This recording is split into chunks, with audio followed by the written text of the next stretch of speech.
In certain extreme situations, the law is inadequate. In order to shame its inadequacy, it is necessary to act outside the law, to pursue natural justice. This is not vengeance.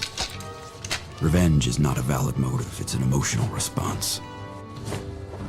No, not vengeance. Punishment. Tonight we have a chance to say, yeah, you're right. We're too extreme, we're too wild, we're too out of control, we're too full of our own shit. Or we have a chance to say, hey, fuck you, you're wrong. Fuck you, we're right. Because you have all made it to the dance. Because believe me, this is the dance. Start the show.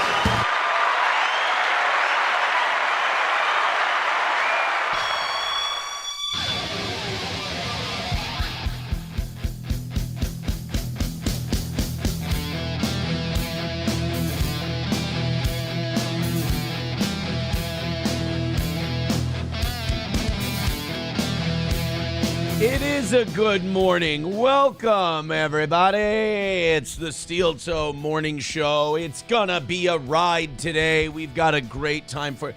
Oh, my goodness. I need to re-screw in the thing on my microphone. Oh, it's not quite loosened up yet, but she's dangly. You see that? She's dangly. It's only a matter of time before that ka-chunk. While I'm on camera. We'll get it fixed. Hey, everybody. We've got an awesome show today. I'm excited. Let me go to the Rumble chat and just see if they've already started it this morning. Hopefully they haven't. Okay, good. They haven't started it. It's Wednesday, and on Wednesday and Thursday, it's just me. Friday is your day. On Wednesday and Thursday, it's just me here in the seat. Thank you. Bigot on Socialist Media says Johnny isn't dead. He's just tired and very stoned. I would never profess. Oh, there they are. R.I.P. Johnny. R.I.P. Johnny. Thank you. Also, Stockboy, thank you. I am your hero. I appreciate that. Johnny is not dead. Johnny is fine. I would like to ask Johnny, and we have talked about it before, but I would like to ask Johnny, do we really need that much weed? Like, really, do we need that much weed? Because you can tell from 6 a.m. to 10 a.m., it affects his sharpness. It affects it. Now, all he has to do is say, yes, Aaron, I need that much weed. I have MS. Go fuck yourself. And that would be that would satisfy me. If it was for medical purposes, that would be satisfactory. And I would go, okay, well, just tell me to go fuck myself. And that's fine. I'm not a sensitive guy. You tell me to go fuck myself, I'll go fuck myself. But is it the MS? Is it medicinal marijuana? Or is it I really like marijuana, I'm addicted to weed, and I just can't stop consuming it? Because at that point, you know, like I said, if Johnny is in the camp of I have MS, I need this to keep the pain at bay, Lord knows I understand. Anything other, that's just, you're a drug addict at that point. And I don't want my friend to be a drug addict, so I would then talk to him and say, maybe we cut back on the weed.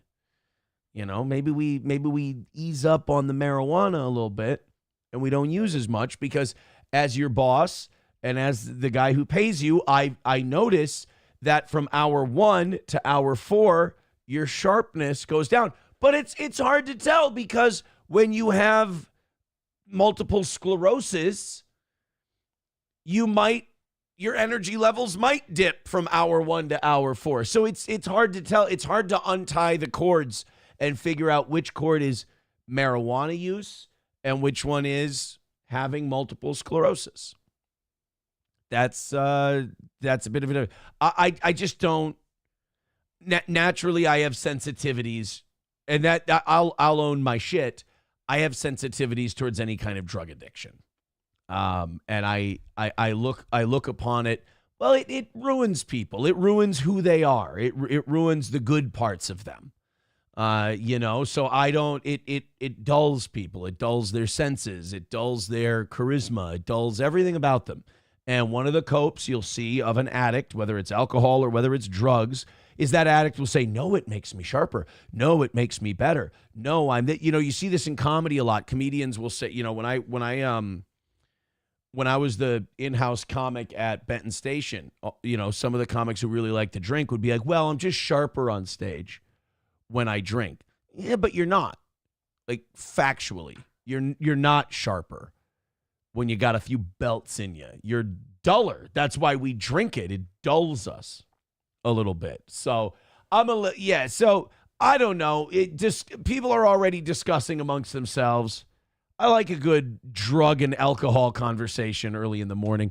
Balls Deep with $2 says, good morning, humans. Good morning, Balls Deep. Well, that's the way we start the show today. When it's back to goals. That's right. The first nearly full goal we've had in the morning, a day shy of 4 weeks.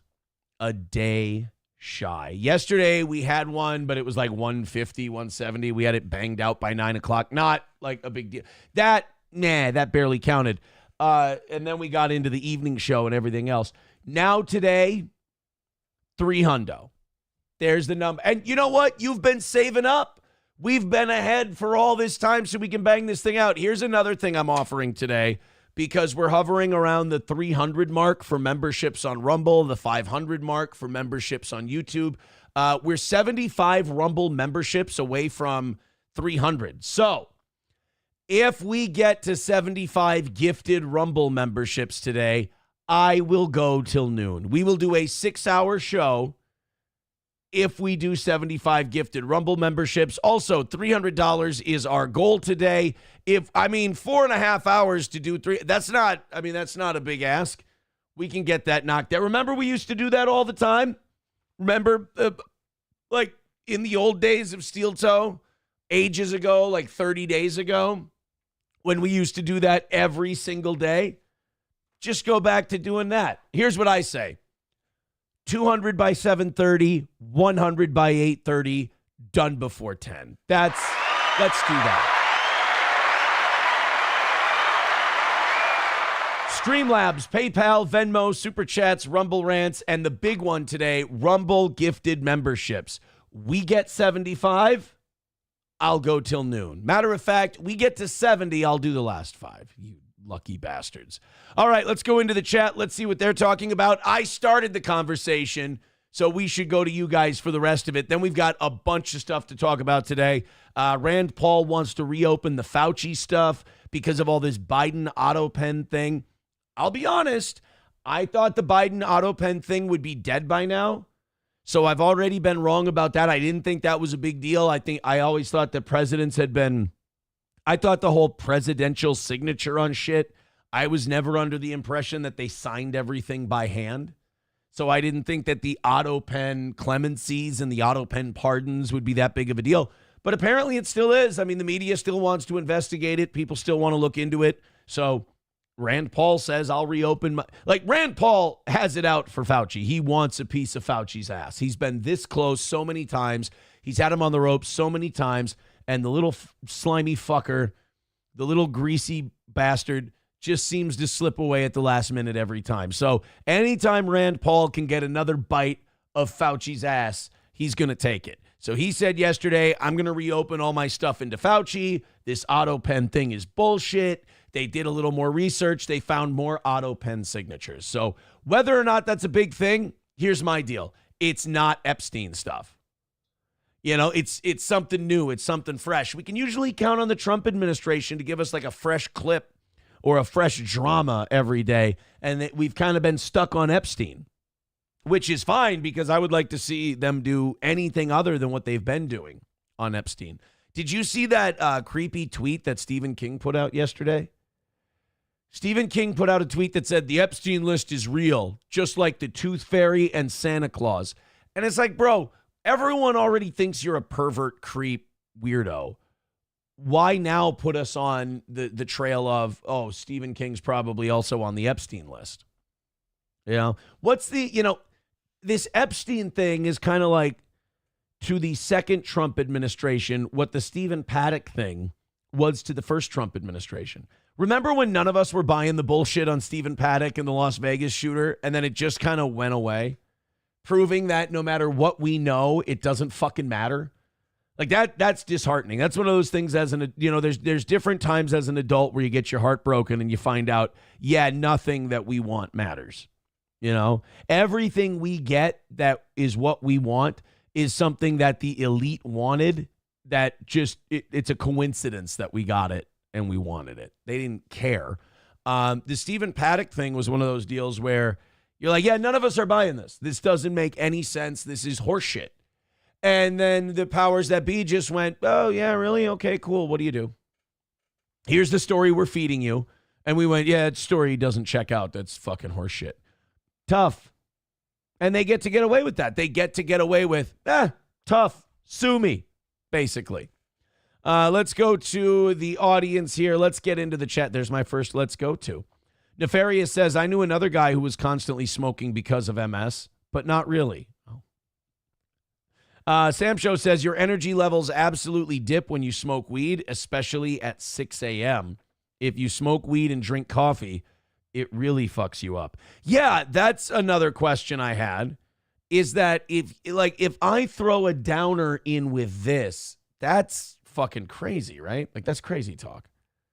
That's like when people used to drink vodka Red Bulls. I don't know if vodka Red Bulls are still a thing, but people used to, we used to do Yag bombs. People would drink vodka Red Bulls. It's like, bro, that's a way up and a way down. Why are we? That's a bit much, I think. Nefarious says, Johnny can't do his job. You literally had to remind him of what he said the other day. Talk to him, boss. Straighten him out. I'm more of a, me. I'm an old Al-Anon guy. Didn't cause it, can't control it, can't cure it kind of a thing. Eric Cartman says, Aaron, is it true the golf course says, no, of course not. We're still doing our thing. Jesus. Eric Cartman, you got to do me a favor, buddy. Stop listening to the internet. They're all wishful thinking. That's all they're doing. It's all wishful thinking. This is what I wish would happen. When you harass people, they just tell you shit to make you happy. That's what's happening. Sam Show says the weed is probably a good reason why he fucking sobs about spilling water and gets pissy at you for making jokes about his bimbo. Oh, okay. I don't know. Johnny's an emotional guy. It's understandable. Annoyed Wawa Supervisor says, Aaron, that's very brave of you to say. Drug addiction is unbelievably difficult. Nobody talks about the toll drugs take on your forehead. It just keeps growing. Someone think of the mega minds. Numero Uno says, you guys still talking about this creep? The Autopen? I'm just going with what was being reported yesterday. I want to delve deeper into this thing. What did I tell you, Numero Uno? I thought the Autopen thing was a nothing. I thought it was who gives a shit. I thought all presidents signed shit with an Autopen. Trump probably signed shit with an Autopen. But here we are in Wednesday, July 16th. And the media is still coming out with Autopen shit. Don Juan letting us know Autopen is my neighbor. Oh, well, say hi to Otto. He seems like a good enough guy. He seems like a decent dude. He's all over the news. Baba Shab says Howard Lutnik was next door neighbors with Epstein in New York City. Their townhouses are connected to each other. Then that's convenient if Howard and Jeffrey want to talk to each other. Dead Game gifting a membership over on Rumble. There we go, and it begins.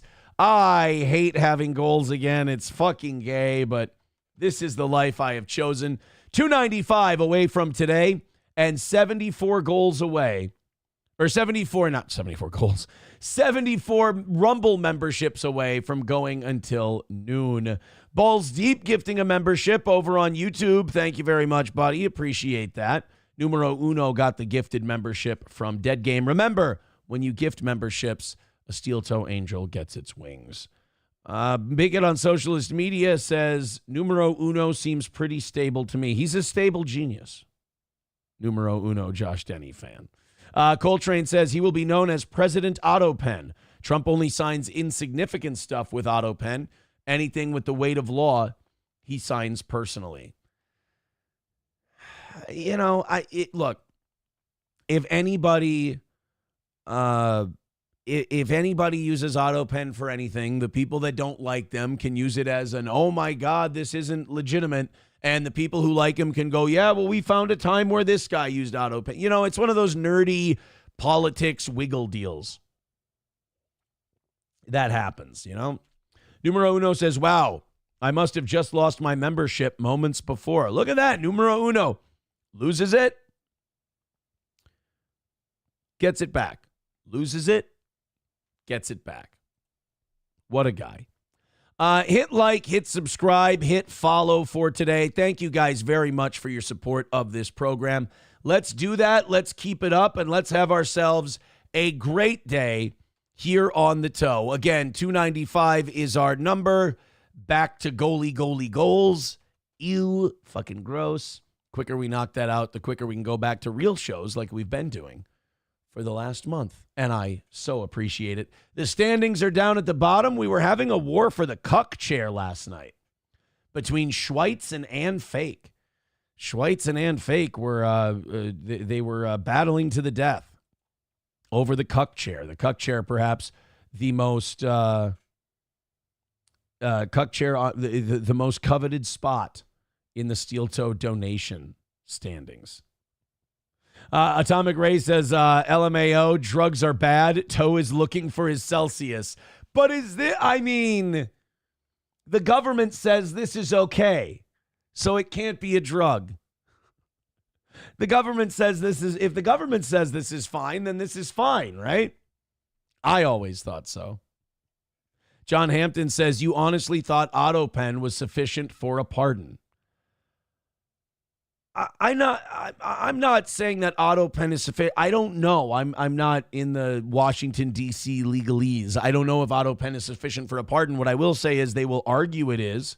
Well, this is easy. Is Autopen sufficient for a pardon? Not a pardon, the way I spelled it. According to... Oh, there it goes. It's a matter of debate, but according to current legal interpretations, an Autopen signature is generally considered sufficient for a presidential pardon in the United States.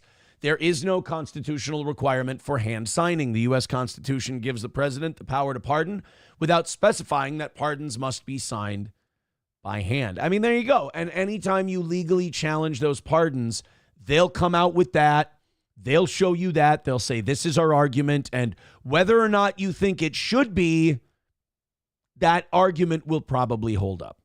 Coltrane with $1 says, I think pardons should have to be done before Election Day and not in the window between election and Inauguration Day. Let us see what they do before we choose.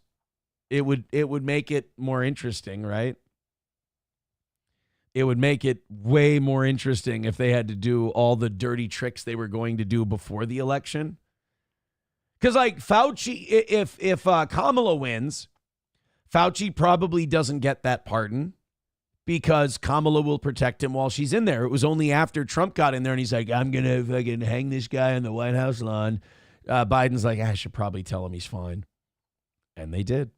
Eric Cartman says, I prefer fountain pen. Yes, you should use fountain pen, not auto pen. It looks so nice. It looks so nice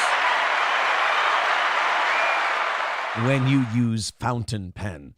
Slap My Ass Sally becoming a member for 38 months over on YouTube. Thank you very much. Let's get that money flowing like wine, like water, however liquids flow in your neck of the woods. And you can tell that I'm unnatural. You can tell that I'm not used to having goals again, and it's fucking up my shit, right? Also, get your tickets to the anniversary party. Get your tickets to the golf event.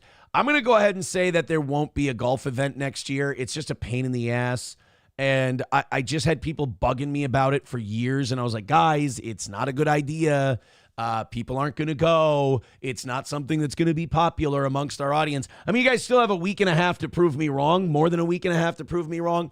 I would rather just do an anniversary weekend with just the show. And if, I want to go golfing on Sunday afterwards, I'll go golfing on Sunday afterwards. But putting together a golf event, it's one of those things where like you have a big audience and your audience goes, we want this, do this. And you're like, I'm going to give you a chance. I know, like, you have your instincts, and your instincts tell you this is a bad idea. You are not a golfing show. This is not a show where people will show up to do a big golf thing. Don't do it. And they go, come on, Aaron, just do it. And years and years and years, and they ask and they ask and they ask. They go, okay, here you go, guys. I'm going to give you this golf event. If as many of you who are demanding this sign up and do it, we'll go crazy. And then you do it, and you're like, hey, man, thanks for the golf event. I'm glad you decided to do a golf event. I'm like, oh, you coming? I'm like, nah, I'm busy that weekend. I was like, what? So I love doing the anniversary show, but I am noticing that trying to do this golf thing is it takes away from my focus on the anniversary show. And I don't want to do that. So I guess prove me wrong. Annoyed Wawa Supervisor says, you're telling me the Gino and Keanu tier of tickets ain't selling? Dude, nothing of the tier of tickets are selling. Nothing. Like, I think the prizes for that golf event are going to be, pretty low, I would say. I would say it's probably going to be a pretty low prize thing. For me, I'm just looking at going, golfing, having my best round I can, having a good time. That's what I'm going for. Now, on the anniversary show side of things, we're over half sold. So keep buying your tickets to those. We usually double up the week of. Comedy show tickets for the toe usually just follow a pattern. Half the tickets sell right away. The other half sell the last week, and we play in front of a full house. So I'm excited about that. Remember, the anniversary show party itself is free to go to. Cornhole tournament, come out and drink, food trucks, all that. Like, you don't have to pay an entrance fee for any of that stuff. Come out, hang out all day. We're going to start at 2. Come drink with us. But the comedy show, $20. Pretty reasonable. You have 4 or 5 comics performing, $20. Do it. Let's have some fun. Then you got the party afterwards. Once the comedy show starts, you're going to have to pay to get in. My friends. All right, let's get into the news. Let's talk about some shit today. And for you guys, do me a favor.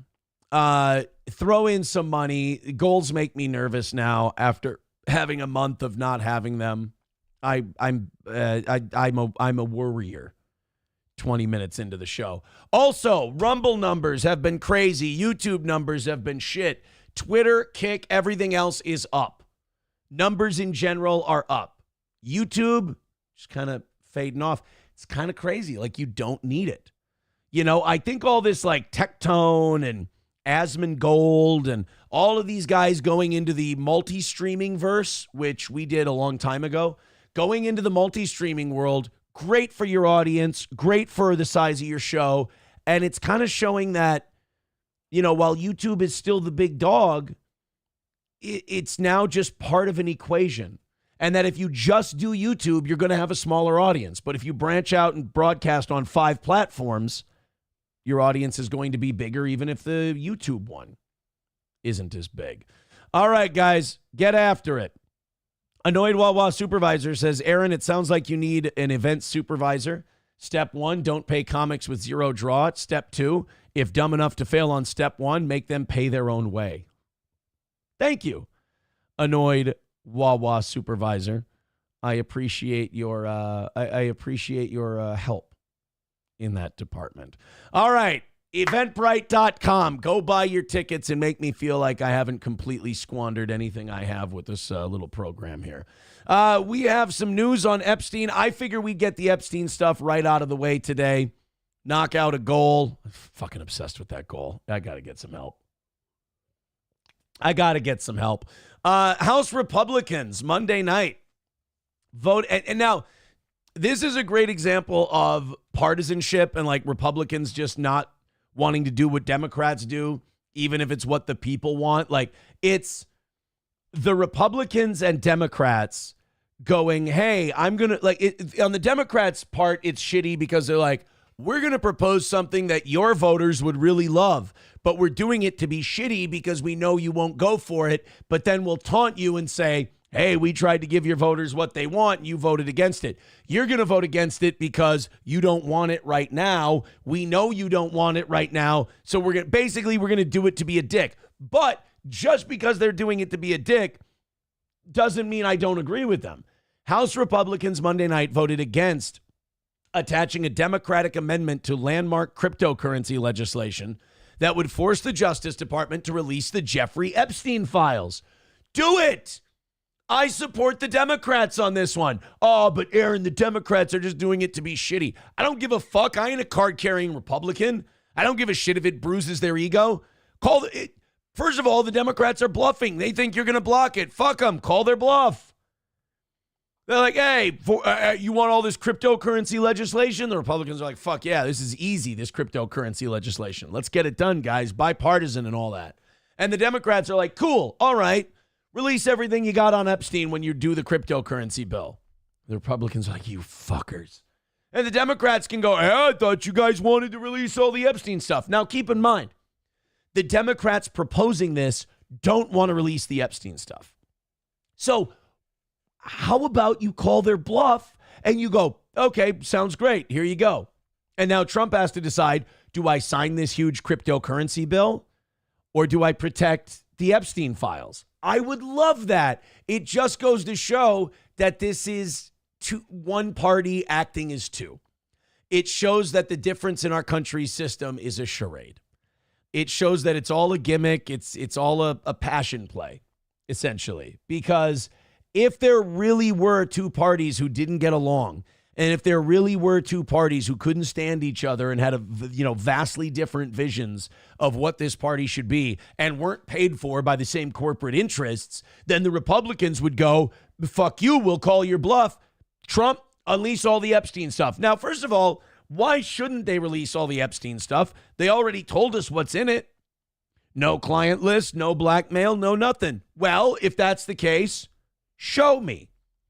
I mean, here's what pisses me off about government also. The government can say, hey, man, take your shoes off at the airport. And you can go, well, why? I don't have a bomb in there. I'm not hiding anything. Take your fucking shoes off. If you don't have anything in your fucking shoes, take them off and you won't mind taking them off and proving it. Okay, I guess I have to take my shoes off. The government goes, hey, we don't have to show you the Epstein files. There's nothing in them. But we go, fuck you. Show us that if there's nothing in them, you should have no problem showing us. No, we're not going to do it. See, we have no recourse. If they put a gun to our head and say, do this, even if we're not guilty of anything, we have to do it. If we put a gun to their head, we go to fucking jail for treason or, threatening authority or anything like that. The rules are set up to protect them and punish you for doing the same thing they get to do. It's not fair. It's not right. It doesn't seem like something Thomas Jefferson had in mind. I don't like it. I don't like that they can put a gun in our face and go, if you have nothing to hide, fucking show us. They don't have any Fourth Amendment. The government doesn't have a Fourth Amendment right. We should be able to walk right up to them and go, show us this fucking thing. You are my fucking servant. Do it. We have a Fourth Amendment right. That's the whole point behind the Bill of Rights, is that it's a list of things the government can't do to us. We have a Fourth Amendment that says you can't put a fucking gun to it's illegal for you to put a gun to my head and ask me to show you something. But they have their wiggle ways and they have their attorneys and they have their way of going, well, in this case, it's just a plane, so we can ask you. Well, if it's just a plane, that's a private contract between me and the airline that I'm flying with. You can't do shit. Well, no, we nationalized travel security, so we can do that. It's like you can violate the laws that are in place that you can't do to me. But if I do something that technically I should be allowed to do, which is force you as my public servant to do something, and I threaten you with force the way you threaten me with force, I go to prison. That's the worst thing about growing up. Finding out that your country is a lie. Everything you were taught about your country is a lie. You have no rights, and you live in maybe not full-on fascist, but you live in an autocracy. Essentially a two-party autocracy. Small-town MN gal with $5 says signing by hand was the only known way when the Constitution was written. So it should have to be signed by hand until they amend it. Well, they had the printing press back then. You could probably print a signature back in the 1700s. Thank you very much to Small-Town MN Gal for the $5. I appreciate that. I appreciate every $5 contribution that comes into this program. Chrissy with $10 over on PayPal. Thank you very much, guys. 280 away from today. Keep going. I hate goals. They're gay. They ruin the show. We didn't have them for a month, and I loved it. 280 away from today. 74 Rumble memberships gifted away from going until noon today. So the House Republicans voted against attaching a Democratic amendment to cryptocurrency legislation that would have forced the Justice Department to release the Epstein files. It's the outcome Democrats anticipated. That's what I mean. Those Democrats, like, if that would have been the greatest oh shit moment of this administration so far, would be if the Democrats who didn't want that shit released went, oh yeah, release the Epstein files. See, they're just kind of rubbing Trump's nose in it. They're humiliating Donald Trump over this because Donald Trump's fans wanted him to release these Epstein files. And now that he hasn't, and he said there's nothing in them, it's split into two camps. One, those of us who voted for Donald Trump as a rock through a window and said, you're leaving your biggest rock outside. You're not throwing it through the fucking window. This annoys me. And then the other MAGA people who are now scrambling like Charlie Kirk to embarrass themselves to try and find a way to make this okay. That's the most embarrassing one. So the Democrats are like, well, while you guys are wounded, we're going to rub your nose in it, release all the Epstein files or we won't vote on this cryptocurrency thing.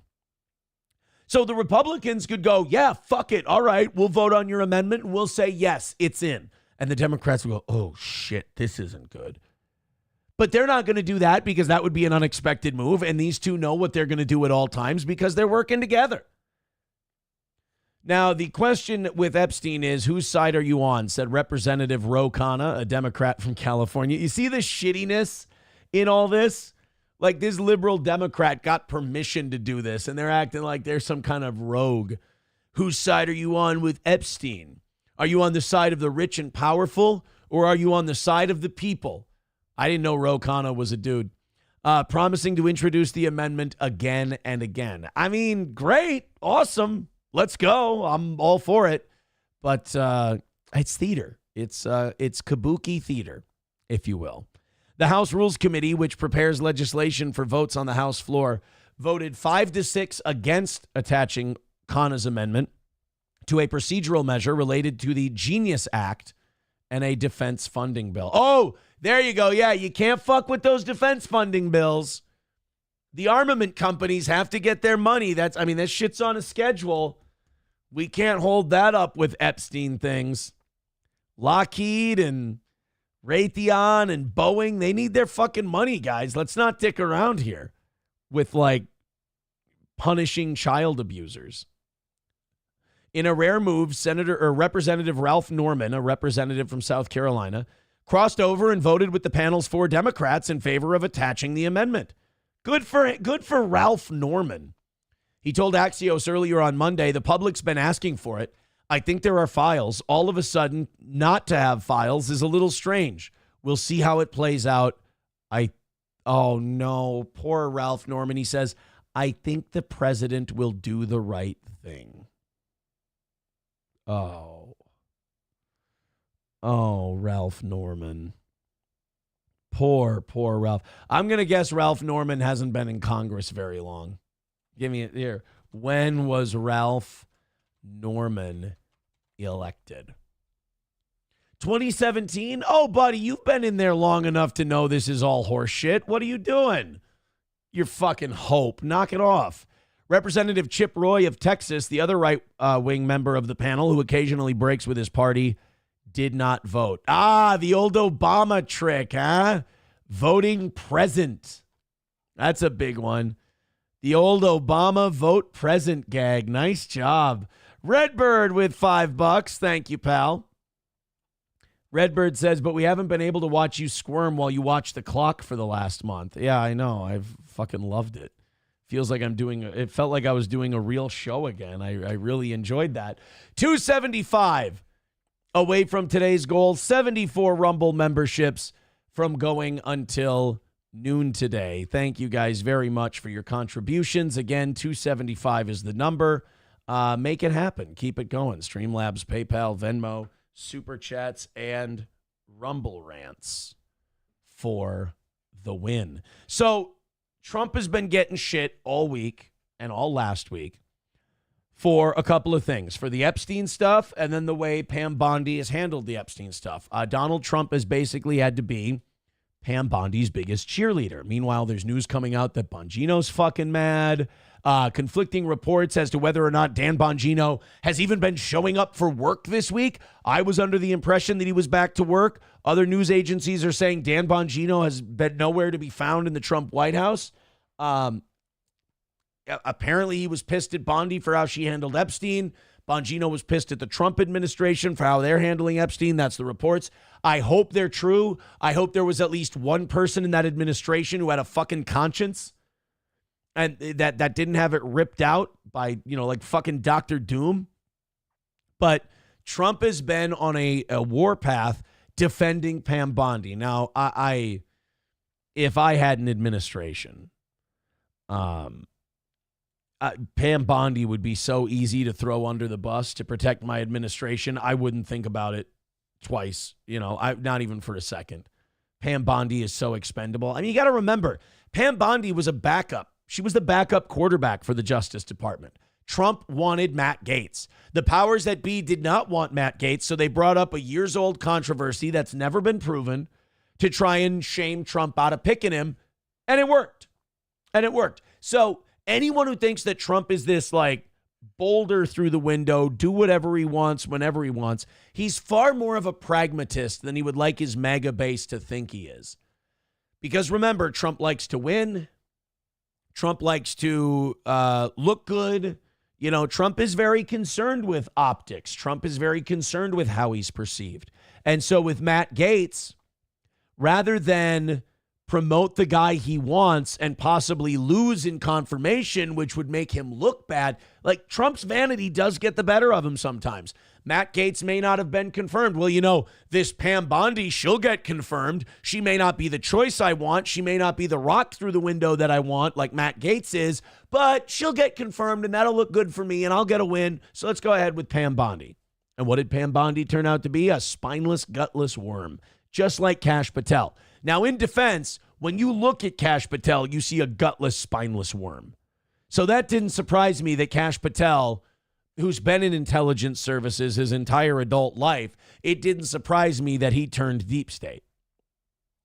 But Pam Bondi, we found out that Pam Bondi's balls were just for show. She was she was a nice looking Christmas tree from way back, but when you got up close and you touched the needles, they were plastic. It was fake.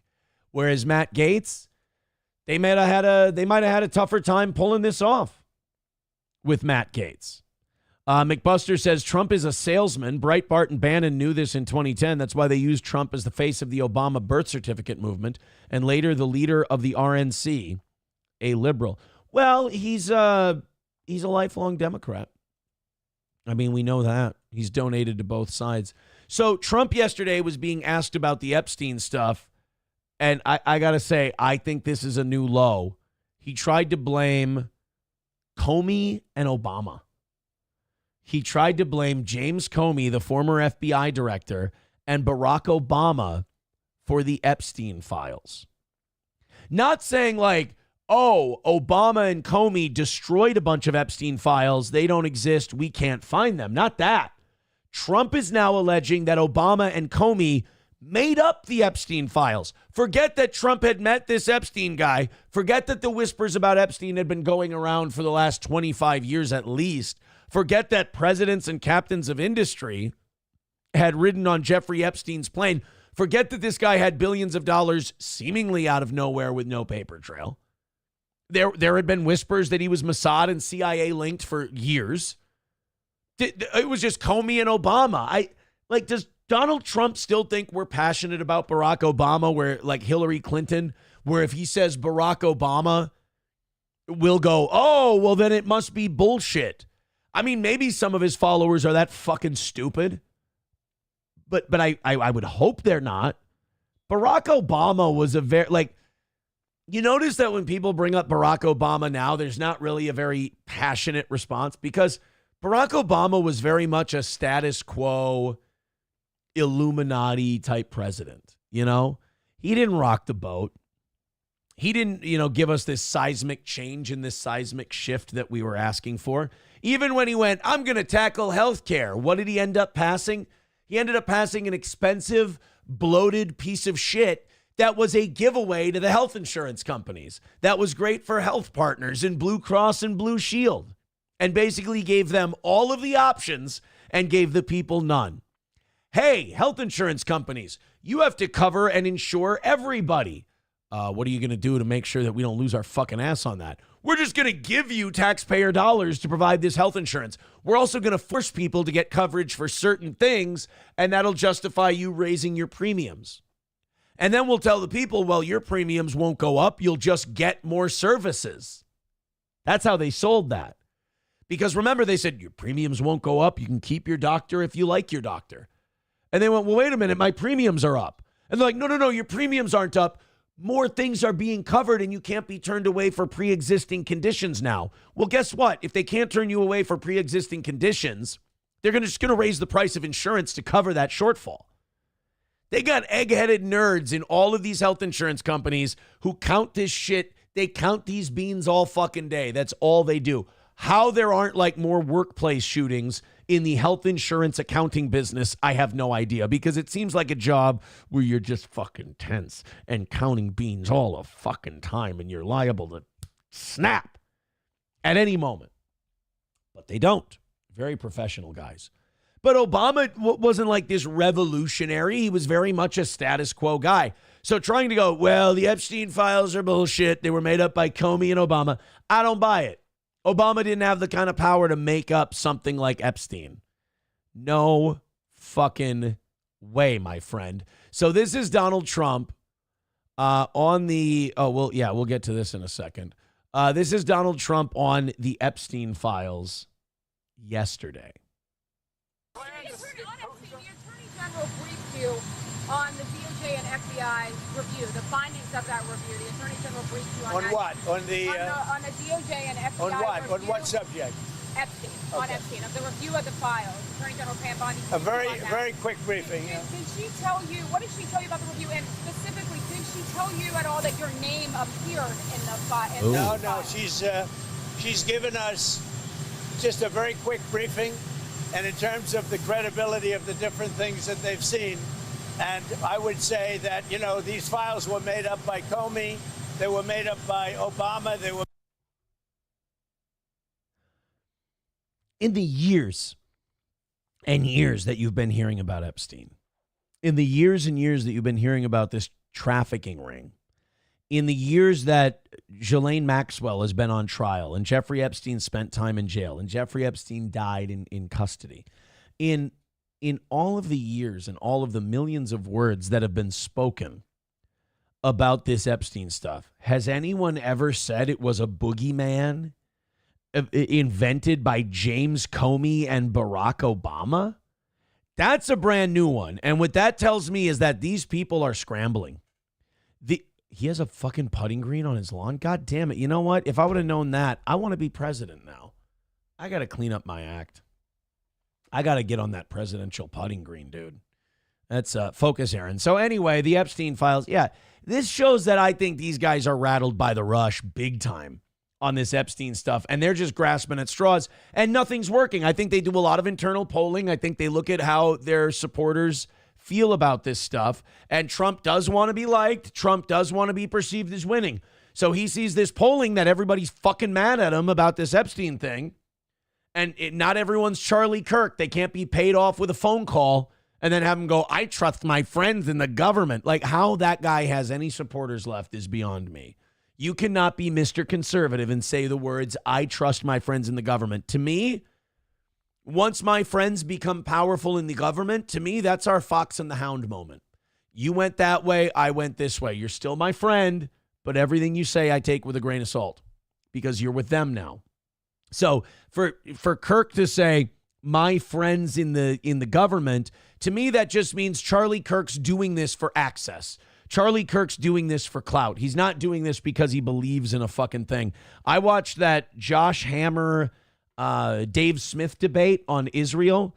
Charlie Kirk is a fucking phony's phony. If you buy what Charlie Kirk's selling, I mean, he is such a fucking paint by numbers conservative douche. If you think Charlie Kirk has a genuine bone in his body, maybe I'm too cynical. Maybe I've gone too far, too black-pilled and cynical. But if you're buying Charlie Kirk, I'd like to talk to you about a bridge and an expired auto warranty after today's program. But Comey and Obama made up the Epstein files. Hard pass. Made up by the Biden information, we went through years of that with the Russia hoax, with all of the different things that we had to go through. We've gone through years of it. So wait a minute, because the Russia Steele dossier turned out to be a hoax, we're supposed to believe that Epstein's a hoax perpetrated by Comey, Obama, and Biden and the Clintons. So you're saying, let me get this straight so I can drill down to the nucleus of what Donald Trump's trying to get at here.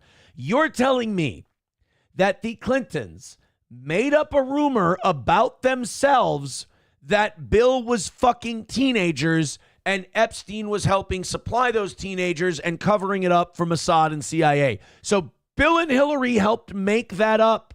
Wow. That's a new one by me. And the rationale, the proof you have of this is they fucked you over on the Russia thing? Don. You know what the difference between those two things is, Donnie? They released their findings on the Russia stuff. They released their findings on the Steele dossier and what bullshit that was. Do the same thing with Epstein, and maybe we'll believe you. But she's handled it very well, and it's going to be up to her. Whatever she thinks is credible, she should release. Yeah. On Texas, how many more seats do you want? Who gives a shit? I don't care about Texas. Whatever Pam Bondi thinks is legit, she will release. All right. So in other words, guys, ain't going to be shit. Ain't going to be shit being released. I'm sorry, but I think that's about game, set, and match. They know that this is embarrassing. They know that this didn't work out for them. They just want to get the fuck away from it. That's all. Captain Joe with $10. Thank you very much, Captain Joe. Captain Joe with $10 says, looks like Trump is a little scared. I do not think he is a pedo, but he was friends with a guy for 15 years. He's in the files. Well, yeah. I mean, I don't doubt that he's in the files for 1 second. I don't think that he was a guy doing heinous, nefarious, awful shit, but I think it's enough to embarrass him. And it's enough to weaken him. Thank you for the $10, Captain Joe. I really appreciate that. 265 away from today. Hey! 265. Hey, you know what the nice thing is about having goals again? I hate it. I know. You probably hate it too because I'm going to be annoying about it. But we get to get back to 240 and 230. When do you know you've had too many beans? When it's 240. Oh, 265 away from today's goal. I wanted to be at 200 by 7:30. It looks like that dream is alive. We're almost at 240. And you know what comes after 240? Is that time where you know it's time to go to the dentist. And that would be 230. And you know what's after 230? The thing that the Trump administration likes to do on the Epstein files. A 180. See, we can do this all day long. To your detriment, and perhaps my own.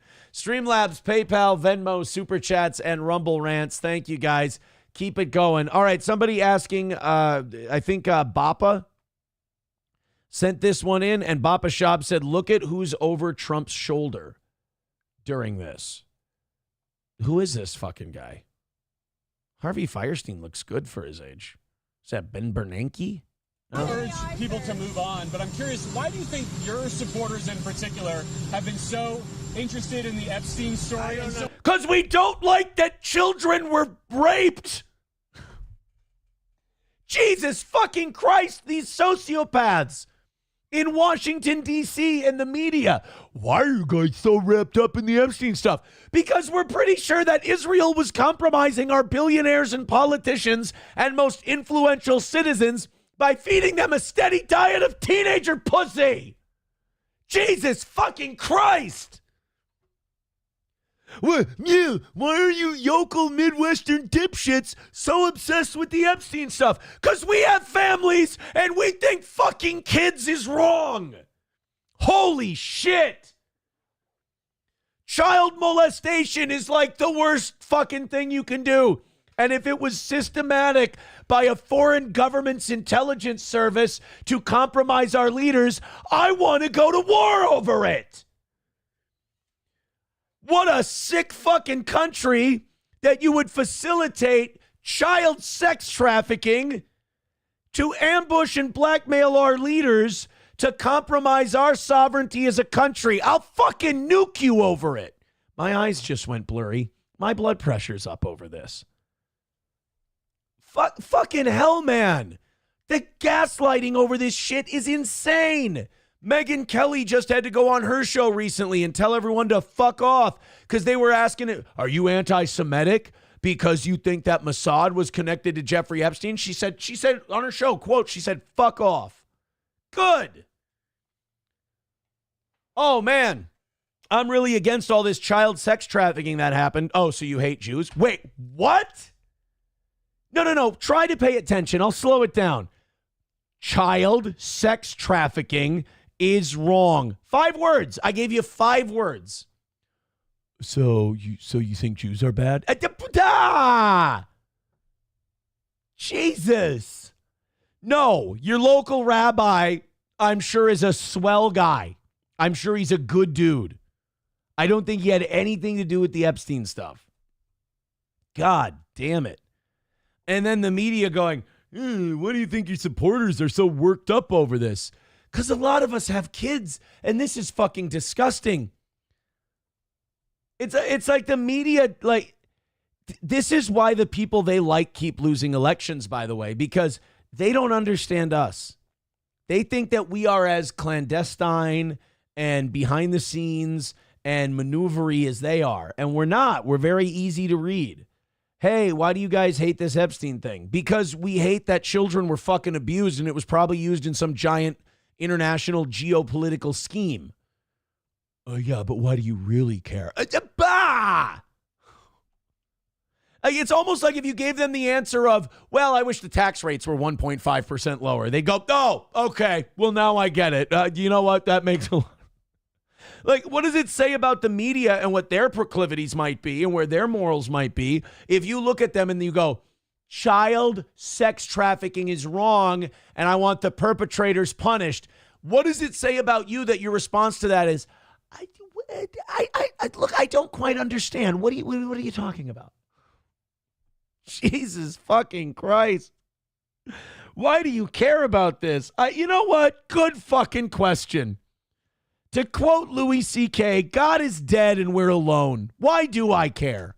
Upset about how it's been handled. I don't understand it. Why they would be so interested. He's dead for a long time.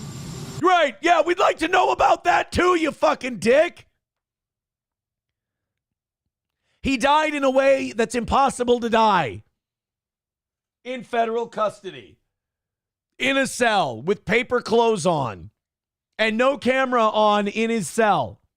And the video from outside his cell, conveniently, we have enough time dropped out of that video for a guy to go into that cell, murder him, and then leave. Or go into that cell, remove him from it, and leave. Doing this show is bad for my mental health. People wonder, they're like, Aaron, how do you just fucking do your show on the internet and then just totally divorce from it afterwards and go live your life? I have to. I don't want to read and watch this shit all day long.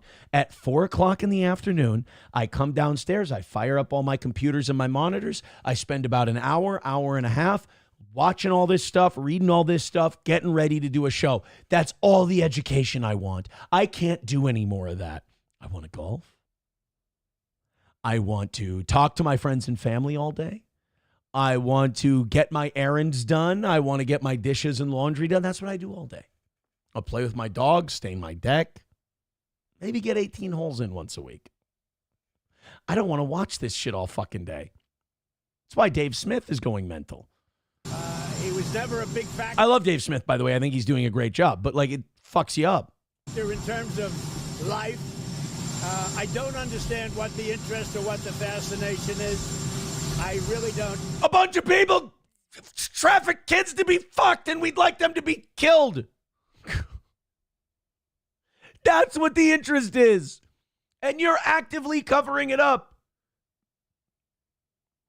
You are supposed to restore balance to the Illuminati, not lead it into darkness. Donald, my allegiance is to the revolution, to democracy. If you are not with me, then you are my enemy. Then I will do what I must. And the credible information's been given. Don't forget, we went through years of the Mueller witch hunt and all of the different things. 1,000 goddamn cock fucking sucking % unrelated. I'm Chevy Chase in Christmas Vacation at this point. It's unrelated. Yeah, we know Mueller, Russia. We know the Brady Bunch, that also hip reference. We got it. This predates all of that. Who are you fucking? I mean, you know what? He's in it, and he was fucking teenagers. I'm going to say it. The president was fucking teenagers. Look at who he's married. Eastern European models who are very skinny. They look very young. It's not that much of a jump to say in the 90s and early 2000s, maybe this guy was fucking a few teenagers on Epstein Island. The Steele dossier, which was all fake, all that information was fake. But I don't understand why the Jeffrey Epstein case. Some people say cucumbers taste better pickled. I love that line from Chappelle's show. Like when you want to obfuscate, you just bring up shit that's unrelated and you make it sound profound. Sir, why do people care about the Epstein files? The Steele dossier, Russia, Mueller, all that stuff was fake. Right. Some people say cucumbers taste better pickled. Huh? Exactly. This would be of interest to anybody. It's pretty boring stuff. It's sordid, but it's boring. Right. I'm sure you and Bill Clinton and Stephen King and all you, I'm sure you're all very boring fucks. I'm sure it's, but who's this fucking guy? Papa Shab said, look at the guy who's over his shoulder. Who is that guy? And I don't understand why it keeps going. I think, well, really only pretty bad people, including fake news, want to keep something like that going. But yeah, chuckle. You fucking asshole. You know why you're a fucking asshole, too. I don't even know who you are, but you're a fucking asshole. I think just bad people want to keep this going. I've just about had it. I've just about had it with this guy. I have. Credible information, let them give it. Anything that's credible, I would say. By the way, the last inflation numbers that came out, inflation's back. It's been, they got the shit back to shoe level for a while. It's back, and probably because of tariffs. Let them have it. I like, and Bappa, if you would, who is that guy? Who's that guy supposed to be? Oh, Howard Lutnik, a close business associate and next door neighbor of Jeffrey Epstein. Get the fuck out of here. That's Howard Lutnik over his shoulder? United States Secretary of Commerce, Jeffrey Epstein's next door neighbor and confidant. What the fuck? Howard Lutnik is a billionaire, chairman of Cantor Fitzgerald and BGC Group. His net worth is $1.5 billion. He owns 60% of Cantor Fitzgerald. And he's the Secretary of Commerce? I know I shouldn't be surprised. I mean, there's somebody who runs a multinational fucking corporation like that should not be in charge of any part of our government. Holy shit. Cantor Fitzgerald. Close to $4 billion SPAC deal with Bitcoin Pioneer. Oh, yeah, by the way, all the hedge funds and all the multinationals are going to be gobbling up your Bitcoin. So for those of you who thought that was some kind of fucking revolution, they're just going to bring that into the fold. Sorry, guys. They get it all in the end.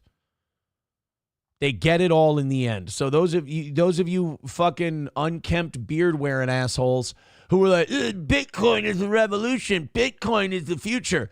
Lutnik, Citadel, all of those guys, they're gonna get it.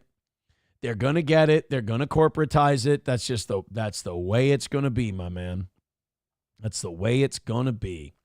Captain Joe with $10 says, I love the rage. That was food and deserves more shekels. Thank you, buddy. Thanks for the $10. Atomic Ray gifting a membership.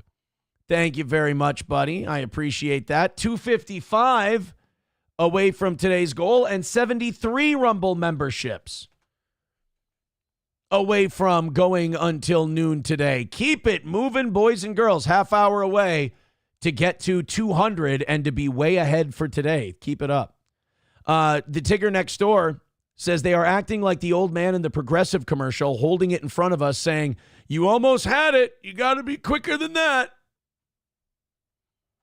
But the problem is we were never even fucking close. Howard Lutnik.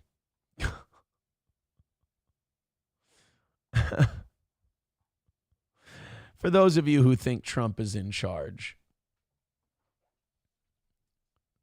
For those of you that think Donald Trump controls all this stuff. Yeah, no.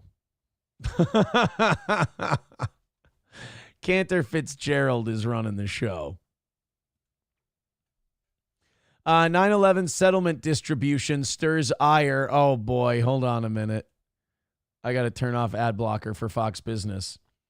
Some executives at Cantor Fitzgerald are steaming mad at their boss, Chief Executive Howard Lutnik, for quietly pocketing a chunk of a $135 million settlement the company received from the American Airlines over negligence related to the 9/11 terrorist attacks that killed more than 600 of the brokerage firm's employees.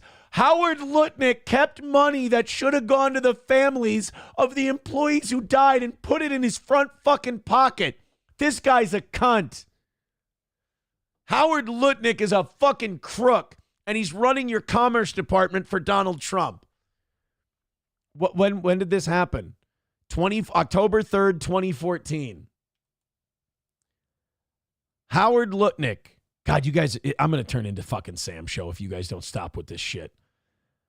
Some executives at Cantor Fitzgerald are steaming mad. $135 million settlement. He pocketed a chunk of it. It was supposed to be for the 600 brokerage firm employees that were killed, meaning it should have gone to their kids. It should have gone to their wives. It should have gone to their families. And this cocksucker put it in his back fucking pocket. Cantor Fitzgerald accused the airline of failing to prevent hijackers from taking the plane that crashed into the firm's headquarters in the North Tower of the World Trade Center. Wow. So these pieces of shit sued American Airlines. What American unity, what patriotism these people at Cantor Fitzgerald have, what loyalty to the United States of America they have. Fucking American Airlines gets hijacked, people are killed, and the first thing the people at Cantor can think is, well, American Airlines, you failed to protect the people on your flight because a crazy fucking Muslim cut people's throats with a box cutter? Wow, the first thing they thought was to sue and get money. Pieces of shit. Some people inside Cantor believed the money would be distributed to families. No shit! Of the 600 people who died? So hold on, 600 families. Let's do some math.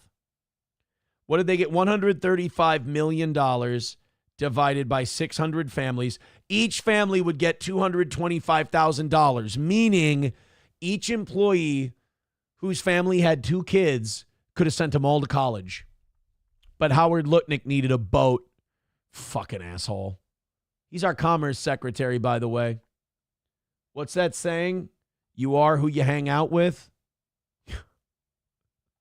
Jesus. Jesus Christ with this guy. Stoned Out says, shut it down. I am doing a little bit of a John Taffer thing here. Sam Show, yeah, you know what? Sam Show says, see, this was easier for you when we said it's just.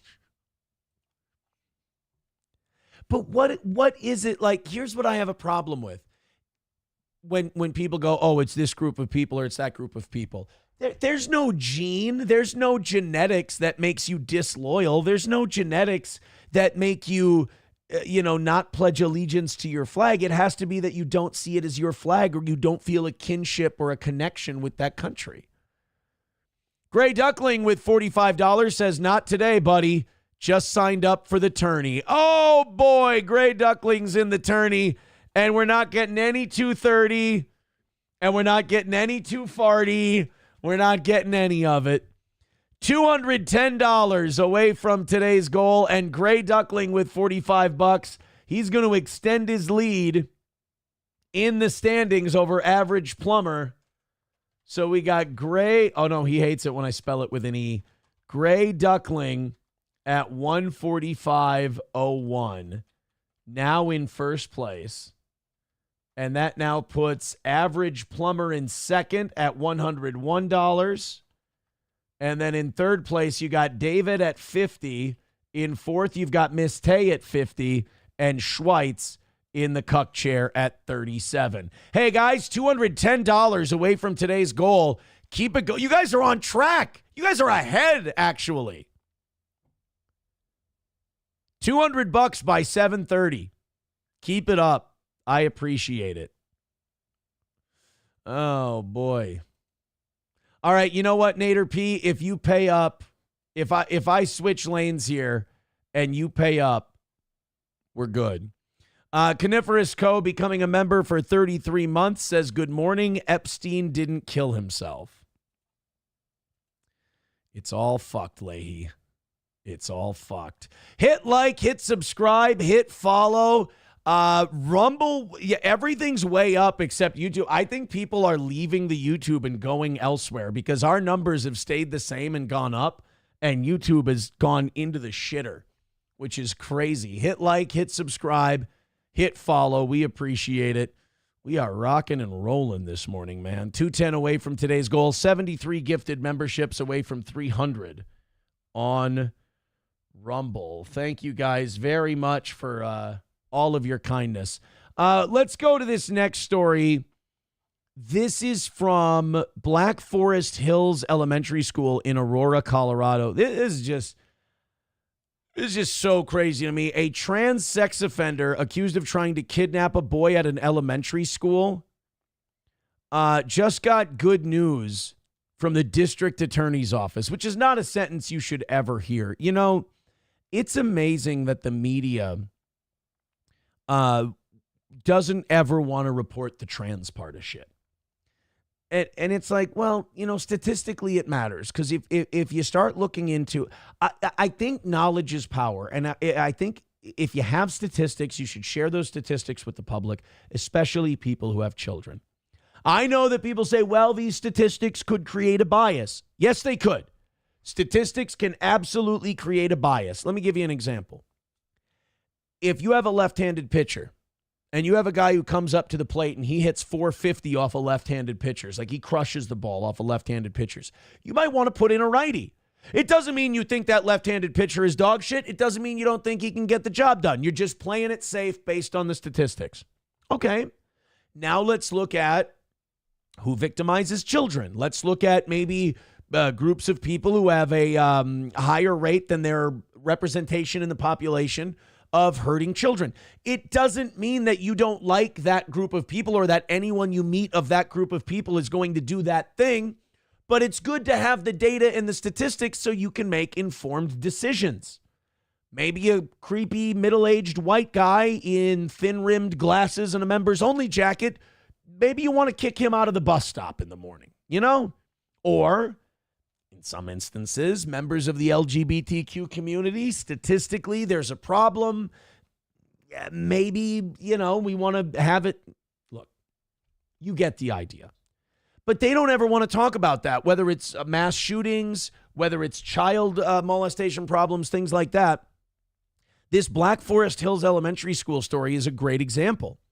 So this man / woman, I'm not really sure, an unidentified adult male entered the school field during 5th grade recess approached a group of students, engaged them briefly, and then exited the property.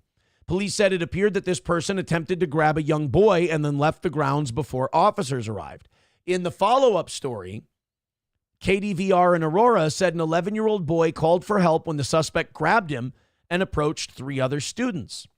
They are the ones who fought off this guy, ran away from him, called stranger danger, and if they had not done that, I wouldn't have my son with me in my home, said the 11-year-old's mother. Later, cops found someone nearby who matched the suspect's description. KDVR said 33-year-old Solomon Galligan, who was arrested that same day on 1 count of attempted kidnapping. Police also said Galligan was a sex offender. Indeed, Galligan was convicted of non-consensual contact in 2011. In addition, after his arrest last year, Galligan claimed to identify as a woman and has been in the process of transitioning for several years. Galligan had been in and out of jail for 12 years, and previous charges against him included assault, burglary, and sex crimes.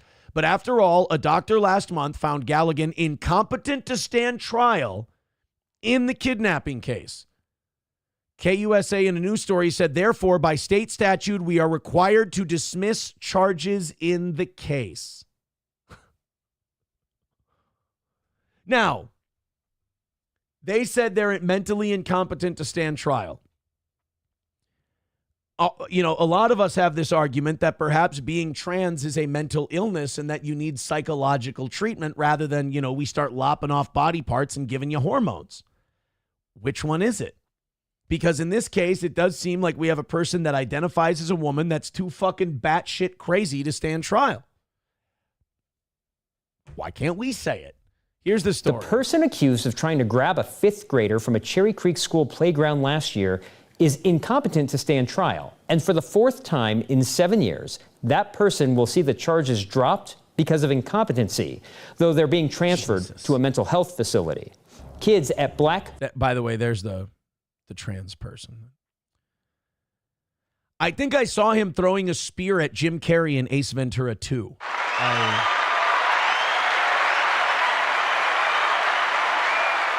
Let me guess, White Devil, White Devil. I think I saw him, shooting click-clack with Tyrone Biggums in a Dave Chappelle sketch. I believe that's Ashy Larry.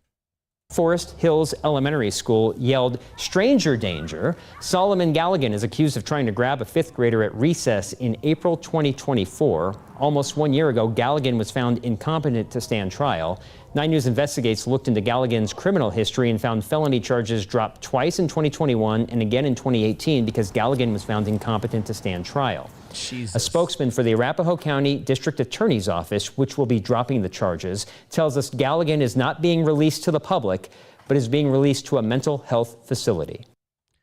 How about you send him to his maker and let him make the decision? Like that, we live in too civilized a time is the problem.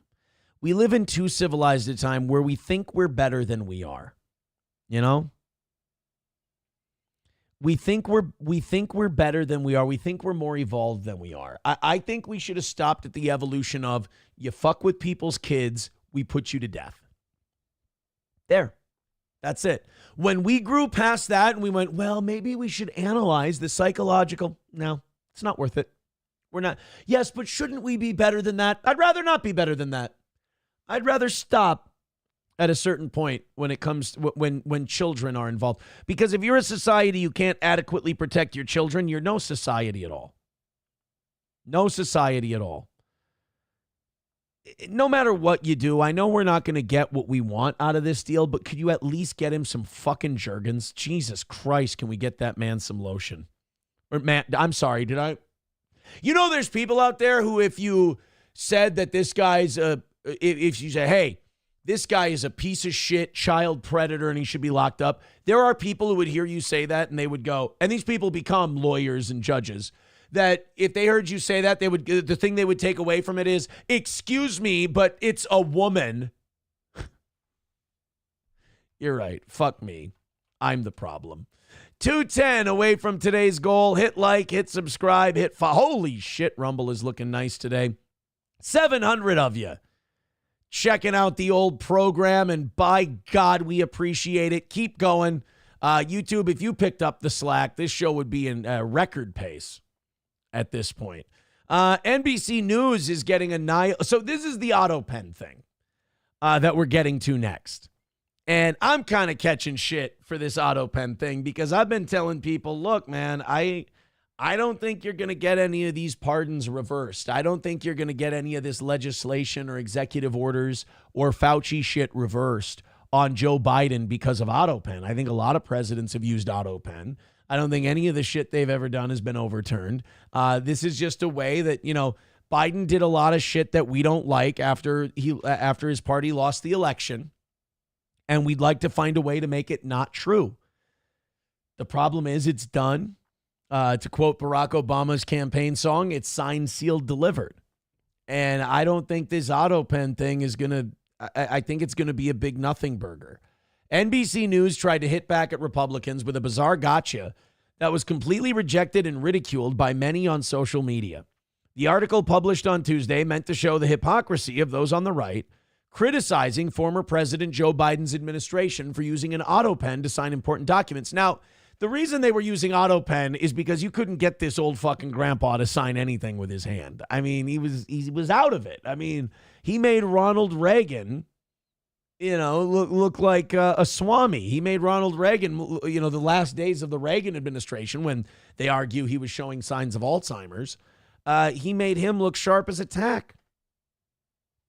But so of course they're going to have Biden signing shit with Autopen, or probably not even Biden. They're just having somebody hit a fucking button. But we can't prove it. We can't show that he did it. I mean, do I think that Joe Biden was cognizant of all the shit he was signing? Absolutely not. Is it going to stand? Yes, because power doesn't get checked in this country. That's why. So I don't think that anything's going to come of the Biden Autopen thing. I know there's a lot of people out there that disagree.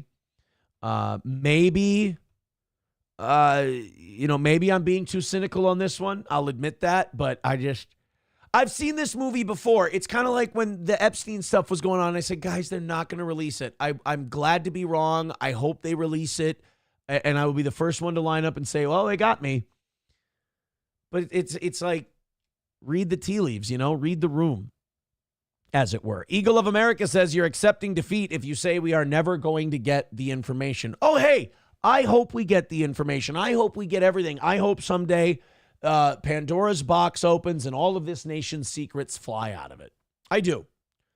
But I will say, I think the backlash to that, I think if you want to see what the backlash to that would be, you can probably look at different points in history and see that it's probably not going to lead to a good road. Dead Game says, we're not seeing shit. And, Corey Adam and I used to argue about this all the time. Corey would, I would call Corey cynical. I would say, oh, God, so you just want to be right? You don't want to have any hope? And he's like, no, I just want to live in the real world. Corey's like, I'm telling you that this isn't going to happen. And I would always say, oh, come on. It doesn't cost you anything to have hope. And it doesn't. I hope that all this dirty shit comes out, the Fauci stuff, the Biden stuff. I really hope it does. But I don't want to sit here and go, oh, this shit's going to happen or that shit's going to happen. And get myself all worked up and get myself believing it only to have it all fucking blow up in the end. I don't want to see that. Let's continue on. We've got different shit to go to. I think that's all our political stuff for right now, which is nice. I wanted to get all of that taken care of here in the early part of today's show. 210 away from today's goal. Do it, do it, do it.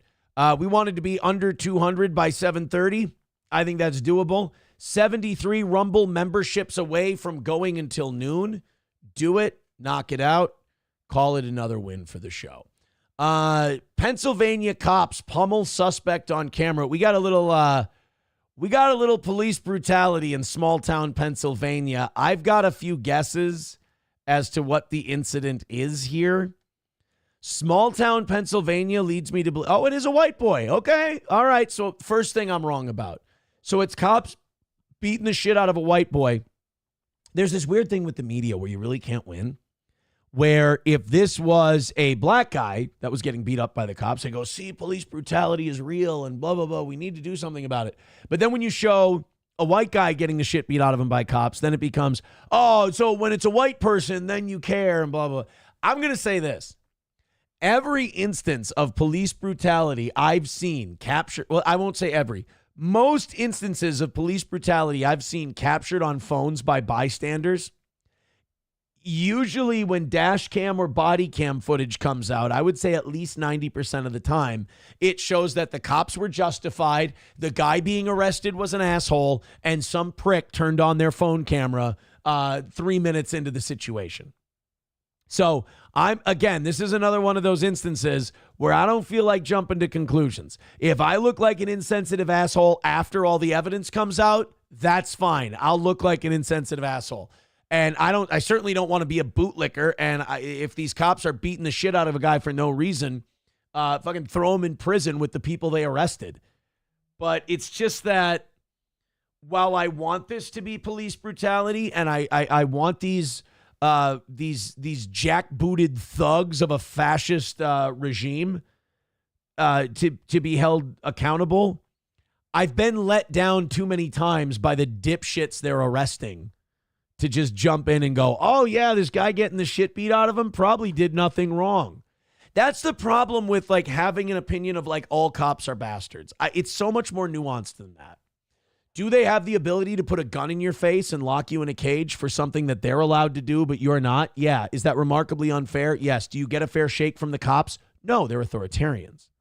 However, I can also appreciate that every single fucking day of their life, police have to deal with the absolute dog shit worst scum of the earth constantly, and that's gotta put you in a foul mood.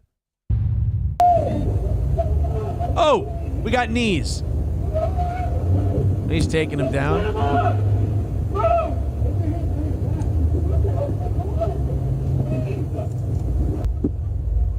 See, like the guy, they're trying to get the guy down on the ground so they can restrain him, and the guy keeps trying to struggle to his feet like Hulk Hogan in a sleeper hold.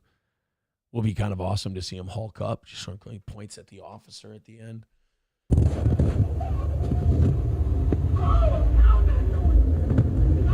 He's got bigger titties than me. This isn't that bad, like, honestly.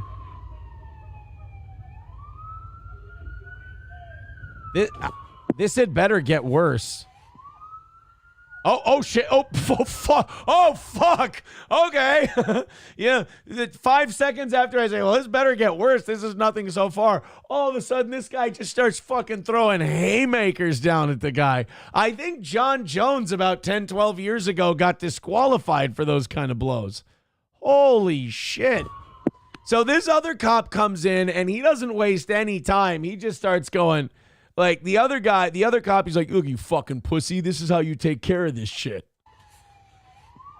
Look at that. Boom, boom, boom, boom, boom, boom. He's like that hockey player on the golf course beating the shit out of that drunk guy. Well, he's laying down. He's at least got him horizontal on the ground. Oh, knee on the head. Oh, we got a little Chauvin going on here. Oh, fuck. There's another shot. Oh, and another one. 3, 4. Fuck. The guy in the truck comes screaming in. He's going to have to grab the guy back. Dude, what the fuck are you doing?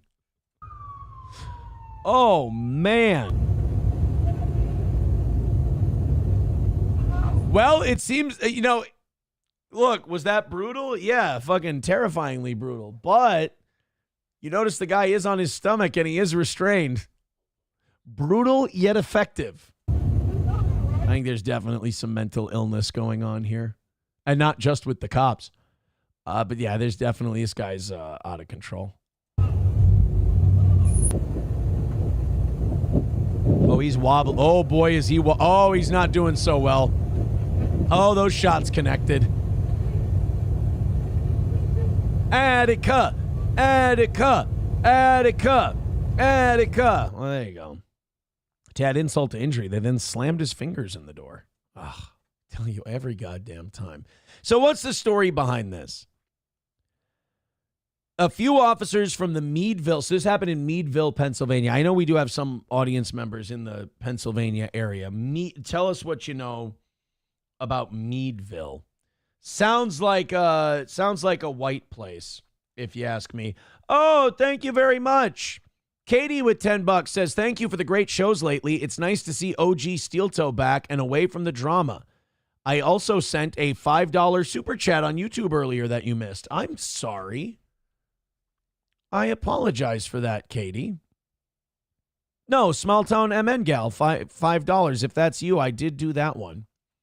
Well, thank you very much for the $10. That puts us $200 away from today, and it's before 7:30. Holy shit. Hey, I tell you what, guys, get us down to 100 by 8:30, and we're really rolling. 73 gifted Rumble memberships. Well, 70 gifted Rumble memberships. And we will go until noon today. Thank you very, very much, Katie. That's very kind of you. And that's kind of everyone. I think just 20 more of you throwing in $10 like that? It's a win for the toe. So we got Meadville Police Department in Pennsylvania getting into a violent altercation with a man they were trying to arrest, and the brutal interaction was caught on camera, prompting a use of force review. Now, this is why body cams are so important. This second guy who came in, and he comes in and he just starts fucking throwing ground and pounds at the guy, that's going to be hard to explain. Meadville City Manager Marianne Manano tells TMZ the officers involved were not suspended and are still on active duty like normal. Again, if you want to be radicalized against our system, deal with our system. That's one thing I will say. If you want to lose faith in everything you were taught about our country, about your community, and everything else, really be put through the fucking ringer. I mean, just to watch cops do shit that you and I would still be in prison for, and they just keep collecting a paycheck. And they look, I was taught all the, truth, justice, and the American way shit when I was a kid. And I have a friend who's a cop, and he will always be my friend. I love him. He's great. But I separate my friend from the uniform. I have a hard time respecting the uniform anymore. I see what the uniform gets away with. I can't afford. I would love to respect the uniform, and I would love to respect authority. I really would. But I've seen how much they're allowed to get away with, and I can't afford to give it respect because it could ultimately lead to our undoing. You can't give respect to people who are so with an institution that is so comfortable with abusing its power. I would love to believe. I would love to give that respect. And to individual police officers in a community, absolutely. Thank you for your service. But as an institution, I cannot give you that respect because you'll take that and you'll use it to hurt me and hurt other people. And then you won't be held accountable and you'll still get a paycheck. Shit that if I were to do it, if you were to do it at your place of work, you'd be in jail. They do it and they don't even get suspended. So I can respect a person who decides to do that job. I cannot respect the institution because it seems as though those institutions are set up to violate the sovereignty and violate the freedom of my fellow citizens. Like, whatever this guy did, fuck him. He's probably a Looney Tune. He probably did something wrong. He did not deserve to be splayed out on the ground and punched 12 times in the fucking head by some jackbooted thug who gets off on being able to beat people up with impunity. Like, at the same time, I can say that the criminal who they were arresting was probably a piece of shit, while at the same time going, nobody should have the right to put a knee in your back and punch you 10 times as hard as they can in the fucking head and then put cuffs on you. It shouldn't be allowed. Manano says, per policy, an officer is only placed on administrative leave during an investigation if it is an officer-involved shooting, or if the subject sustains severe bodily injury. And in this incident, the subject involved did not sustain any injuries that required medical attention. See, he punches like a bitch. Video shows that, well, he should have, because getting punched that many times in the head, you're going to have swelling and bruising. It should get medical attention. Video shows at least 3 officers trying to arrest a man on the street in broad daylight, and one officer is seen punching the guy's head multiple times as he's on the ground. He was being taken into custody on a felony warrant in a drug case. All right, so he was a junkie. You held a junkie down on the ground and you punched him in the head 10, 15 times. Cops say he resisted arrest, failed to comply with orders, and fought with officers after being shot with a taser during the July 11th incidents. The cops in the video are still clocking in. I don't have a problem with the first cop. Like, the first cop tried to get the whole situation under control and all of that. I understand. But the second guy who came in just fucking throwing haymakers, nah, that's not a guy that I want on the police force. It's a guy that the police probably want on the police force. On a Wall, gifting a membership over on Rumble. Thank you very much, pal. 72 Rumble memberships away from going until noon. Cody with $5 says, don't look into Howard's early life. I got it. Yeah, I got it. I got it. 195 away from today's goal. 72 Rumble memberships away from going until noon. Keep going, guys, by the way. 195. Let's get to 100 by 8:30. And we are fucking killing it here on the toe. And by God, do I appreciate that. Thank you so much. All right, let's see what you got. Where do I pick up here in the chat? We got a lot of people who are going through this. Your freedoms only exist if you can enforce and protect them. Yeah, and we aren't allowed to enforce or protect our freedoms. We aren't. You get your freedoms and you get your liberties until somebody with a gun or a gavel tells you can't. It's subjective to the wants of the power structure. And I don't think that's what Thomas Jefferson wanted. Sam Show says, Aaron, no, but at the same time, it worries me that there's a group of people out there who can punch some guy in the head 15 times in a row with impunity and not even get suspended. I don't know. I think a lot of these police officers, I'll say this, I think therapy should be mandatory. I think there should be regular check-ins with a doctor and a therapist if you're a police officer. Because like Hobo says, the combat veteran cops are the most interesting. They tend to choose violence first. How many of these cops are dealing with undealt with raw trauma from the job that they're in, and that causes them to snap and be animals? I worry about that. I worry that sometimes we're dealing with cops who are just as dangerous and mentally unstable as the criminals they're chasing down. And that's worrisome to me, because a lot of these criminals have a lot of trauma and a lot of shit that they've never dealt with. And these cops certainly do from dealing with these fucking people all the time. So I don't know how much on my side these people are. Eric Cartman says, police is the biggest criminal gang in the world. Change my mind. Well, I'm going to go with MS-13 on that one. At least the cops don't cut your fucking balls off and shove them in your mouth after they behead you. Sam Show says, who the fuck cares? I've got trauma. I ain't a junkie fighting with cops. Well, you're also not a cop, which is probably a good thing, right? Sam Show?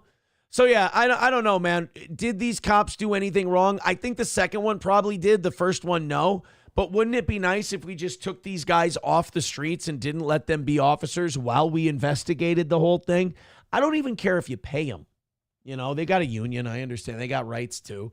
But, like, could we at least take them off the force while we're looking into it? Bapa Shab says, my brother was a good guy.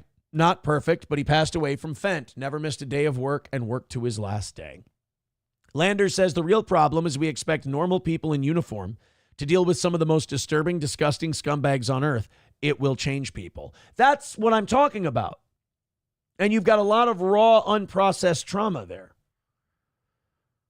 Sam Show says, I prefer cops to junkies. Well, yeah, I mean, if you make me choose one or the other, but why can't it be both? Why can't I choose, I don't want people with a badge and a gun. Bill Maher once said, yeah, we know your job is tough. That's why we give you a badge and a gun, but you got to fucking behave yourself. 191 Redbird with $5 says, talk to that conceal open carry The difference in respect and politeness when cops interact with you is night and day. Well, and look what happens to a guy like Philando Castile. He's a carry permit holder. He tries to show the cops that he's carrying a gun. He's got a little kid in the back seat, and the cop fucking drills him and kills him. And where's our recourse as gun owners? Where's our Second Amendment recourse? You know, that cop just gets to blow Philando Castile's head off and put a bullet 4 inches away from his 2-year-old. And we just have to take that. You know? I don't think that officer went to jail either. I could be wrong about that one. Yanez, Officer Yanez in Minnesota. They just get to fucking do it. Philando, and you know, this is what really turned me off of the NRA. This is what made me fucking hate the NRA. They didn't stand up for that guy at all. And it's hard for me to believe that if that was Bubba from Alabama, the NRA wouldn't have said something. I was a member of the NRA. It was funny. That was the first year I joined the NRA. Was the year Philando Castile got shot. And when Philando Castile got shot and the NRA had no comment about it, I canceled my membership immediately. I was like, if you're not going to fucking stand up for concealed carry owners, if you're not going to stand up for permit carriers trying to show the cops that they have a firearm and they're not a threat, then fuck you guys. You're on team cop. You're on team the people who will take my guns away when the laws change. So suck my dick. You ain't getting my money. Dead Game says, hey, Aaron, Castile tried running. No, you are thinking of someone else, sir. Philando Castile pulled over. He complied. He went like this. He told the officer, I have a concealed weapons permit. My gun is right here. He went to show the officer his gun. And Officer Yanez lit his ass up with his girlfriend in the passenger seat and his 2-year-old in the back seat, and a bullet landed 4 inches from his kid. And I don't think anything happened to Officer Yanez. Let's see. Fatally shot and killed Philando Castile in 2016. He was later acquitted of manslaughter charges. So he went through the process. It's on video that he shot and killed this guy. On video. You think you and I would get the same benefit of the doubt that Officer Yanez got? Bullshit. Coyote with 199 says one word, comply. Dr. Silverwolf with $2 says NRA, negotiate rights away. Fuck them. You know, Dave Smith said this in his debate with Josh Hammer that I was watching yesterday. He said, because Josh Hammer was doing this gay thing where he just appealed to conservatives. He's like, we love the NRA, right? It was a debate on Israel. He's like, we love the NRA. He was trying to use the NRA as an example of why AIPAC should be okay. It was fucking retarded. But then Dave Smith goes, you want to bring up the NRA? Fine. Here's the real dish on the NRA. Fuck the NRA because they're pussies. He's like, the NRA fights to maintain the status quo we have on gun laws when what they should be doing is fighting to repeal gun laws. I love what Dave Smith said. He said there should be one gun law, the Second Amendment. That's it. That's it. What, are you saying that private citizens should be able to own cruise missiles? Yep. Oh, so private citizens should be allowed to control nukes? Yep, if they can get them. How do you think the government's behavior toward the people would change if that were the case? Hey, we got this, like an Elon Musk goes, I'm getting nukes. I think this Epstein stuff is bullshit. I'm going to get nuclear weapons. Fuck yeah, let's roll. Let's do it. I mean, let's make the Second Amendment the only gun control law we have in this country. You think criminals would be as brazen if regular citizens who are usually victims get to walk down the street carrying whatever ordinance they want? Fuck that. Fuck that. Landers says the NRA is just a registry for the government. I hear you. Mommy says, my brother and I own a cannon. It's really cool. I believe it was James Madison. There were privateers. There were shipping guys. They were merchants, and they had boats. They had ships, and those ships were being attacked by pirates in the Atlantic and in the Caribbean, the pirates of the Caribbean. And they wrote to, I believe it was James Madison, and they asked them, hey, under the Second Amendment, Mr. Madison, is it okay that we own cannons? And Madison wrote back to them and basically went, What are you, fucking retarded? Of course you can have a cannon. Cannons rule. Yes, get a fucking cannon. Why are you asking me? Like, the founding fathers believed so much in that Second Amendment that when they asked, hey, I know you said right to keep and bear arms, but is a cannon okay? And Madison was like, is a cannon okay? Did I say bear arms or did I say bear arms? Get a fucking cannon, bro. I love that. We need to get back to that. Zen Man says, I'd love to mount a flamethrower under my car and go through some peaceful protesters. I know, Bapa Shab. I tried to change it. Bapa Shab says, I can't hear the word merchant without my brain activating. You recognize that's a problem, right? Okay, good. Sam Show says, wasn't that Jefferson? I know Jefferson fought the Barbary pirates, like he led the camp, and that's how the Marines were born. That's the shores of Tripoli. Was Thomas during Thomas Jefferson's administration, he took it to the Barbary pirates, but I think it was Madison. Letter to Madison about cannons. Let's see. A letter of marque and reprisal signed by James Madison granted a private citizen the right to own cannons on his ship and to use them against enemy vessels. This historic example demonstrates that the Second Amendment, which protects the right to bear arms, was not limited to muskets or other small arms, but also included artillery like cannons. Ergo, we get fucking howitzers. Ergo, we get artillery. James Madison said, I get artillery. I do not recognize the Supreme Court's authority on this matter. I do not recognize my government's authority on this matter. I give to you James Madison. You want to hear? Hey, isn't that what like The View and all these fucking liberals say? They go, we need to find out what the founding fathers' intent was. Here's the founding fathers' intent. I get cannons. That's literally a letter of marque and reprisal. They said, hey, James Madison, can I have a cannon? He's like, what the fuck are you asking me for? You should be out cannon shopping. And then Autopenned the motherfucker. In the context of the War of 1812, James Madison, as president, signed a letter of marque and reprisal that allowed a private ship owner to mount cannons on his vessel and use them against British ships. This event occurred after the ratification of the Second Amendment, indicating that the founders did not intend to restrict the right to bear arms to only small weapons. I get cannons. I get Abrams tanks. I get nukes. I get white phosphorus. I get bunker busters. I get cluster bombs. I get them all. James Madison told me. King Kong Dong says, careful, Aaron, you're about to get Ruby Ridged. I mean, they probably will eventually anyway. Satan's Mechanic said, I was poor. We just made Polish cannons out of soda cans and lighter fluids. James Madison salutes you, sir. McBuster says, I get claymores. Coyote NV with $1.99 says, you've lived in Minnesota too long. What? Oh, no. Oh, jeez. Bro, we get nukes. James Madison said so. We get nukes. We get tanks. We get it all. What was the biggest thing you could put on the battlefield back in James Madison's day? It was a cannon, right? Private citizens could own a cannon. What's the biggest thing you can put on the battlefield now? Nuclear warheads. I still want to get bombed by Israel. That's the problem. If they went, Aaron Imholt's trying to get a nuke, I'd be like, trying my fucking dick off, bro.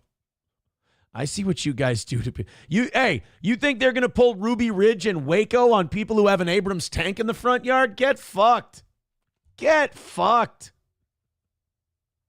Could have prevented a lot of shit if we had just listened to old James Madison, my friends. Mommy says, I wanted to put our cannon on my front lawn, but my house is right across the street from City Hall, so they frowned on that. Yeah, they might think it's sending a message. Mommy says the tank we bought was $45K. Wait a minute, so Russia lets you buy a tank and lets you have a cannon? I thought it was a place where freedom didn't exist and they hated us for our freedom and all that shit. Huh. I'm starting to think that maybe I've been lied to a little bit. Okay, so we settled that. We had a little steel toe history today. James Madison says we all get fucking cannons. which is awesome. Urs Mommy says, my tank and cannon are in my house in the USA, but I do have plenty of guns here in Russia. Hey, comrade. You and Anton Vanko can exact your revenge. All right, we got the word retard coming up in our next story. We're going to have some fun. 190 away from today's goal. Keep throwing in Streamlabs, PayPal, Rumble Rants, Super Chats, etc. Hey, check me if I'm wrong, Sandy, but I think we've been doing all this shit at $20 or less. We did have one $45 one, but like, keep that energy up. I love that vibe. Get after it. Hit like, hit subscribe, hit follow. Let's do this thing. Over 700 of you watching the Steel Toe right now. I can't even figure it with the restream numbers. I appreciate it. Okay, let's get to this Big Brother thing. One of the contestants was on a live feed, and he dropped the retard bomb, which James Madison also said we're allowed to have. I don't know, man. I love that the word retard is coming back, and the media doesn't know what to do with it yet. Because people are feeling free to just throw it around, but the media is still upset by it, and they still think they can cause a controversy, and they can get people riled up, and they can get people canceled over it. This is where the media is downstream from the culture. Because the culture has said, we don't really give a shit anymore. We like calling our friends retarded. The media is like, hey, we're still canceling people for retard, right? Like, they haven't gotten the Raven yet that's flown in from the Citadel that tells us retard's cool. The gay stuff, they still frown upon. Like, remember Mickey Rourke on Big Brother? He was saying fag for cigarette, but he was saying it to JoJo Siwa, who was a lesbian at the time. Now, after the whole thing with Mickey Rourke, she found a nice boy, and she's straight again. So you can shit on Mickey Rourke all you want. You can say he's a bad guy, but he got JoJo Siwa back on the straight and narrow. Pun intended. Mickey Rourke prayed the gay away for JoJo Siwa. So they thought, well, we got Mickey Rourke canceled off Celebrity Big Brother. Maybe we can get... They love canceling people, and not because they want to do right, not because they're noble, not because they're the good guys. They just like fucking with people. That's their thing. So they're going to fuck with this guy on Big Brother because he said retard. The problem is, I don't think they realize it ain't retard day anymore. Let's take a look. Oh, I'm a damn it, I shouldn't say that word. No, you shouldn't. Yeah, I know. Damn it. That was one of the ones I was working on not saying for this. Oh, he said, I'm a fucking retard, but TMZ had to bleep it. Damn it, I shouldn't say that word. No, you shouldn't. Oh, I'm a So he said, oh, fuck, I'm a fucking retard because he made a bad chess move. That's fine. And by the way, since when are guys like in dreads and hoodies like, you shouldn't say that word? That sentence coming out of his mouth doesn't fit his look. His look should be like, at worst, should be like, I don't really give a shit, man. Damn it, I shouldn't say that word. No, you shouldn't. No, you shouldn't. What fucking pussies have we become? You guys don't buy cannons? You're like, no, you shouldn't say that word. We're policing each other's speech. Get fucked. I know. Damn it. That was one of the ones I was working on not saying for this. Sam Show feels that way about the N-word. He's like, that was one of those words I was working on not saying. That and the K word. You know, Sam Show's a little more successful with some words than others. Good. Look at how on pins and needles these people are. Someone says, this is bad for us. You know, somebody's on camera and they say retard, and all of a sudden everyone gets silent and starts fidgeting in their chairs and shit. Like, knock it off. God damn it. Are you tired of being treated like 9-year-olds? Then stop behaving like one. Like mommy and daddy just heard you say a naughty word upstairs playing a board game with your brother. God. Don't let them do shit to you, and they won't do shit to you. If the media comes to us and goes, oh, look, he said retard, and we go, I don't fucking care. He's a grown man. Let him say retard if he wants to. And they can't do anything to you. It's late. Yeah. Look at this. We probably don't even have the live feed on us. Yeah, one camera watching us, is it? So we're saying the word retard. You shouldn't say that. We're looking around at the camera. Oh shit, I'm a fucking retard. So who was that guy? Isaiah Zay Frederick. I don't even know who the fuck that is. Shocked fans. They're saying Isaiah shocked fans while playing chess with fellow contestant Keanu Soto when he suddenly blurted out, "Oh shit, I'm a fucking retard." Realizing what he said, Zay quickly backtracked, adding, "Damn, I shouldn't say that word." What a fucking retard. Oh man, look at this. Look at this fucking motley crew they've got for Big Brother. Oh my God. Fucking, I remember, hey, isn't this the guy I fought before Bald Bull in Mike Tyson's Punch-Out? Every time that little dot on his turban blinks, he's about to throw a jab. That's the secret. You know what? Well, you know what's nice is I don't think anybody gives a shit about Big Brother.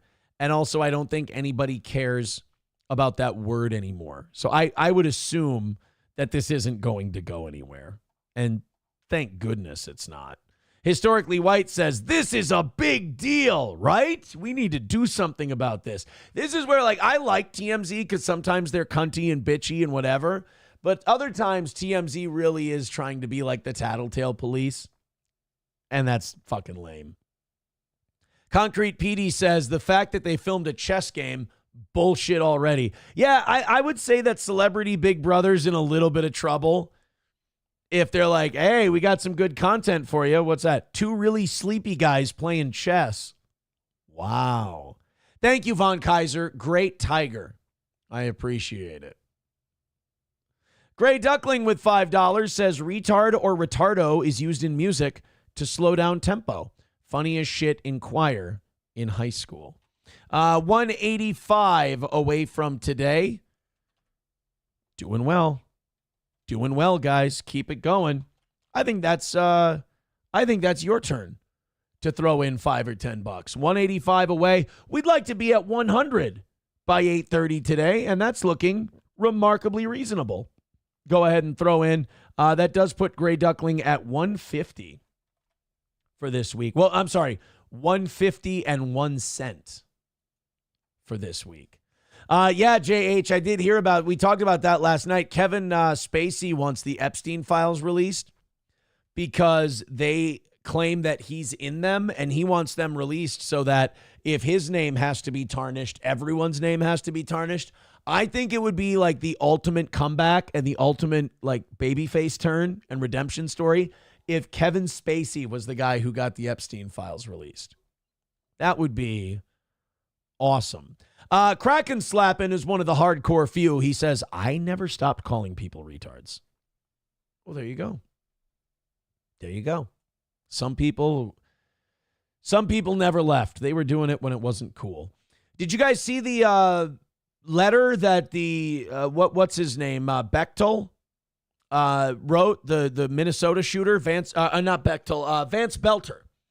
They released, the FBI released Vance Belter's letter yesterday that he wrote to Kash Patel about his shooting. This is the guy who shot those lawmakers here in Minnesota, killed Melissa Hortman, and then shot, I think, Senator Hoffman. They released his letter, and he's claiming in his letter that Tim Walz told him to murder 2 senators.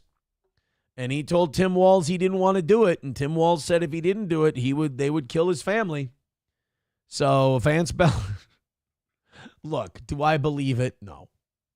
I don't think, I'm going to go out on a limb here. I know you guys are going to call me a libtard. I know you guys are going to say I'm part of the deep state, but I'm going to go out on a limb here and say that Tim Walz did not explicitly tell Vance Belter to murder Amy Klobuchar and Tina Smith. And also, I have bad news for Vance Belter. If he was on a mission from Tim Walz to kill Amy Klobuchar and Tina Smith, bro, you missed. All right? You got 2 totally not involved people.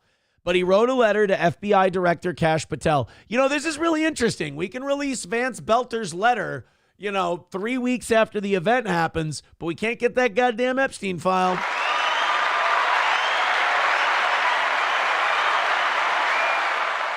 We can get Vance Belter accusing a sitting governor of plotting to murder 2 sitting senators, but, no Epstein stuff. Vance Belter was indicted Tuesday by a federal grand jury in Minnesota on murder and stalking charges in the killing of State Representative Melissa Hortman and her husband, Mark Hortman, Acting United States Attorney for the District of Minnesota, Joseph Thompson, said the incident was a political assassination, the likes of which have never occurred here in the state of Minnesota. I mean, unless you think Paul Wellstone's plane was shot down. Thompson reported investigators found a handwritten note addressed to Patel. By the way, Paul Wellstone at the time of his death was the only senator who was voting against going into Iraq. I just wanted to... Oh, and also I believe there was a paper-thin balance in the Senate between Democrats and Republicans at the time. And a Republican did end up winning that seat when they turned the Paul Wellstone Memorial into a fucking political rally and Governor Ventura walked out of it. Thompson reported investigators found a handwritten note addressed to Kash Patel in a vehicle Belter abandoned near his home, in which Belter claims he had been trained by the U.S. military off the books. Now, I believe that. Like, you look at what they did with MK Ultra and what's his name? Kaczynski, the Unabomber. You look at the other MK Ultra people. You look at the connections between the government and Tim McVeigh. And, you know, these people, it's getting easier and easier to believe these kooks who come out and say, oh, yeah, the government fucked with my brain and they had me do missions in this part of the world. And, like, you know, when you're younger, you're like, oh, come on. That's like movie conspiracy crazy talk. And then the more we find out about the CIA and MK Ultra and Ted Kaczynski and Timothy McVeigh and, you know, all these other things, you go, you know what? I'm going to choose to believe the crazy guy on this one. Belter claims he was trained by the U.S. military off the books and conducted missions in Asia, the Middle East, and Africa. Well, doesn't he have like a security company or something? He'd have to have training for that. What's more, Thompson said in the letter that Belter claimed Walz, who was Kamala Harris's running mate in the 2024 election, approached him about killing Minnesota's two Democratic senators, Tina Smith and Amy Klobuchar. Thompson said the letter was delusion and pure fantasy. Okay, look, again, in all seriousness, I believe him, but you're just saying that? Like, you're just that doesn't sound very investigative to me. An investigation means you talked to the governor, you looked into this, subpoenaed phone records maybe, looked for letters and correspondence and shit like that. This guy just read, oh, Tim Walz asked me to murder two senators. And then he goes, oh, it's fiction and pure fantasy. Well, do you know that? Well, no, come on. It just sounds crazy. Okay, but you don't have a job where you're allowed to just say something sounds crazy, you lazy fuck. You got to look into it. You know, oh, come on. Governors don't have people killed. Now who's being naive, Kay? As you know, Belter is suspected of dressing up as a police officer to get the Hortmans to open their doors before shooting them. The feds say he also went to other lawmakers' homes that night. Okay, now look, I mean, he is a Looney Tune. He is a crazy guy. But I would like to know, you know, I would like to know what was up. I would like, hey, we got time. The guy's in custody. Let's look into everything. Let's follow every rabbit hole, says the guy who's about to be shot. I mean, that's usually in government when a guy goes, hey, we have time. Let's look into this. Let's take our time. Let's investigate all these claims. Hey, how'd that guy die? That's weird. Concrete PD says they're always delusional. Then they spend 600 hours with FBI profilers and we hear nothing. I mean, the guy can't be a totally incompetent dipshit moron. I mean, he was able to pull this off. So he's got to have some level of training and know-how. But no, guys. It's all delusion and it's pure insanity. Or no, pure fantasy. Sorry. $185 away from today's goal. I like where we're at. I love being at 100 by 8:30. That would be awesome. Streamlabs, PayPal, Venmo, Super Chats, and Rumble Rants. We're currently 72 Rumble memberships away from 300. Get us as close as you can. I appreciate that. And while you're at it, hit like, hit subscribe, hit follow. Looking great statistically. Well over 700 on the toe right now. I appreciate the diversity of platforms you guys are using. Go for it. Support the show in any way, free or otherwise, that you can. As we open up these 7 o'clock hour stories, Let's talk about our friends at Stoney's Bar in downtown Rockville and our anniversary party coming up next Saturday. I just talked to Gino and Keanu. I got their flight arrivals and all that stuff. We're getting that all worked out. We hope to see you on Saturday, July 26th at the Steel Toe Anniversary Party at Stoney's. It's going to be going on from 2 o'clock until the comedy show starts at 7:30, 8 o'clock. It's free to come out at 2 and join the cornhole tournament. We're going to give away $300 to the winning team of that cornhole tournament. Bring your own team if you'd like. Otherwise, we can pair you up with somebody else. Either way, it works. Come on out. The tournament's going to start at 3. It's going to be double elimination. You're going to have a blast. And then we've got a food truck there. We've got karaoke, live music. It's going to be a lot of fun. And then, of course, Gino, Keanu, Johnny, and myself with the comedy show. Can't wait to see you there. Get your tickets at eventbrite.com. Go to Stoney's and enjoy that outdoor patio when the weather's nice, and Stoney's Garage, the indoor-outdoor bar. Then we at Stoney's, they've got bike night tomorrow night and 250 beer cans. Celebrate. Have a good time. Meet some friends. Enjoy live music on the weekends. It's Stoney's Bar in downtown Rockville, Minnesota. Visit Stoney's.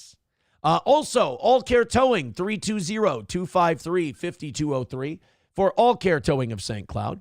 Of course, our pals at All Care Towing come and get you quicker than anyone else whenever you need it. You go in the ditch, you get in an accident, you leave your keys in your car, you get a flat tire, whatever your problem is, All Care can fix it for you, and they'll be there quicker than anyone. Put the number in your phone right now, 320-253-5203. That's 320-253-5203. For All Care Towing of St. Cloud. And Midland Armory, they're going to be at the Buffalo Gun Show this weekend. Go say hi to Derek and Tracy at the gun show in Buffalo. Midland Armory, midlandarmory.com. I was just at Midland yesterday. I was checking out their suppressor process with the fingerprinting and everything else. They take care of all that stuff right there in store. So it's literally a one-stop shop for suppressors. And they have a great selection of firearms and, muzzle mechanisms and shit like that. They got all kinds of accessories. Check them out. Midland Armory in downtown Foley, Minnesota. midlandarmory.com. Thank you, Kyler, for gifting a membership over on Rumble. That's going to put us 180 away from today's goal. And it's also going to leave us 71 memberships shy of 300. Doggo doesn't die getting that membership from Kyler. Thank you very much for that. Keep going. Keep going. I love it. I love this law in Florida. Maybe this makes me a punk bitch. I don't know. But apparently there's a new law in Florida, and I think we should make this permanent everywhere. If you're pregnant, you get to park in handicap parking. I don't know. I thought we've done a lot of like political stuff, a lot of heavy stuff today. I wanted to give a minute to this story, let it breathe a little bit, and see what you guys thought about it. This is Florida, for being for being a state full of, sun-dried tomatoes and people whose brains have been cooked by radiation from the Earth's yellow sun, they really do come up with some good common sense shit. I got to give them that. And this might be the latest one. From morning sickness to swollen feet, pregnancy creates all kinds of challenges for expectant mothers. State lawmakers say finding a parking spot should not be one of them. A new Florida law that took effect today allows pregnant women to get a handicap parking permit. As Fox 13's Kimberly Cuisin reports, a local lawmaker knows firsthand how that will help our mothers. I mean, think about it. You got a fucking kid growing inside of you. You see when they get to like 6-7 months, that shit becomes like really unwieldy, like really unworkable. Like you're just off balance all the time. You feel like shit constantly. You got this thing just pulling you forward. You're lurching all the time. The least we can do is let them park up front, right? And if you've got a pregnant wife and you're not dropping her off at the door places, shame on you. Shame on you. Handicap parking in the state of Florida is now open to expecting mothers. I've spoken to the department. They are ready to do this. State Representative Fiona McFarland is a mother to 3 young children. All right, here's what I say. Only married pregnant women get to use the...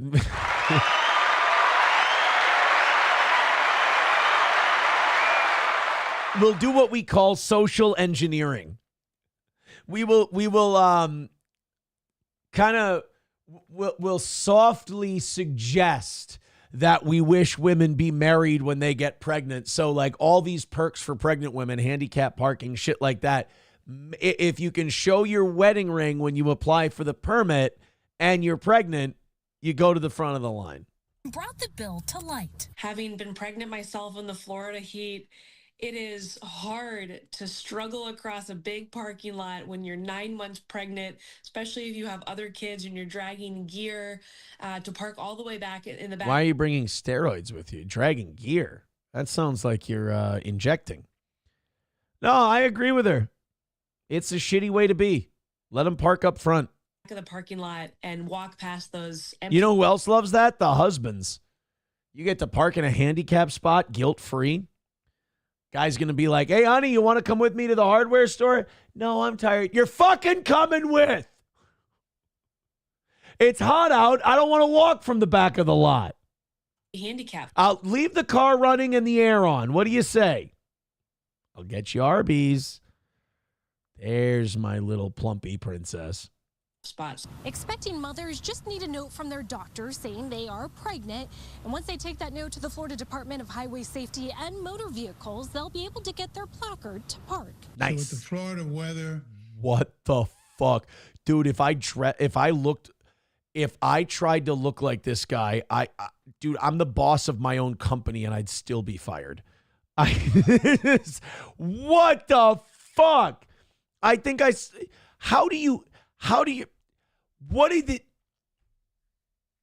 don't know what I can say without getting kicked off of everything, but I just want to make observations about his appearance. How are your lips two colors? That bottom lip, he looks like he's transforming from Sherman Klump to Buddy Love. That And the combination of being 6-7 months pregnant or early pregnant with nausea and vomiting, I think this is important. I didn't hear a word that guy said. I didn't hear anything. That I've never seen that before in my entire life. Washington Hill created and led Sarasota Memorial Hospital's high-risk pregnancy team. Now retired, he says this is not only an important move, but one that recognizes mothers. It is a shout out to the pregnant woman that we recognize that you are pregnant. We understand. Well, the sun shines bright in my old Kentucky home. Damn that while pregnant, you have some special issues that the rest of us do not have. Oh, bother. I'm going to give a permit to a pregnant lady. And oh, nope. In this way, we appreciate that. Danielle Marple says she still has plans on taking the extra steps. Up? I've been really healthy, so I think it's important to try and walk and do the best you can to stay active if you can. But she understands you're glowing. There is a need for some. I'm glad that there are people who, if they need the assistance, they can have it, but I certainly hope it's just not abused and that the people who have the disabilities or need the help are able to. I'm fucking showing up in Florida, parking in a handicap spot and shoving a pillow under SP's stomach. Like, hey, you can't tow this car. Look at she's pregnant, for God's sake. What are you doing? We're trying to propagate the species here, and you're trying to tow my car. Are you some kind of an asshole? Get it. Kimberly Quizon, Fox 13 News. Representative McFarland modeled the law after the state of Illinois. Oh. Illinois, however, only allows permits in the third trimester of pregnancy. Well, I mean, we can't be babying these pregnant women. Jesus. Well, Illinois had to let pregnant women park in the handicap spots just so they could avoid the stray bullets. I mean, it's a problem. It's a problem, and really nobody seems to be doing anything about it. Bigot on socialist Chips and Diff says, look at her core, Aaron. Concrete Petey says, that guy looked shorter on steel toe when he danced for the goal. That was not Shaka. Concrete Petey says, I miss Shaka. That wasn't him. If it is him, it's just wonderful to see him successful. It's nice that he's been able to, make a name for himself. I like that. Bigot on Socialist Media says, all the pregnant women take up the retard parking spots and cripples have to back 2 miles away. Well, those pregnant women are, they're contributing. Bappa Shab says this is what happens when you write your laws. They think they cover all their bases with semantic bullshit, but they actually end up causing more problems.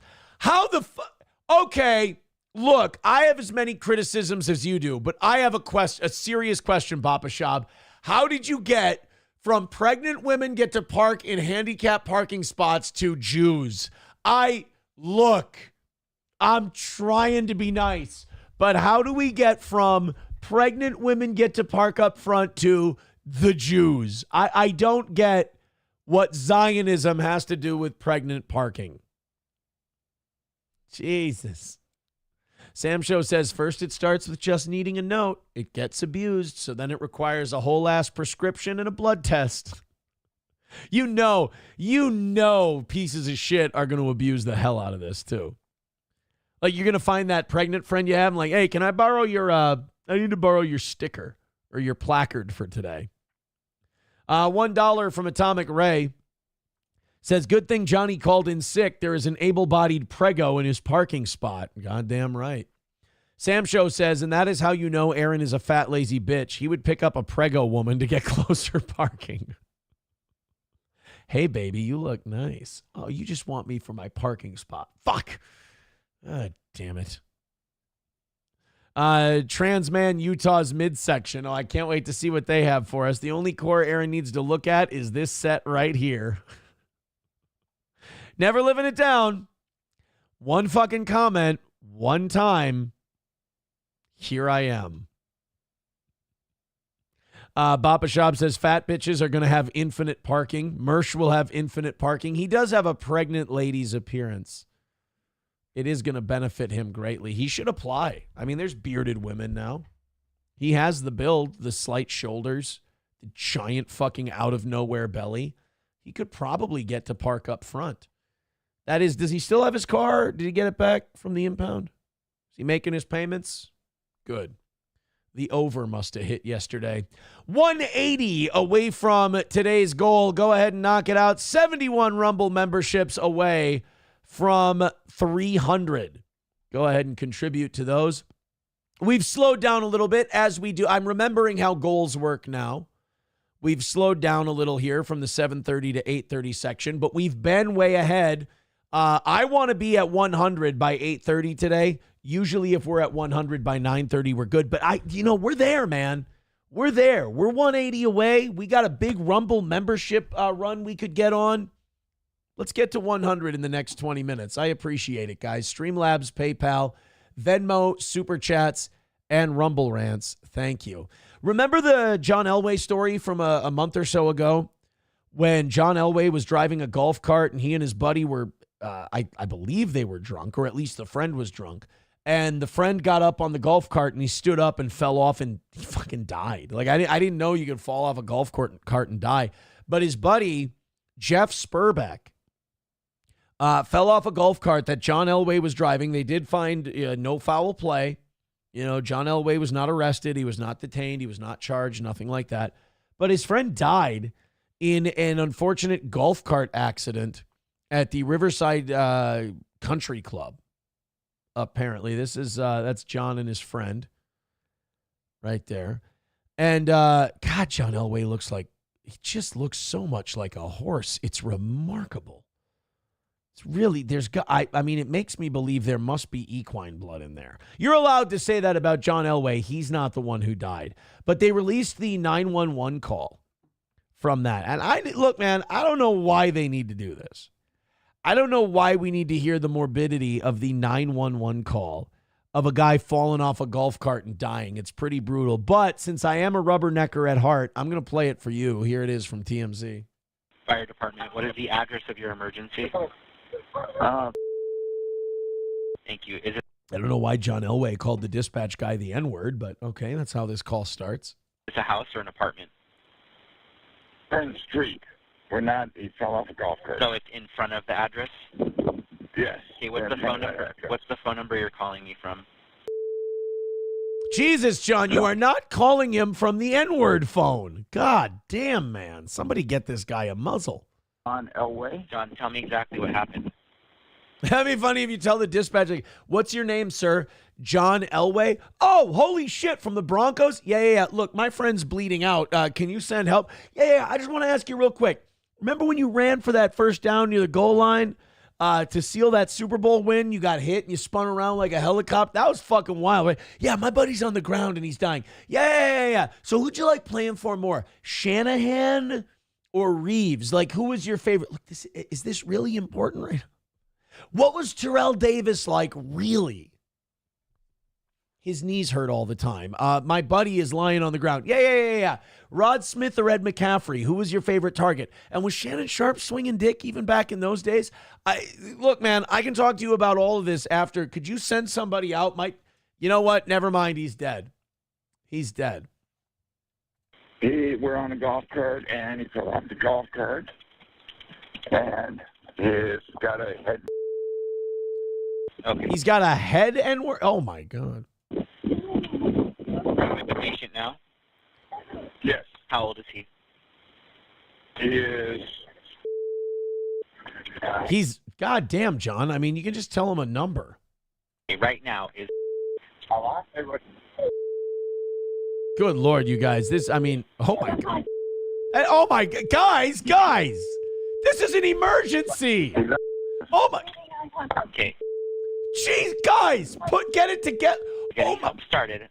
I'm going to have some questions for you, okay? Okay. So I just want to confirm, did that golf cart run into anything, or did he just fall out of it?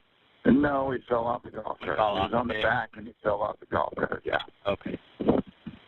Are there any chemicals or other hazards? On the back of a golf cart and you fall off. God, like that's an injury you can get at like 19, 20.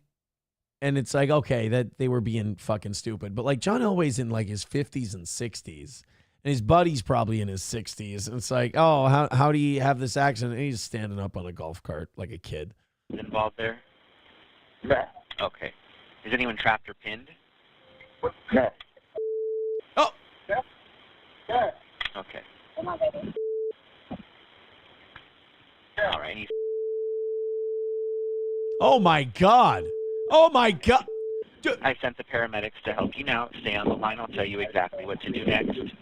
Do not splint any injuries and do not move him unless. All right, now they're just giving him the. So, God, it is always eerie to me. And I understand it's part of the job, but it's always really eerie to me, like how calm these operators are. Like how calm all of these you're like, hey, because people will be screaming at him. My friend's bleeding out. He's dying in front of me. I'm like, can you tell us where you are? Can you, like, the way they can completely disassociate and stay calm during those instances, it is really impressive, but like, sometimes it's kind of hard to listen to. Unpleasant Alex says, you joke, but Antoine Randall L. literally had a dispatch fanboy over a 911 call. Not a death, thankfully. Told me the story once at lunch. Really? So Antoine Randall L. called 911, and they're like, holy shit, you're Antoine Randall L.? Oh, man, I'm such a big fan of yours. And it's, dude, is this something I can find online? 911. Fuck it, Antoine Randall L. highlights. Okay, so this is a story that Antoine Randall L. told you. This isn't like an actual 911 call that like got released or anything like that. Okay. No, hobo. John Elway did not die. His friend died. John Elway is alive. Rational Redhead said there was a guy in Litchfield who fell off the back of a truck, hit his butt, but he had been drinking, but he died almost instantly. Fell off the back of a truck, hit his butt. So you can land on your ass and you can die? Jesus. Holy Jesus. Hobo Chili Recipe says, Aaron, the type of guy that would ask the 911 operator, do you listen to Steel Toe? Hey, we got a guy here. He fell off a golf cart and he's not doing so hot. All right, sir, I need you to tell me exactly what the injuries are so I know how to prep the paramedics. Yeah. I'll get to that in a second. Hey, you ever heard my show? Sir, we need to talk about the person who fell off the golf cart. Nah, I'm pretty sure he's going to be fine. Like, he's holding his knee and he's doing the Peter Griffin noise. Like, I'm pretty sure he's fine. But listen, it's on 6 to 10 a.m., Monday through Friday. And if you want to Actually, you know what? You guys might want to get out of here. He must have nicked something because now he's spurting blood. I see a bone, too. I might have underestimated how bad this injury is. Could you guys get out here? I've got stickers, by the way, for paramedics if they want some. Dead Game says that, yeah, the tailbone is connected to the skull. So, yeah, you die. Oh, fuck. Not going to use my ass to break my fall, that's for sure. God damn. I did not know that. 180 away from today's goal. We have stalled again. Now I remember what goals are like. Now I remember what it's like for Steel Toe goal. It's been a month. I forgot how much I fucking hate this part. How I'm having fun doing the show. I'm enjoying myself. The audience seems to be enjoying themselves. And then I got to stop and ask people for money. Because from about, once the workday starts to about when we're about to end the show, donations completely dry the fuck up. If you're enjoying what we're doing, please consider gifting a membership or throwing some money at Rumble or Streamlabs or PayPal or Venmo or Super Chats or anything like that. We're 180 away from today's goal. Like always, we got off to a really good start today. We're about halfway through from where we started. Please help us knock out the rest. I would love to call it a win. That would be cool. Streamlabs, PayPal, Venmo, Super Chats, and Rumble Rants. All the links are pinned to the top of the page. We're also 71 Rumble memberships away from 300, so gift the shit out of those. And if we hit that 71, fuck it. I'll go till noon. Unpleasant Alex says, we had an incident with Chris Cooley once. He had an employee who lied all the time, claimed he slept with Cooley's girl. No one believed it until he came in and confronted him. Chris Cooley. Tight end, right? I don't mean like his asshole. I mean, he was a tight end for the Washington Redskins. Okay. So Chris Cooley, he beat the shit out of some guy who was fucking his girl? Huh. Numero Uno says, time to go to straight evening shows 5 nights a week. I mean, they are some money-giving motherfuckers. That's true. Uh-oh. I just accidentally closed out the Rumble chat. Or not the Rumble chat, the Rumble stream. My fault. There we go. No, I'm just kidding. I don't believe that we're going to Rumble-only streams for 5 nights a week. I don't believe that will be necessary. Hit like, hit subscribe, hit follow, throw us some money, ease my mind, make me feel better. I want to be at 100 by 8:30, but typically if we're at 100 by 9:30, I'm happy. But now I feel like I'm compromising myself and I'm stressing myself out. So go ahead, throw in. I miss being ahead for the last 3 or 4 weeks. This is no way to be. You people in Chicago are fucking insane, and I'm pretty sure we need to make you just like a prison. We need to just lock you in, and we need to make sure that your influence does not spread to the rest of the country. You know how Chicago makes like pasta pies and then calls it pizza? These fucking deep dish retards. New York pizza is superior to Chicago pizza in every way, shape, or form. If you need a fork to eat a pizza, it's dumb. It's remarkably stupid, and Chicago's excuse for pizza is dreadful and stupid. It's too thick. There's no reason for it. Well, now Chicago wants to take one abomination that they have, and they want to add it with another stupid abomination, and they want to call it a new kind of pizza. It's hot dog deep dish pizza, and they debuted this on the news. Oh, for fuck's... All right, I'm ready to hate everybody. I'm ready to hate everybody involved in this story. So it's deep. See, look at that. Look at that. That's a pie pan. That is not pizza. You made a pie. And then here's where New Yorkers are retarded. They make a thing that's flat and thin like a pizza, and they call it pie. So Chicago makes something that's thick like a pie, and they call it pizza. New York makes something thin and flat like a pizza, and then they call it a pie. And us here in the Midwest, in Minnesota and other places, are left holding the bag of being the only reasonable motherfuckers in the world, and we get called weirdos. Oh, no! Oh, jeez! Exactly my thoughts. So I'm ready to hate all of these people, not for the reason that Hobo hates the two in the middle, but because they're making this dog shit deep dish pizza. They're putting hot dogs in it and thinking that that's fucking awesome. And the name of the product makes me want to aerate that news building with a machine gun. Lou let the dogs out. You guys remember that song from the 90s? We're going to put hot dogs on pizzas and we're going to call it, get this, Lou let the dogs out.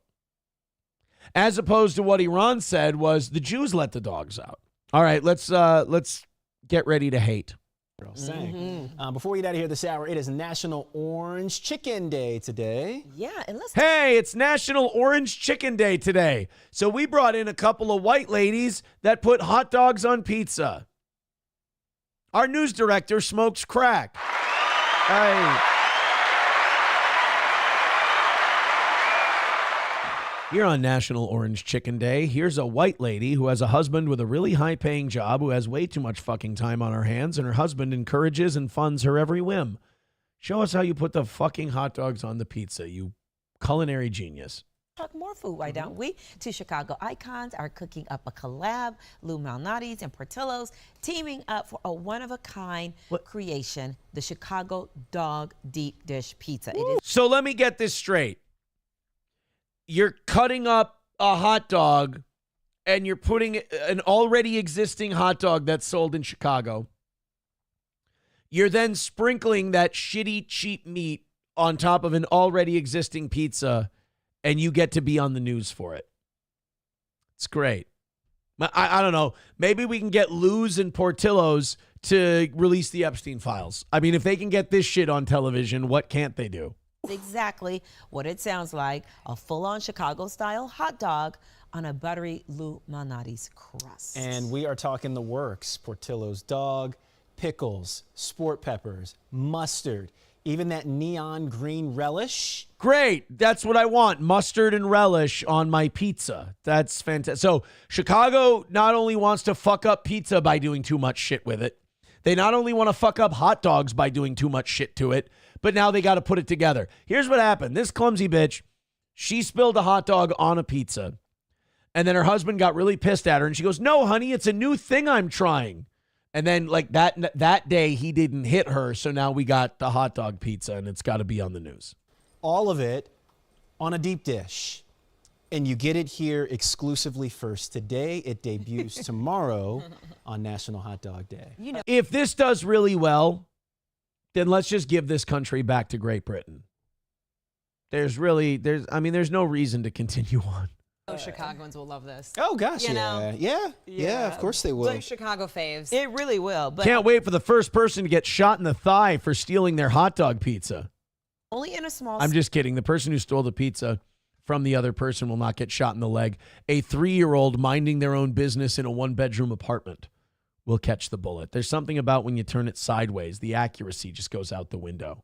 Size and only at Lou's full service spots. So keep that in mind. Yep. They're kicking things off at the Gold Coast Lou Malnati's at 11 a.m. with free samples and a chance to win pizza or Portillo's. No, but you guys don't understand. Like, Lou let the dogs out.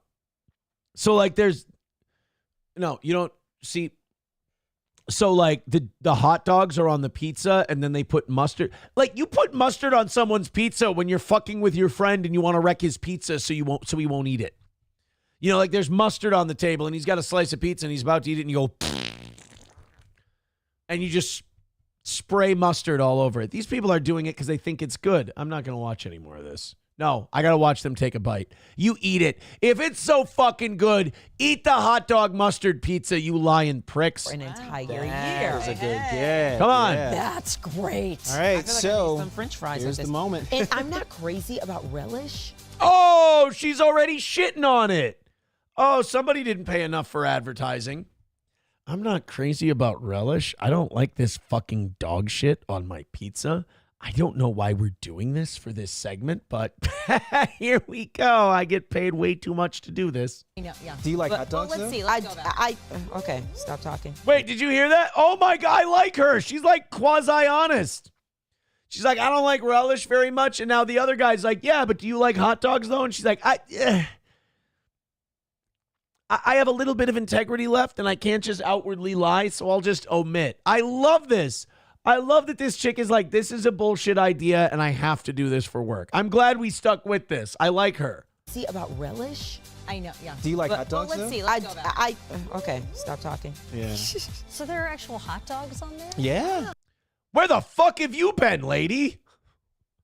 Hey, there's Lou Malnati's Pizza. They're teaming up with Portillo's Hot Dogs to make a hot dog pizza. And then fucking Space Cadet with bangs over here chimes in, wait, so there's actually hot dogs on it? There's some Gene Lundergaard motherfucker who watches this every day who goes, she's my favorite because she reminds me so much of me. I didn't realize there were hot dogs on the hot dog pizza. Okay, stop talking. Yeah. So there are actual hot dogs on there? Yeah. Welcome to the conversation, stupid. Yeah. Okay. And poppy seed in the crust. Yes. Mm-hmm. Oh, she's going to pop hot in a heroin test. Surprise, there's poppy seeds in it. You're going to jail. Savory? She's going to fucking puke. I love this. She's going to throw up. Go back to that facial expression when they asked her how it was. She's going, oh, because there's 2 ingredients on there that she fucking hates. Hot dogs, relish. She's already said she doesn't like relish. They're like, yeah, but you like hot dogs though, don't you? And she's like, I'm going to stop talking. And then she takes a bite and she can't hide her disdain for the hot dog pizza. I love this. The crust. Yes. Mm-hmm. Savory? It's actually good. Oh, you lying bitch. You liar. You are our favorite. You were supposed to lead us into news integrity, not lead us into darkness. Oh, you had a chance. You're making funny faces. You think relish is dog shit. You don't like hot dogs. And then she's like, it's actually really good. You guys should get down on this. Here, bangs lady. You'll eat anything. Stop. Are you serious? I'm serious. Well, the delay, I was like, oh boy, this I isn't. know. She's trying to figure it out. Yeah. It's No. good. She's trying to keep her job, you guys. Quit calling her out. You know what makes it so good? What's that? They nailed it. It really does taste like a hot dog Mm-hmm. on Malnati's crust. No shit. Really? Oh my God. You know they put a hot dog on Malnati's crust? What does it taste like? It tastes like they put a hot dog on Malnati's crust. Really? Does it? Does it taste like that? She hates it. She's like, oh, they nailed it. It tastes like the thing they did. There it is. Yeah. No, you're fine. Oh, please. It's all good stuff. No. Wow. So, and I love Lou Malnati's crust. I do. I love their pizza, but I think they have Oh, yeah, I like this lady. She tells secrets. I love Lou Malnati's crust. I love their pizza. I love their pizza. Okay. All right. the best crust in the city. They're great. Okay. So if you're craving a hot dog but you want pizza, this actually is it. Okay. Like if you want both, but If you want a hot dog but you're craving pizza, yeah, because that happens all the time. I really want a hot dog right now, but I walked into the wrong place. I guess I'll eat pizza. Oh, fucking hell. You know what? I can appreciate that she's trying, but I like her. I can tell that she wants to say something she's not saying. Atomic Ray with $1 says, we are so fucked. Sandwiches were named after cities, not hot dogs. We need immediate action on repealing the 13th and 19th. For that is who is all in this judging contest. All right. Grand Poobah says, in the defense of New York and Chicago, in Minnesota, if you order a thin crust pizza, they square cut it as a default, and that's fucking retarded.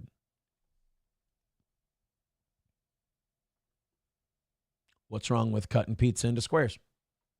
Got a fucking problem? You know what's great about cutting pizzas into squares? You get those little triangle crust pieces. It's fantastic. Who died and made New York and Chicago the fucking arbiters of what's allowed pizza-wise? Cutting thin crust pizza into squares fucking rules. What's the problem? You don't want to get your little fingies greasy? You don't like it when your little fingies get greasy, so you don't want to... Shut up. It's fine. Square cut pizza is A-okay. Just fine. And we don't need to be putting hot dogs on our pizza. Eric Cartman says soldiers are dying for this shitty food. God, Chicago is retarded. I'm not going to read the other part of that. How about we just go with Chicago is retarded? Bigot on socialist media says fucking slop served in a pig's trough. It is. Like, they literally just took a shitty hot dog and dumped it onto the pizza and says, wouldn't this be really good? No. No, it wouldn't. Could you imagine biting into the texture of a hot dog on a pizza? No, thanks. Cartman says it's free. She'll love it. Well, she didn't. She did not like it. She was really trying hard to like sell that, and she couldn't. Kyler says, you know what makes it really good? As she's holding back a gag reflex. Exactly. She's like, you know what makes this really good? You know what? It's so good. They nailed it. Tastes like they put a hot dog on a pizza. $5 from Buzz. He says, worst pizza I ever had was a Papa John's hamburger pizza, and it was the pickles that ruined it. I don't mind a bacon cheeseburger pizza, but I don't disagree with you on the pickle issue. I think you're right there. 175 away from today's goal. There we go. That got us out of our rut a little bit. Streamlabs, PayPal, Venmo, Super Chats, and Rumble Rants. Looks like we missed the getting down to 100 by 8:30 deal, but we're not officially behind until it's 9:30 and we're not at 100. So please help out. I hate that we have goals again. Being ahead for almost 4 weeks really did make me realize how much I don't feel like we do a real show as long as that goal's going. Not only are we 180 away, but I thought we would get a little closer. We were like 75 Rumble memberships away from 300 when we started the show. We're 71 Rumble memberships away. So please buck that trend of us having this giant fucking drought in the middle of the show, because it does fuck me up after 4 weeks of doing a real show for a while. 180 away from today's goal. Just get done with the gross begging part so we can continue on. That would be cool. We deserve it. We've earned it, I think. Streamlabs, PayPal, Venmo, Super Chats, and Rumble Rants. There really isn't a show more entertaining than this one. I mean, it fucking moves, you know, and it's not going to make you retarded. It's not going to make you stupid because you realize, oh my God, I'm 50 and I'm following, you know, retards drama. It's just a better program. No offense, guys. We're not appealing to the lowest common denominator. We're elevating it a little bit. So throw in for that. Otherwise, what the hell are we fighting for? The only acceptable deep dish is Detroit style. The deeper you go with deep dish, it ceases to be pizza. Pizza, we should establish an allowed thickness and cut it off there. I'm sorry. Chevy fan says, check MoneyGram. You know what? I didn't check MoneyGram. How dare, what the fuck is wrong with me? Not checking the steel toe MoneyGram. I haven't checked that for years. I bet you were ahead still. Oh my God. Ryan the Garbage Man with $5 says, what's your opinion on a Bavarian pizza? Bratwurst, sauerkraut, and Swiss cheese. Eat a fucking brat or eat a fucking pizza, you fat American twats. You don't make your choice. This indecisiveness that causes us to dump food on top of other food is the reason we're all getting Ozempic mouth. Thank you, Ryan the Garbage Man. My opinion on bratwurst and sauerkraut and Swiss cheese pizza, it's fine. No, I'm kidding. It's fucking dog shit. Stop doing it. Let's try to elevate the discourse in this country, if we could. 170 away from today. Thank you, Ryan the Garbage Man. Come on, guys. Push forward. Baba Shab says, check Zelle. Somebody else did another one. Check MoneyGram. Check it all. All I want is a goal knocked out every day. What I really want is to get ahead and be ahead again. King Kong Dong says, what's your opinion on Neapolitan pizza? Isn't that just ice cream? Is that a real, I'm going to look shit up because I'm incredibly gullible. Neapolitan pizza. Neapolitan pizza is a type of pizza that originated in Naples, Italy. Oh, well, it's not real pizza unless it was made in America. Characterized by a thin, soft crust with a puffy, airy, and slightly charred outer edge. It typically features simple toppings like tomatoes, mozzarella, and basil, and is baked quickly in a very hot wood-fired oven. All right, let's take a look. Go around. Super easy to make it super simple. Oh, mamma mia, I have a spicier donkey. Value of the pizza. Parmesan cheese and fresh mozzarella on top. Now, we got the chunky cheese that melts into a circle. So let's go ahead. Let's cook it. Who the fuck is that person? Why is their hand there? What are they doing? Get the fuck. So we cook the pizza until the mozzarella starts to bubbling. Guys, the pizza is lovely ready. Like you can see, boom. Electric oven, guys. This is the, that's the perfection of pizza. Trust me. Look at this. Boom. I feel like you could trick an Italian very easily. I feel like if you smile and you're really nice, like you could talk an Italian into jumping into a shallow pond. Shh. That looks pretty good. Hear this. It's not done yet. Shh. Shh. Don't shush me, bitch. My God. Look at the bottom. That's the thing about Italians. They're just kind of fascinated by noises. You take out like if an Italian's ever really focused on doing you harm, just take out a baby rattle and throw it slightly to his right. And he'll be like, well, what the fuck is the noise? Distracted very easily. Intense. It's What the fuck? Was he just mudding sheetrock a little bit ago and now he's going to cut the pizza with that? What the fuck is going on here? Oh, I was just mudding the sheetrock to paint my child's room. Now we're going to cut the pizza. I don't know why there is higher lead count in our bloodstream. Pizza is lovely, crunchy. Hey there. Crunchy? Voila. I don't like crunchy What pizza. I like to do? Quit putting leaves on shit. Okay, look. I know we all want to be fancy-pantsy. I know we all want to be chefs. I know we want to all take pictures for the gram. You don't need to put leaves on my food. Okay? Hey, do you eat those leaves? Oh, we don't really eat the leaves. They are just there to look nice. Then take the fucking leaves off my pizza, please. For the electric oven, to put a little bit of olive oil on the crust. Of course, it can't be Italian unless they're putting some olive oil on it. Okay, so I have the mudding tool that I use for my sheetrock, and now I'm going to take out the paintbrush that I use to paint my child's room, and we're going to paintbrush on the olive oil. Just to make the pizza perfect. Take a look of the pizza. This is perfection. And guys, the moment of the truth. I'm going to use the scissors because I was using this scissors. Okay, so this is the scissors I was using to cut the shit out of my dog's anus when it gets stuck. This is the scissors I use for that. We have no sense of hygiene here in Italy. So this is my mudding tool. I'm going to cut the pizza. Here is the scissors I use to cut the dog shit out of his asshole. And we are going to serve it on plates that I used last night when I made baklava. I want to show you in between the pizza, the structure of the pizza dough. Why Maestro Vigio Jacopelli. Bro, I wish they would have looked into 9/11 as much as they looked into this guy's pizza. Jesus. You will see that the Mr. Silverstein took out the terrorism insurance just a couple of weeks before the 9/11. This seems very coincidental. The Polish.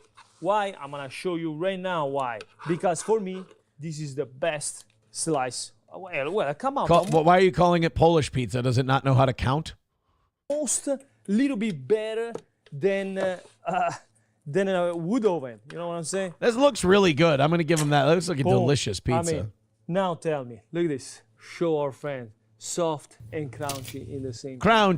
And guys, the moment of the truth. After we saw the moment of the structure truth of the dough is the time. That's right. And I do not understand how the exploding jet fuel could melt the steel beams. It does not seem like the temperature would be able to melt the metal.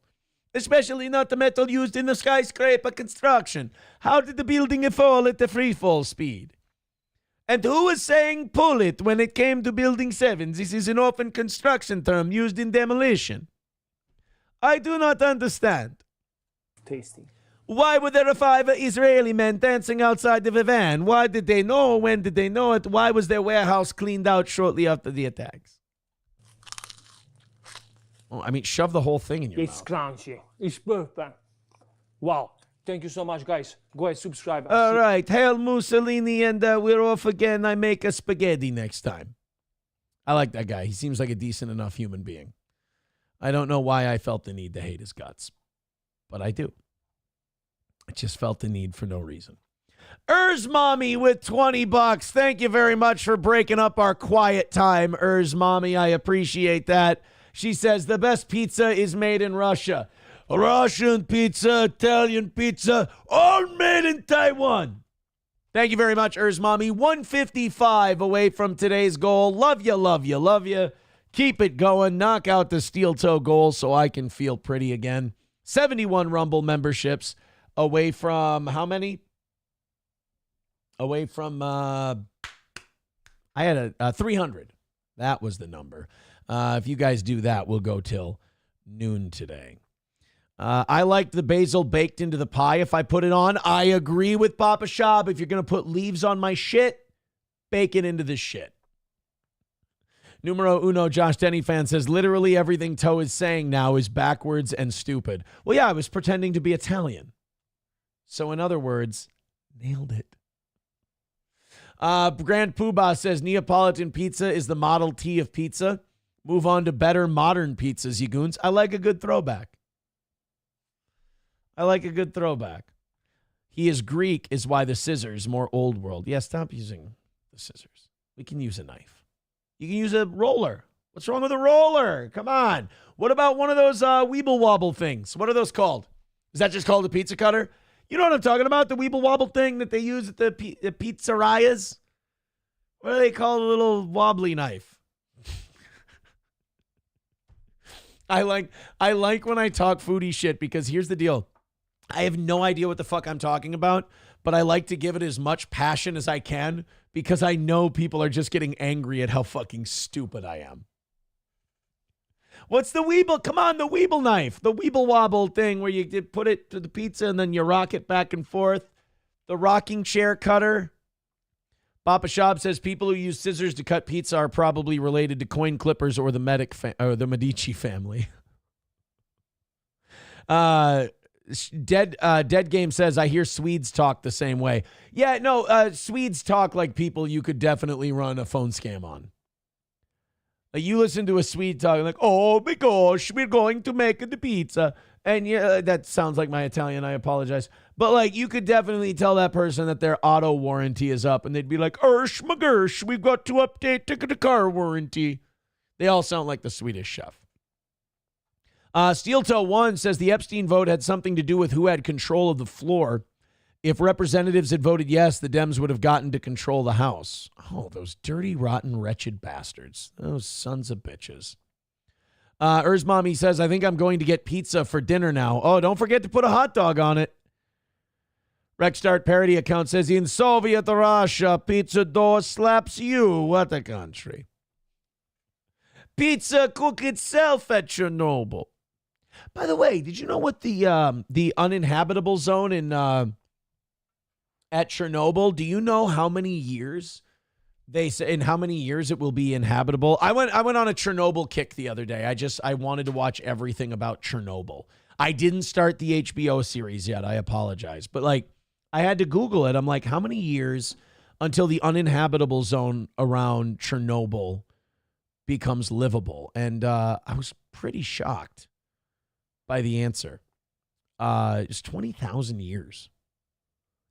And I'm not a mathematician, obviously, by any means, but I don't think we're going to be able to make it that long. I don't mean humanity. We might still be here in that sense. I just mean like, I mean you and I. We might be dead by then. There's a chance. All right, kids, $155 away from today's goal. Knock it out. Make me feel like a winner. Bigot on Socialist Media said, is it called a seesaw cleaver? Is that what it's called?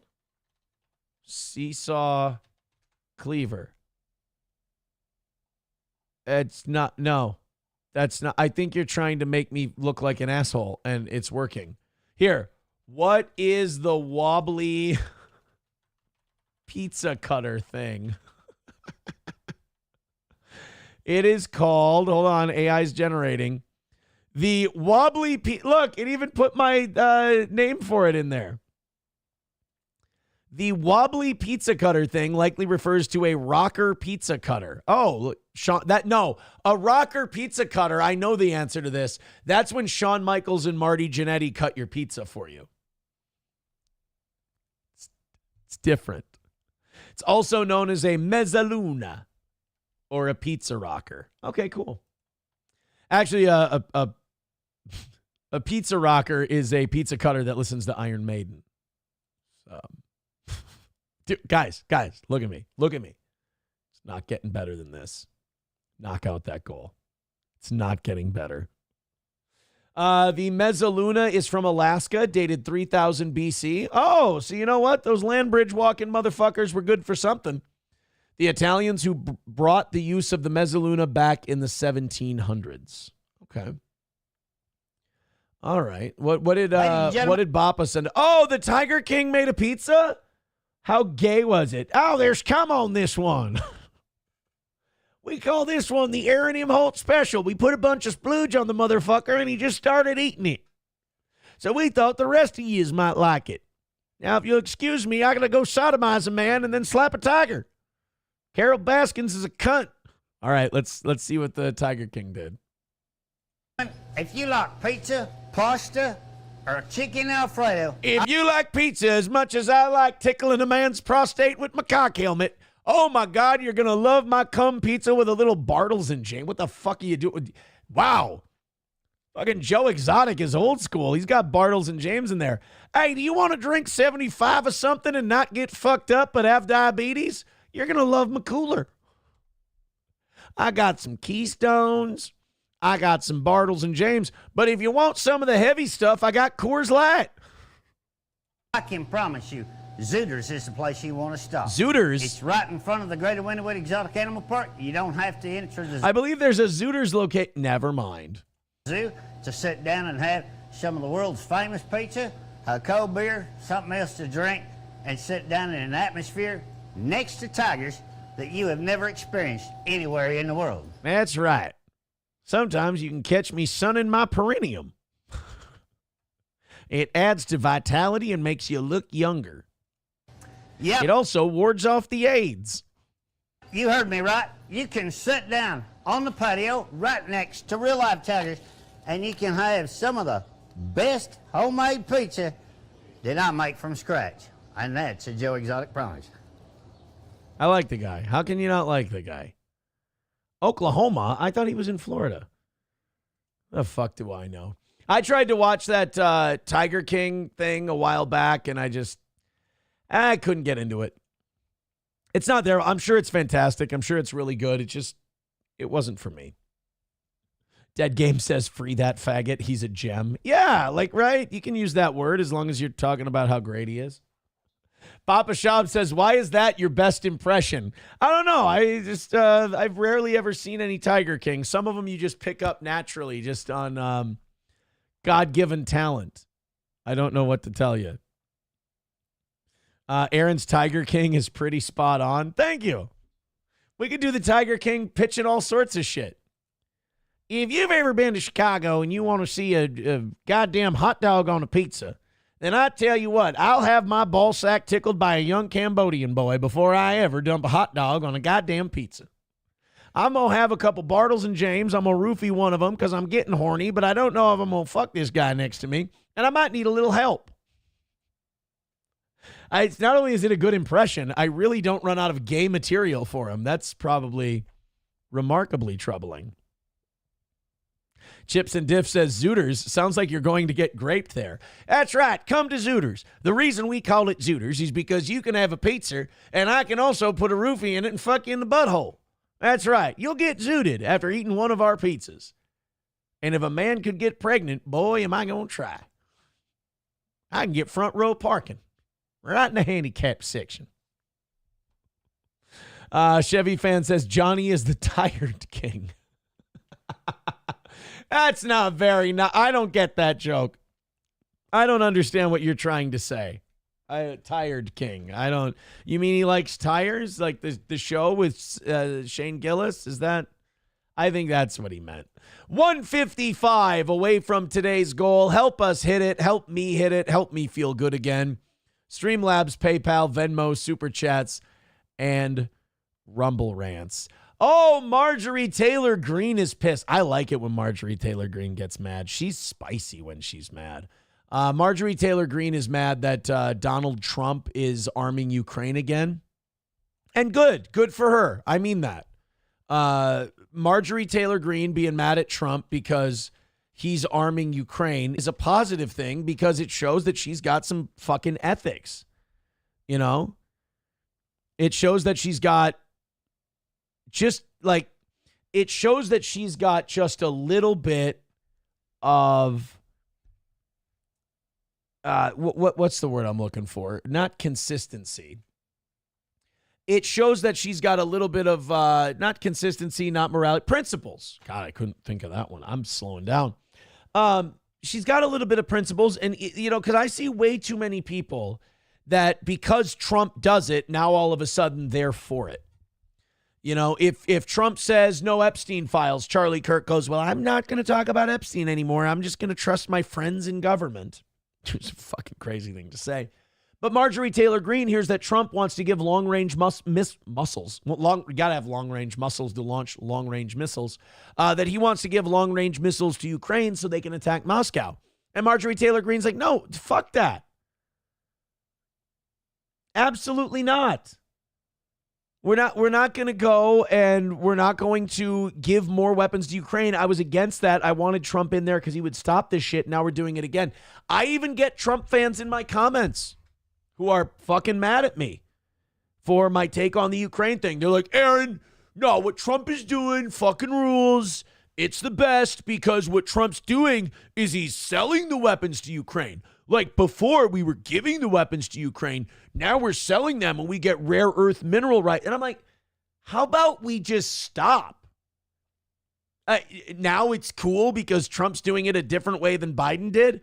I thought our problem was we were getting involved in the first place.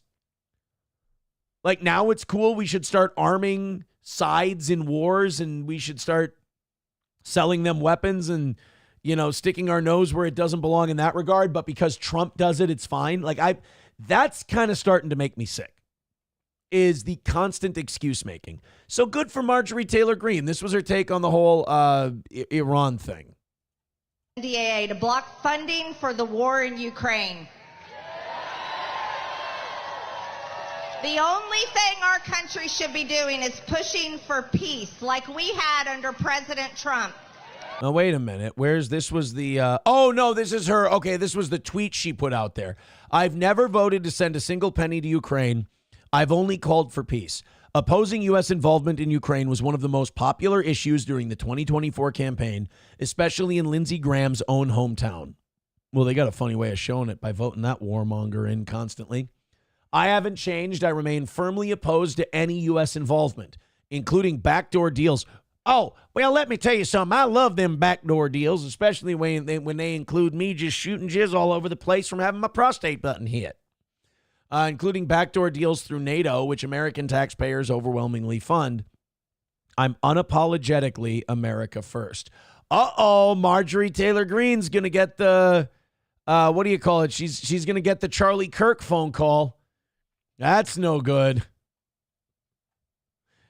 Look, man, I like that we have people out there, and I'm not a big Marjorie Taylor Greene fan. I think she's kind of silly, but like, I'm glad that we have people out there that have their principles and they're actually, you know, they're standing up to Trump on some shit and going, no, you fucking do what you promised and do what you said. Quit going back on your promises. Shuli Madoff with $2. I like Shuli Madoff. He says, poor people go to Nashville on their honeymoon.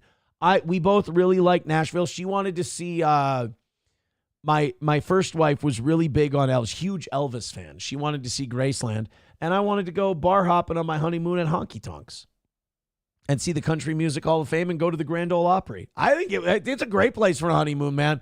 I would highly recommend Nashville for a honeymoon.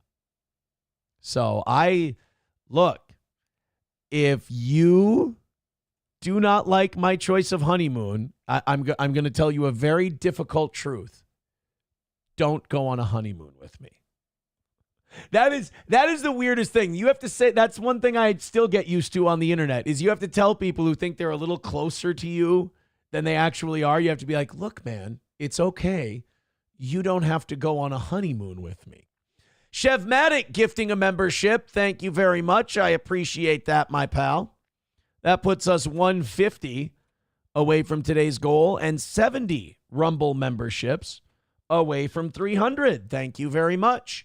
And even 150 away from today. Switchblade Proper says $20 says we never get the rare earth minerals. I agree. I don't think that we're going to get at the very least, I don't think we're going to get a 1-for-1 deal. Like every dollar we give you in missiles, we're getting back in rare earth mineral rights. I don't believe that for a second. I agree with you. Fuck you, Shuli Madoff. $5. He writes, it's fascinating watching a 39-year-old man figure out that both parties are exactly the same. No. That's not what I'm figuring out today. I'm trying to tell other people about this. It's really more it's the performative aspect. I think it would be great to watch one of these parties call out the other when they try that kind of like poison pill shit. Just go, fuck it. All right. We'll do that. Casper Fast says, Aaron, I'm on a long drive like usual and getting sleepy. Talk about some hot pitches or something crazy. I think you mean bitches. I got a hot bitch for you. I got Gavin Newsom coming up in a second. If that ain't a hot bitch, your gaydar's broken, my friend. 09 Canyon says, I know a couple that went on a hunting trip for their honeymoon. They liked it. Yeah, it's really strange to have like grown men tell you like, I don't like where you went on a honeymoon. It's like, I didn't go on it to make you happy. No, I watch you on a stream. Everything you do has to make me happy. You are more than allowed to not like the things I do. I'm letting you know that the things you do make me remarkably upset. Okay, that's all right. No, justify my anger. No. Validate my feelings. That's not my job. Go talk to your parents. They're dead. I apologize. 145 away from today's goal and 70 gifted. I'm sorry to make fun of those people, but they are like, they're troubling. Like the mindset is just trouble. It really is the too much internet meme more than anything else. Thank you very much to Rebecca. Rebecca with $5 says, good morning. 10 days left until my birthday and the anniversary show event. Is my name on the list? Of course, Rebecca. Where's my list? I've got it right there. Rebecca's name is on it. Perfect. 140 away from today's goal. Keep going, guys. I want 100 by 9:30 so that we hopefully have a shot at it. We can't go from 4 weeks ahead to losing in a day. 140 away from today's goal. Do it.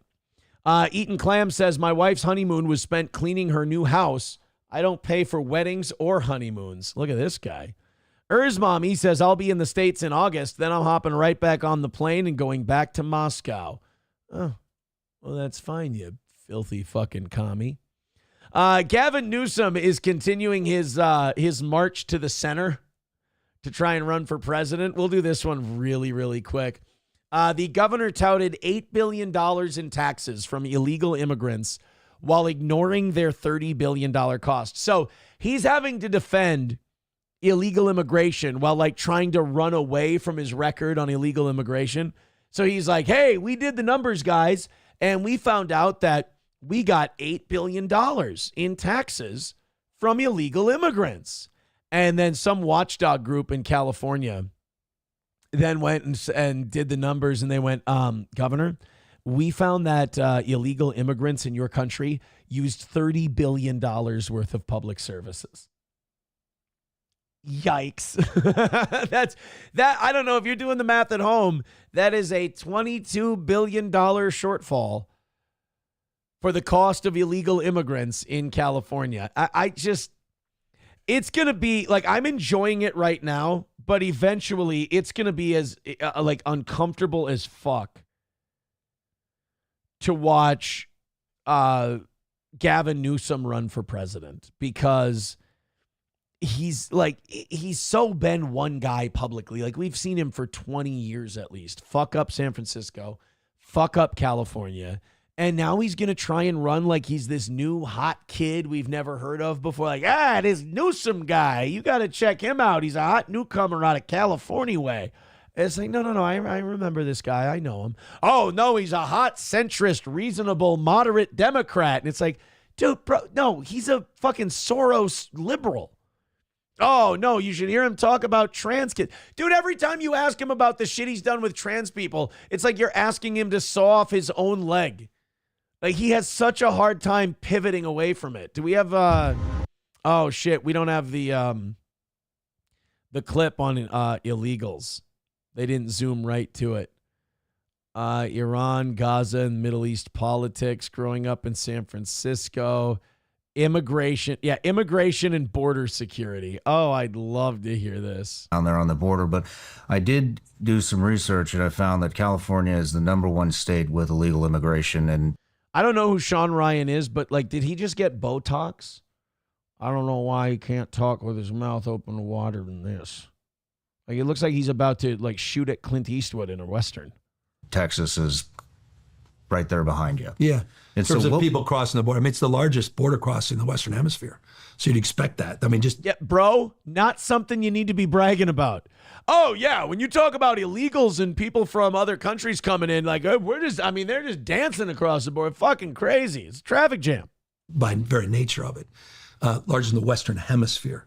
And obviously two-way trade there. I mean, it's a whole region. That whole entire economic region's connected. Tijuana and San Diego region. And it's a very vibrant cross-border relationship. Why is he dancing? It's very vibrant. Give this motherfucker some maracas, yo. Which is another issue that, respectfully, we should talk more about, the economic side of border policy. But undoubtedly, it's a very porous border. Beyond sort of that San Diego sector where the wall has substantially been built, but hardly the ultimate deterrent. It's a deterrent, but people... no! Did Gavin Newsom just have to admit that a border wall is a deterrent? I thought that was Nazis, though. Oof. That sucks. You know what? I empathize with him there, because that one's got to hurt. Where Gavin Newsom goes, well, yeah, there's a border wall built there, and it's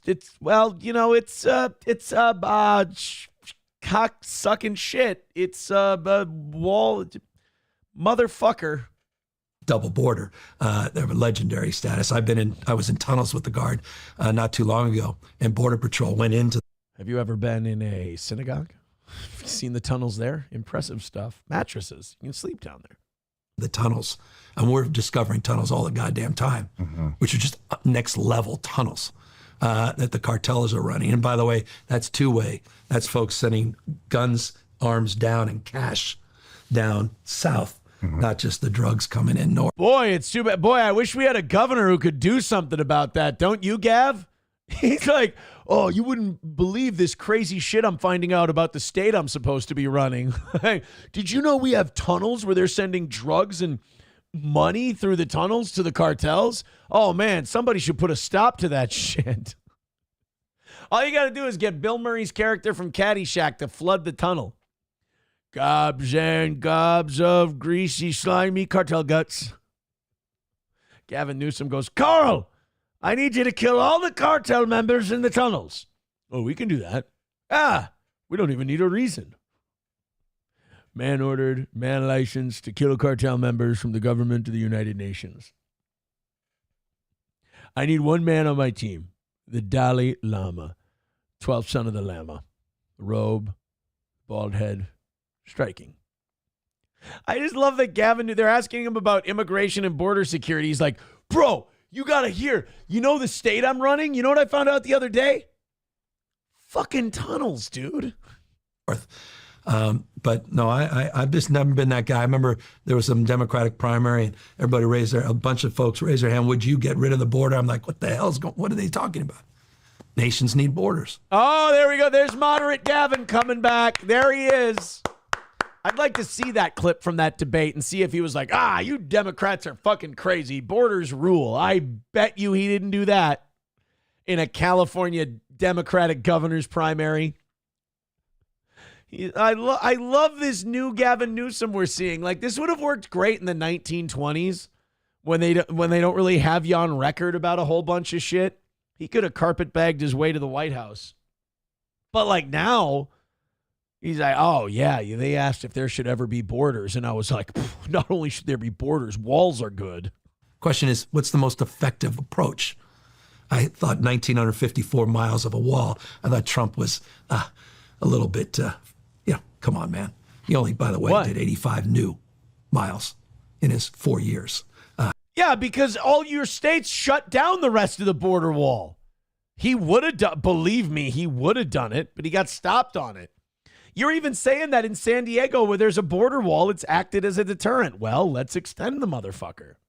Little bloviation there about how much he actually accomplished. No, bloviation is what happens in your high schools between the teachers and never mind. He'll say 458 because they retrofitted existing fence. Fine. But it was hardly a triumph on that.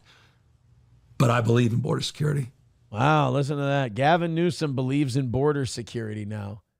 He sings the praises of his state's illegals. I mean, the illegals who are in California, they're amazing. They're incredible. They're unbelievable. But, we do need to have borders and we do need to have rules and we do.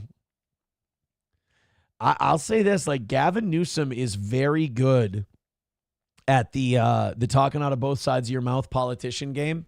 Like if you can he can probably trick a lot of those moderate voters that don't follow shit because he does, like he is a creepy good insurance salesman. Atomic Ray says Gavin would use the gopher for a butt plug. Well, we're not going to kink shame here on this program. Papa Shab says, if you can't see that this podcast is the CIA talking to itself, you don't understand. Well, who is the guy hosting it? Who's the guy with his jaw wired shut who's hosting this podcast? Tell me about Mexicans, Gav. Papa Shab says, Newsom has 3 bosses. He serves Cerberus. If you want to get my mythological, that's why he will be president one day. Cerberus? What's going on? Who is Cerberus? Is that like Baphomet? In Greek mythology, Cerberus is the monstrous 3-headed dog that guards the entrance to the underworld. That's frightening. Preventing the dead from leaving and the living from entering. He is often called the Hound of Hades and is one of the most famous creatures in Greek mythology. Shit. I didn't know that he was serving Cerberus. You know what? That is a great name for a documentary. Gavin Newsom serving Cerberus. Eric Cartman with $1 says, what's with Gavin's Gary Busey voice? That's the voice he uses when he's incredibly flustered and is talking out of his asshole. Gavin Newsom's asshole talks like Gary Busey, if you didn't know. All right, guys, we have, I think we can call this a near total stall out. We are 140 away from today's goal. 70 Rumble memberships away from 300. If you could help us out, all the links are in the chat. Streamlabs, PayPal, Venmo, Super Chats, Rumble Rants. Boy, I tell you what, I am going to fucking miss being ahead. I am going to miss that time. I don't. Because now is the time of the show where we're 140 away, and I built up all that hope earlier. I'm like, holy shit, we were under 200 by 7:30. We were fucking rocking it. This is incredible. Now, in the last 2.5 hours, $60. 60. And now you're like, oh shit. Well, now we have an hour and 15 minutes left, and we got to make 100 and What is it, $140? Oh, God, I hate this. I don't have a real show. Go ahead and throw us some money. Streamlabs, PayPal, Venmo, Super Chats, and Rumble Rants. For all of you people who were telling me how great it was, the show the last month, time to pony up a little bit. Time to support the toe and put your money where your mouth is. Streamlabs, PayPal, Venmo, Super Chats, and Rumble Rants. Go ahead. 140 away. Give me a little bit of breathing room, man. Give me a little bit of hope so that I may believe that we've got a shot today. I appreciate it. Let's see what we've got. We've got, Scooby Jooby Jew with $15, but he says, put Anna Fake back in the cuck chair. All right, where does that put Anna Fake? At $49. Anna Fake is back in the cuck chair, and Schweitz is at $37 on the outside looking in. Anna Fake, 49, back in the cuck chair. So now that puts our boy Schweitz at 37, and he's now in 6th place. Thank you very much, Scooby Jooby Jew. I appreciate that.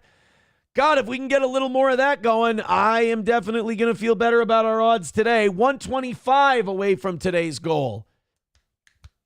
Let's go. Concrete Petey says, wow, that was cringe honest. I felt that. Thank you. I'm trying to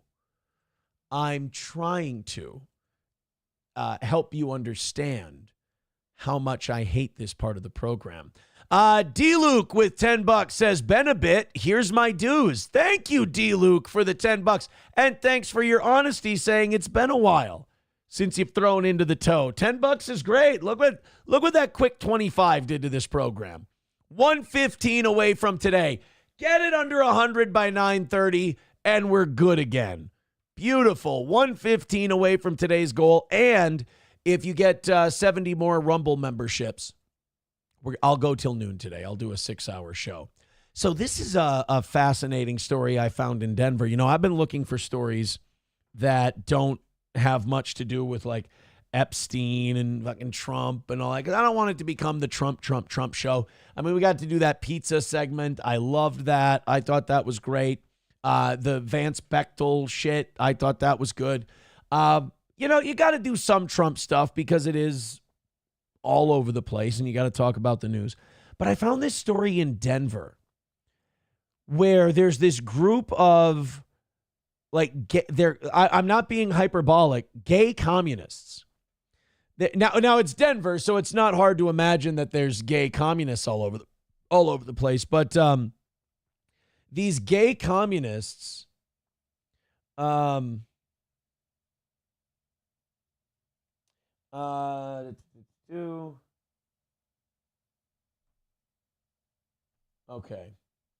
All right.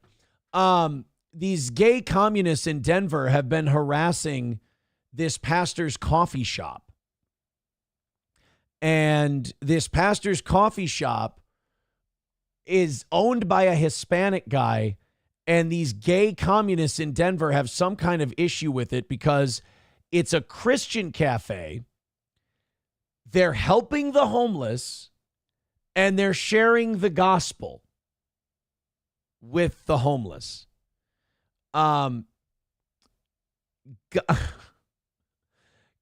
So I don't know why you're not allowed to help homeless people and tell them about Jesus and whatnot. So these gay communists in Denver, they want to shut down this coffee shop because they're doing this. So this coffee shop is helping homeless people. But the gay communists don't like it because they're talking about Jesus. Meanwhile, the gay communists are doing absolutely nothing to help the homeless. To me, this is just communism 101. The program, according to Fox News, helps the homeless access housing, transportation, identification, addiction counseling, and get them jobs. And it's grounded in Christian discipleship. So these are people literally using their, they're using their religion as like a way to help, and they're actually using it to they're using their faith to actually, how do I put this? Help people. Before the cafe even opened, Sanchez, who's the guy who owns it, Sanchez, was getting berated online with messages accusing him of being anti-gay. Oh, there's the rub. So he helps the homeless people and preaches the gospel. So now the gay communists think he's anti-gay. And on opening day at the Drip Cafe, the coffee shop, a group called Denver Communists showed up to protest. Said commies have been protesting at Drip for 2 years now. This is their... So this is like one of their mission statements. This is one of the things they believe. We are all guilty of sin, and sin separates us from God. And then they put a revision in there that said, moreover, this organization is instructed to love those living such lifestyles of, sex outside holy matrimony, lustful thoughts are sinful as adultery, murder is wrong, hating your neighbor is viewed by God as equally sinful as murder. We believe that a homosexual lifestyle is contrary to God's word and purpose for humanity and is sin.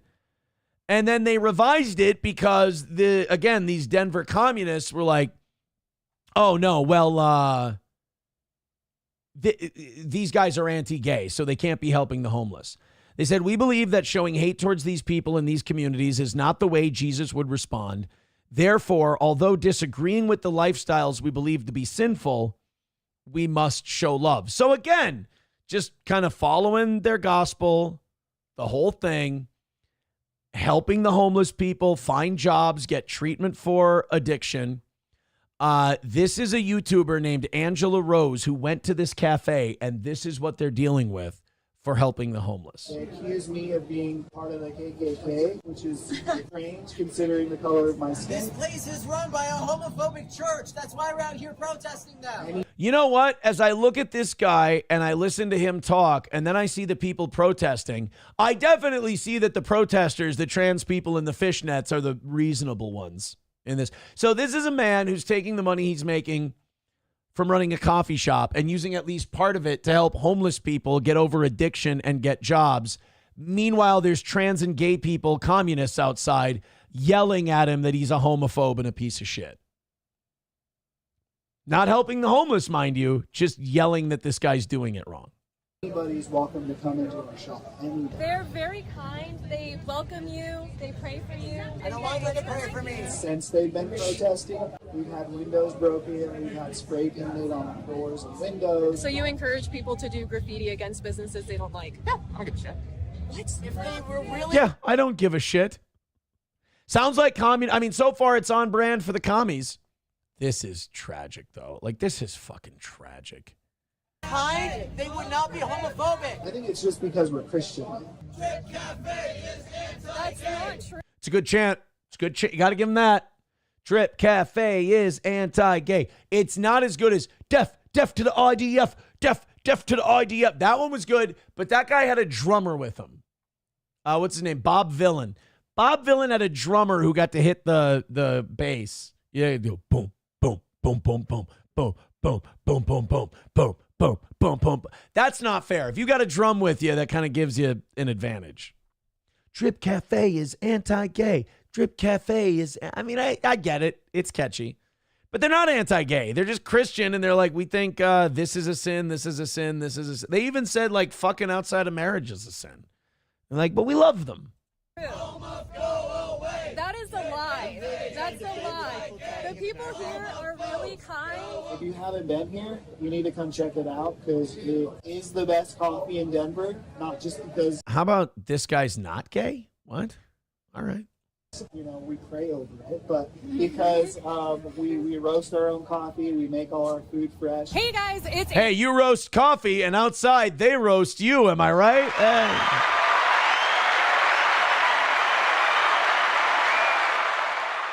And behind me are some protesters who are celebrating 2 years of harassing a Christian cafe. So in this video, let's go talk to them. Please make sure that you are subscribed to my channel. We are in the very, very liberal city of Denver, Colorado. You can tell in the style of the people. Oh my God.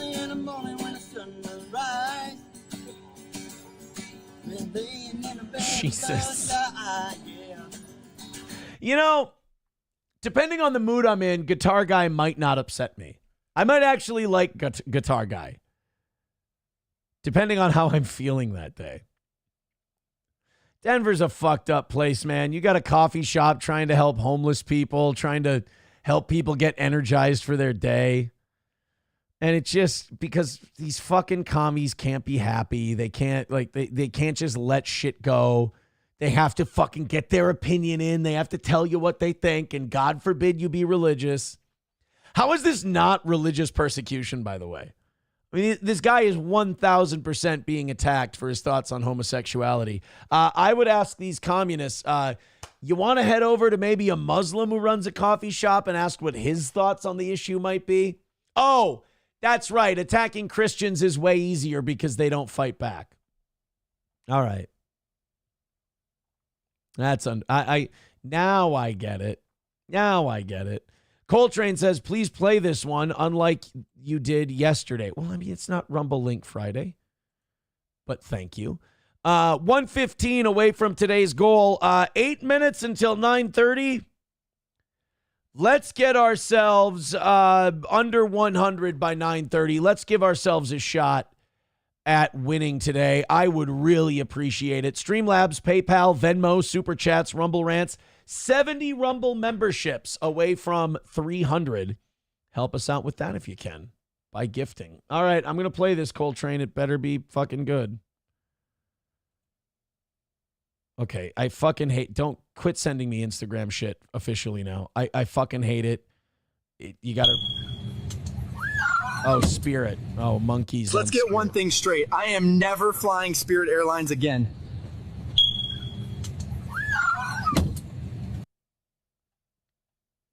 I asked AI average Spirit Airlines experience. Okay. I'm sorry I didn't play that fucking hilarious video yesterday. It's my fault. I'm the problem. And I apologize deeply. I'm very much a rhythm kind of a guy. Like when it comes to the feel of the show and the vibe of the show, did you feel the air come out of it? Like, I just felt the vibe completely fucking die. But thank you. Numero uno Josh Denny fan goes, deaf to the morning show. Deaf to the morning show. Deaf to the... Oh, boy. All right, well, Streamlabs, PayPal, Venmo, Super Chats, Rumble Rants. Owen Schroyer from... I almost said OnlyFans. InfoWars. Maybe Owen Schroyer should start an OnlyFans. I don't know. But Owen Schroyer posted something today. Breaking news. This was about a half hour ago. President Trump calls Jeffrey Epstein list a hoax and says those still talking about it are no longer his supporters. Well, I guess when you lie with demons, you get devil horns. The radical left Democrats have hit pay dirt again. Just like with the fake and fully discredited Steele dossier. Stop it! Stop pretending that the Epstein thing has anything to do with the Steele dossier. The Steele dossier was created specifically to fuck you up and discredit you. It was targeted towards you, at you. Are you saying that the Epstein list might have something about you? Is that why we're poisoning the well? The Epstein list spans multiple administrations, both parties, lots of credible accusations. There's a lady in fucking prison over it right now. Epstein was in jail over it before whatever happened to him happened. So stop with this Steele dossier poisoning the well bullshit. The lying 51 intelligence assets, the laptop from hell, which the Dems swore had come from Russia. The laptop, no, fuck you, dude. The laptop from hell was real. Hunter Biden's laptop was real. That was not fake. God damn it. And even the Russia scam itself, A totally fake and made up story used in order to hide crooked Hillary's big loss in the election. That's part of the Steele dossier, dude. You're naming two things. So for me, him continuing to talk about this is an L. But you know what else he's doing? Pay attention, because this is what Trump does. He's giving his faithful marching orders. And the ones that don't think for themselves, they'll see that, because what they want is, Daddy Donnie, just tell me it's going to be okay. Daddy Donnie, just tell me it's all right. And they don't have any kind of way to square this circle. So they're going to look for Trump to say something, and they'll take those as talking points and just repeat them. So they'll go, Epstein, it's like Steele dossier. It's like Russia, Russia, Russia. And they'll just repeat that and go, now see, you're not a real Trump supporter. Okay, fine. Fuck you then. I'm not a real Trump supporter. That's fine. If me saying that the guy who trafficked a bunch of underage people and probably blackmailed our leaders and captains of industry on behalf of a foreign government's intelligence service, if wanting to find out what happened there makes me not a Trump supporter anymore, kick me. You don't have to kick me off the fucking bus. I'll leave. I will leave. Bigot on socialist media said Trump basically just said he still fucks kids, right? Unpleasant Alex says, shit, so guess there's zero Trump supporters anymore. Oh, no. There will absolutely be people who will look to that Trump post and they'll go, oh, okay, good. That's what I was looking for. That's what I need. I needed something to tell my friends so that I could get them off my back about the Epstein shit. And they'll say Russia, Russia, Russia. They'll say Steele dossier. They'll do all that stuff. Believe me. Eric Cartman says Trump must have definitely fucked a kid. Right, like the way he keeps talking about this, it's fake news. Like he's talking like Stephen King. Makes one wonder. Sam Show says, nah, it's not. It's just retards with idol worship problems. They've lost the plot. Yeah, probably. Atomic Ray says the short bus, you can step off, but you can never leave. Unpleasant Alex says, I mean, if they're backing Trump on this, they've lost the plot, but I don't know any MAGA personally who are. Yeah, I don't really. I mean, I know of Charlie Kirk. Charlie Kirk's like, I'm done talking about Epstein because I'm going to trust my friends in government. I mean, that's Megyn Kelly's still giving him shit over it. I don't know if you saw the news yesterday, but apparently Tucker Carlson is going to have Daryl Cooper on tomorrow, and they're going to talk about the history of Epstein. So that'll be interesting. I really like Daryl Cooper. Hey, everybody. 1:15 away from today's goal and an hour left in today's show. Thank you very much. We've come a long way. You're 2/3 of the way through today's goal. I really appreciate it. Push us over the edge, please. I hate that we're doing this again. I really do, but I understand it's the way things are. I knew that we weren't going to be ahead forever. I want to get that 1:15 knocked out. It would make me feel a lot better. It would make me feel a lot comfortable with the next hour of the show. It's just a few bucks from each person. Thank you, please, if you're feeling generous. Streamlabs, PayPal, Venmo, Super Chats, Rumble Rants. All the links are in the chat right now. Catch it, click it, do it. 70 memberships away from 300 on Rumble. Help us get there. Unpleasant Alex says Charlie Kirk is a grifter. Always have been. Yeah, I've never been a big Charlie Kirk guy. I know a lot of people that I like who are Charlie Kirk fans. It's just the vibe he always gave me was he's too thirsty. Like he wants it too much. And there's nothing wrong with having ambition. There's nothing wrong with wanting it. But like when you want it so much that you're basically willing to say whatever it takes to get it, then I have a hard time taking you as any kind of authority on everything because I feel like every word you speak is compromised by the people who influence you. That's my issue with Charlie Kirk. Let's go to Monroeville, Pennsylvania for this next story. Again, getting away from politics for a little bit, hoping some contributions come in and we can knock out today's goal and I can feel happy about doing a show like I did when we were ahead. A man is facing multiple charges after police say he led them on a high-speed chase while holding a 2-year-old child on his lap in Allegheny County. when you got the kids in the car, you got it. First of all, if you have kids in the car and you get pulled over, just pull over. And whatever happens, you can not blame it on the kids, but you can be like, yeah, I got the kid in the back seat. I'm really sorry about that. This, that, or the other thing happened. And usually you'll get let off with a warning. Like, I was driving with my dad and the 3 kids in the back seat, and we were driving in one of those back roads where it goes from like 35 to 45 to 55. And like, I thought we were in the 45 spot. So, and I wasn't speeding in the 45 spot. I was going like 45, maybe 50. And I got pulled over. And when the cop pulled me over, I just pulled over. I said, I'm really sorry, officer. And he saw the 3 kids were in the back seat and everything else. And he said, it's a 35. I go, I'm sorry. I thought I was further up the road.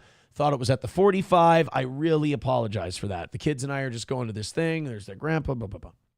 He's really nice about it. Gave a warning. Everything was good. You take off with the 2-year-old child on your lap, not secured in a car seat. You're probably not getting a lot of lenience. According to a criminal complaint, police were called to the area of 475 Center Road in Monroeville for a welfare check. Officials were told that a person had called 911 stating that a BMW pulled next to his vehicle at a red light, and the driver asked him to call police for unknown reasons. Okay, that's strange. Officials, according to the complaint, located the suspect vehicle, parked at a Speedway gas station located within William Penn Highway. As police began to approach the vehicle, the driver of the BMW took off out of the parking lot at a high rate of speed, leading officials on a pursuit. So wait a minute. The guy in the BMW tells a guy at a stoplight, call the police. And then the guy parks at a gas station, and when the police gets there, he takes off. So it was like, was this his weird way of challenging the police to a speeding duel? Like, hey, try to catch me, coppers. Okay, great. That kind of irresponsibility, do it on your own time. Drop the kid off first. The complaint said the driver, who was later identified as Daniel Chisholm, 41 years old, was driving extremely erratic and was all over the road, reaching speeds of up to 70 miles per hour. An official later pulled ahead of Chisholm's vehicle and urged him to exit. The complaint said a 2-year-old child was then spotted on Chisholm's lap. The only thing that's going to make this story worse is if it isn't his kid. An officer later pulled ahead of Chisholm's vehicle and urged him to exit. The complaint said a 2-year-old child was then spotted on Chisholm's lap. As police asked him to exit the vehicle, the complaint continued. He then sped off again from the scene. The driver was said to have almost hit multiple people or multiple other vehicles head on and almost crashed into multiple barriers. Oh my. And if you're a cop, you're shitting your pants because you know that a 2-year-old's in there and anything he hits, he's sitting there on the lap. Probably not hanging on to that kid. The child was safely removed from the scene after an 11-mile, 20-minute chase before Chisholm pulled into the driveway of a home in Pittsburgh.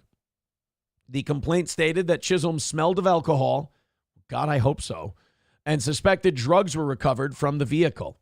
He was then taken to the hospital for drug-related tests and evaluations. In addition, police spoke to the homeowner who had a PFA filed against Chisholm. The child was not said to have sustained any injuries. All right, so I think from this what we can take away is that this Chisholm guy, some kind of custody dispute, some kind of thing with the baby mama. There's a PFA, which is probably some kind of protection order. And he was trying to get to that house. Yeah, it's a good thing they got him. But why, if you're planning to do all that, why do you tell someone to drive the cops? Like, are you having like a Jekyll and Hyde moment where the good part of you knows the bad part's about to take over and he's like, you might want to tell somebody? He now faces multiple charges, including endangering the welfare of a child, driving under the influence, and reckless driving.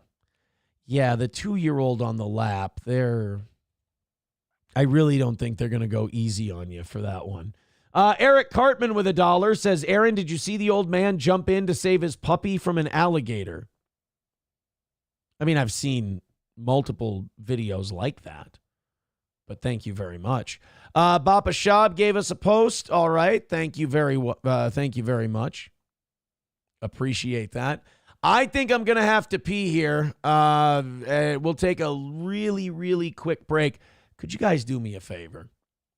While I'm gone,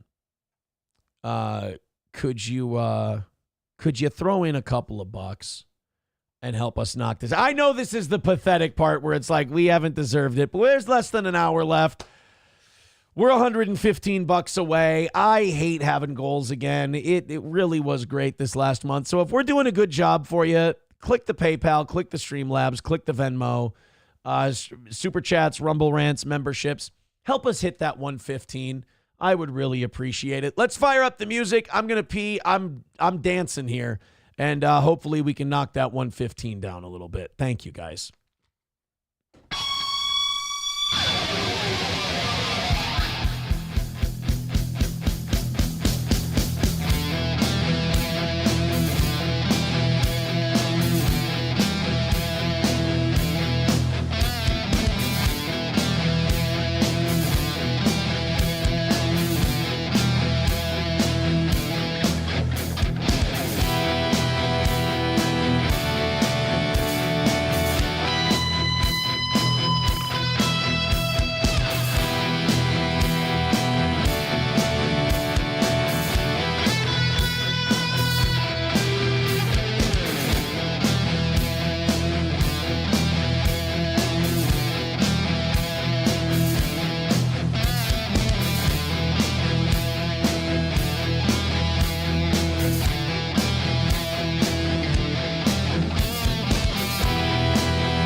I'm back.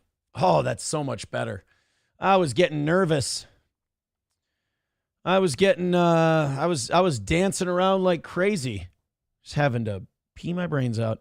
Thank you, Doggo Doesn't Die. Somebody was listening. 5 gifted memberships over on Rumble from Doggo Doesn't Die. Give him a Hogan. We want the gold, sucker. Hulk Hogan, we coming for you, nigga. Thank you so much. Rusty Grammar, Tigger Next Door, Grand Poobah, Von Kaiser, and Coltrane getting those memberships. Now, guys, pass those along. Keep knocking those numbers down. $90 away from this morning. We're in double digits. Let's get going. And 65 Rumble memberships away from 300. Thank you, guys, very, very much. Again, Streamlabs, PayPal, Venmo, Super Chats, and Rumble Rants. Let's get perfect. We may not be ahead, but let's get perfect. Rebecca with $5. Yes, you're good. You're all taken care of. Thank you so much. $85 away from today. Finish it up. Now we're there. Concrete Petey also getting a membership. Thank you. Honky with $10 says Trump's created the biggest Streisand effect in history, building up enough anger about Epstein, then to dump it all and daring the Zionists to make the next move in an increased anti-Semitic climate. Oh, yeah, I'm sure. Yeah, this is all going to be a 4D chess game. You just watch. I'm kidding. I'm fucking around. So is Honky. $75 away from today. There we go. This is what a rally looks like, boys and girls. KO it. Kill it. Crush it. Thank you so much. Streamlabs, PayPal, Venmo, Super Chats, and Rumble Rants. We're getting there. What is it? 75 away from today? You know what to do. Yeah, Trump's people keep sending me links to Trump's Epstein post today. He's tripling down on the Epstein files being a hoax. The fall off has been insane. Also, unlike Republicans, the Democrats stick together like glue. He said, well, that's bad. That means they're all zombies and they all march in the same single file direction, Don. Yeah, you have the voter base that sometimes thinks for itself. Wow, they believed in you. What a piece of shit they are. Their new scam is what we will forever call the Jeffrey Epstein hoax, and my past supporters, he capitalized past. Let's put that up there. Their new scam is what we will call forever the Jeffrey Epstein hoax, and my past supporters have bought into this bullshit hook, line, and sinker. Well, now you're just making me think that you might have fucked a kid. And they haven't learned their lesson and probably never will, even after being conned by the lunatic left for 8 long years. No, fuck you, conned by the lunatic left. It was your administration who said, this is in the Epstein files, this is in the Epstein files. When we get back in there, we're going to release all this shit. You said that. Don't try to rewrite history. I have had more success in 6 months than perhaps any president in our country's history. No, you're amazing. You're incredible. Nobody's ever been as good as you. You're just so star-spangled awesome, Don. And all these people want to talk about with strong prodding by the fake news, what, like Fox? And the success-starved Dems is the Jeffrey Epstein hoax. Let these weaklings continue forward and do the Democrats' work. Don't even think about talking of our incredible and unprecedented success because I don't want their support anymore. Oh my God, he's committing seppuku. Thank you for your attention to this matter. Make America great again. God. I know how I'll handle this. Any of you who still feel betrayed by me, go fuck yourselves. That's going to be great for the midterms. That's going to be really good for the midterms. I bet you your Commerce Secretary thought you did a great job with that.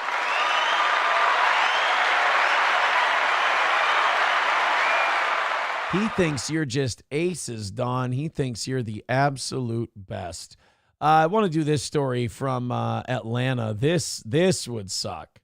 This would suck, but then again, in America, a country where we're just like being slowly strangled by obesity, I really have to call this first world problems. This is a story about condo owners who are mad that their elevator's out. And yes, condo owners whose elevator is out is a top story on the Atlanta nighttime television news. I shit you not. $75 away from today's goal. Do me a favor. Keep throwing in. Keep chipping in those dollar bills. And let's get that $75 done away with. You guys are right on track. Keep it up a few bucks at a time, and we've got this thing. Let's see what's wrong with the elevators in Atlanta. Residents say a historic high-rise condominium in downtown Atlanta has been without a working elevator since April. Oh, no. You're going to have to take the stairs until it's fixed? So for almost 3 months, you've been having to take the stairs? I want to see what the average weight loss of their residents is. This might be a good thing. 11 Alive's Marissa Sarbach joining us live now from downtown. Oh, my. I think I saw her protesting a Denver coffee shop. This has been a really long time for anyone to be living without an elevator. Are these family members and residents getting any type of answers here? If you want any proof that we still live in a spoiled country, this is a top story on the news. Are these people without elevators okay? Lady, they're not fucking trapped on the 9th floor. They can walk it down. Jennifer, the residents that we spoke with that own the condos inside the William Oliver building in downtown Atlanta tell us the short answer is no. They have reached out to the HOA board and the property manager multiple times. They say they either get no response or they're told there is just another timeline delay. Some of the I'm going to have to take the stairs again, but that might raise my cardio level and I might lose a little bit of weight. Only in a country this fat do we not see taking the stairs as a short-term opportunity to get a few extra steps in. Plus, you don't have to have those awkward moments on the elevator when you get in the elevator with the guy whose wife you fucked from your building. That's a win. Wildcard gifting a membership. Thank you. Everybody gifting memberships. Let's go. Them have to climb up 17 flights of stairs just to get home. You'll be fine. I'm going to guess big fat fuck. It's just exhausting because we know that we have to take 15 flights of stairs once we, step out the door. Jesse Sutherland has lived on the 15th floor of the William Oliver Historic Building for 2 years. And as of April, it's become much harder to come and go. There's 3 elevators in the building. Oh, well, septum piercing. There's a red flag. I mean, look, 15 flights of stairs. Is that a pain in the ass? Sure, but it's not the end of the world. It's certainly not front page news. It's not a television news story. You can walk 15. Like if you have a complaint and you imagine that complaint and then you take that complaint to another country. Ask yourself in that country, if I gave them this complaint, would they give a shit? And then maybe you've got yourself a first world problem. Now I get it. You pay the rent or you own the condo or whatever. You expect the elevator to be working. Sure, I understand. I get it. But shutting down an elevator to fix it and get it repaired and get a company out there to repair said elevator, I mean, that's rather difficult. It's not like a hotel where they have a staff dedicated to fixing that kind of shit. A condo, a place that owns condos, they got to call somebody else in and they got to make an appointment. None of them work. We feel trapped. Jessie and her partner certainly are not alone. Oh, no. Oh, God. Now they're really going to... You know what? They honeypotted me into this. Now I've got a bedridden guy who sounds like shit. That's her partner, by the way. She's scamming the fuck out of that guy. If that's her partner, can we check on that guy? Because she's stealing money from him 1,000%. An old bedridden Negro is not fucking that septum piercing witch. There's something going on here. Rescue to bring me down 13 floors so I could go to doctor appointments. Oh, Bruce shit. Parkman is a disabled veteran who's been carried. Oh, fuck. Now, see, why didn't you lead with the disabled veteran has to be pulled down the stairs by the rescue people? Now I feel bad. You slow rolled me. All night, the chick.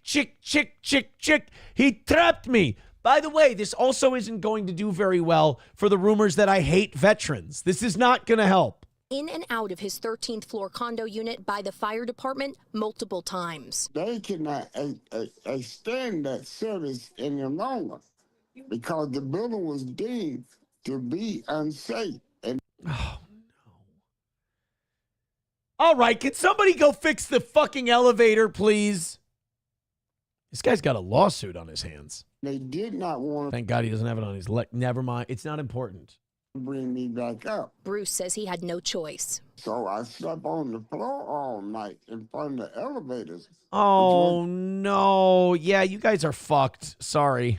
The safest place for me to be and to exit the building in case of an emergency. Both tenants. All right. I don't mean to be this guy. I don't mean to be an asshole.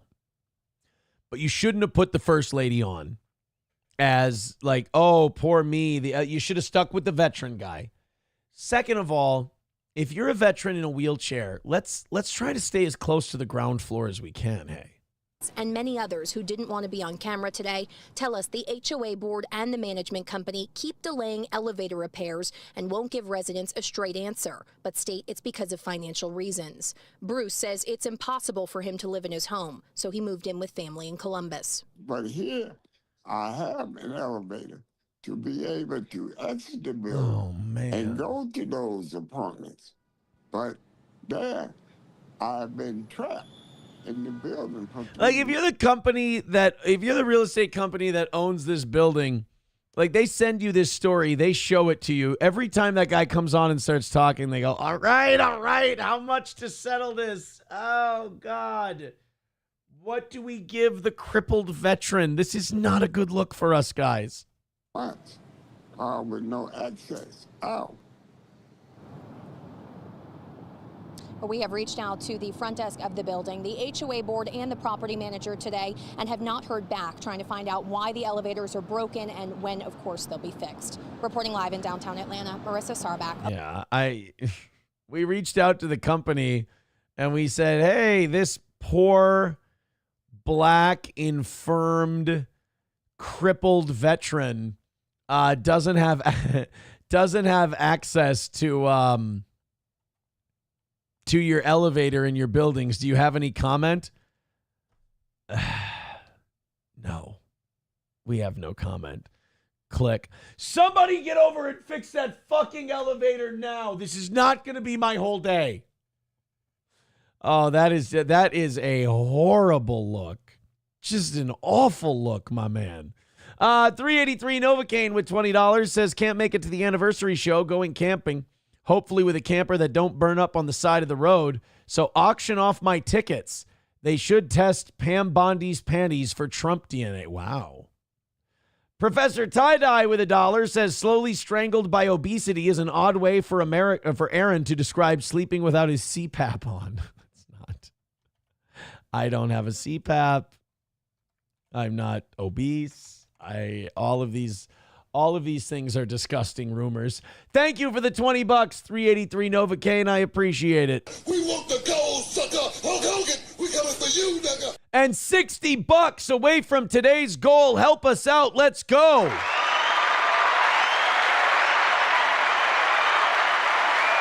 $60 away. Streamlabs, PayPal, Venmo, Super Chats, Rumble Rants. Let's get it done and call it another win for the toe. $60 away, 65 Rumble memberships away from going until noon today. There was something here. NF Cap says, Aaron, some India asshole probably owns this building, and another one runs the management company. They don't give two fucks about American veterans or the shame of abusing them. I just, outside of the veteran guy, I don't really feel sorry for anyone.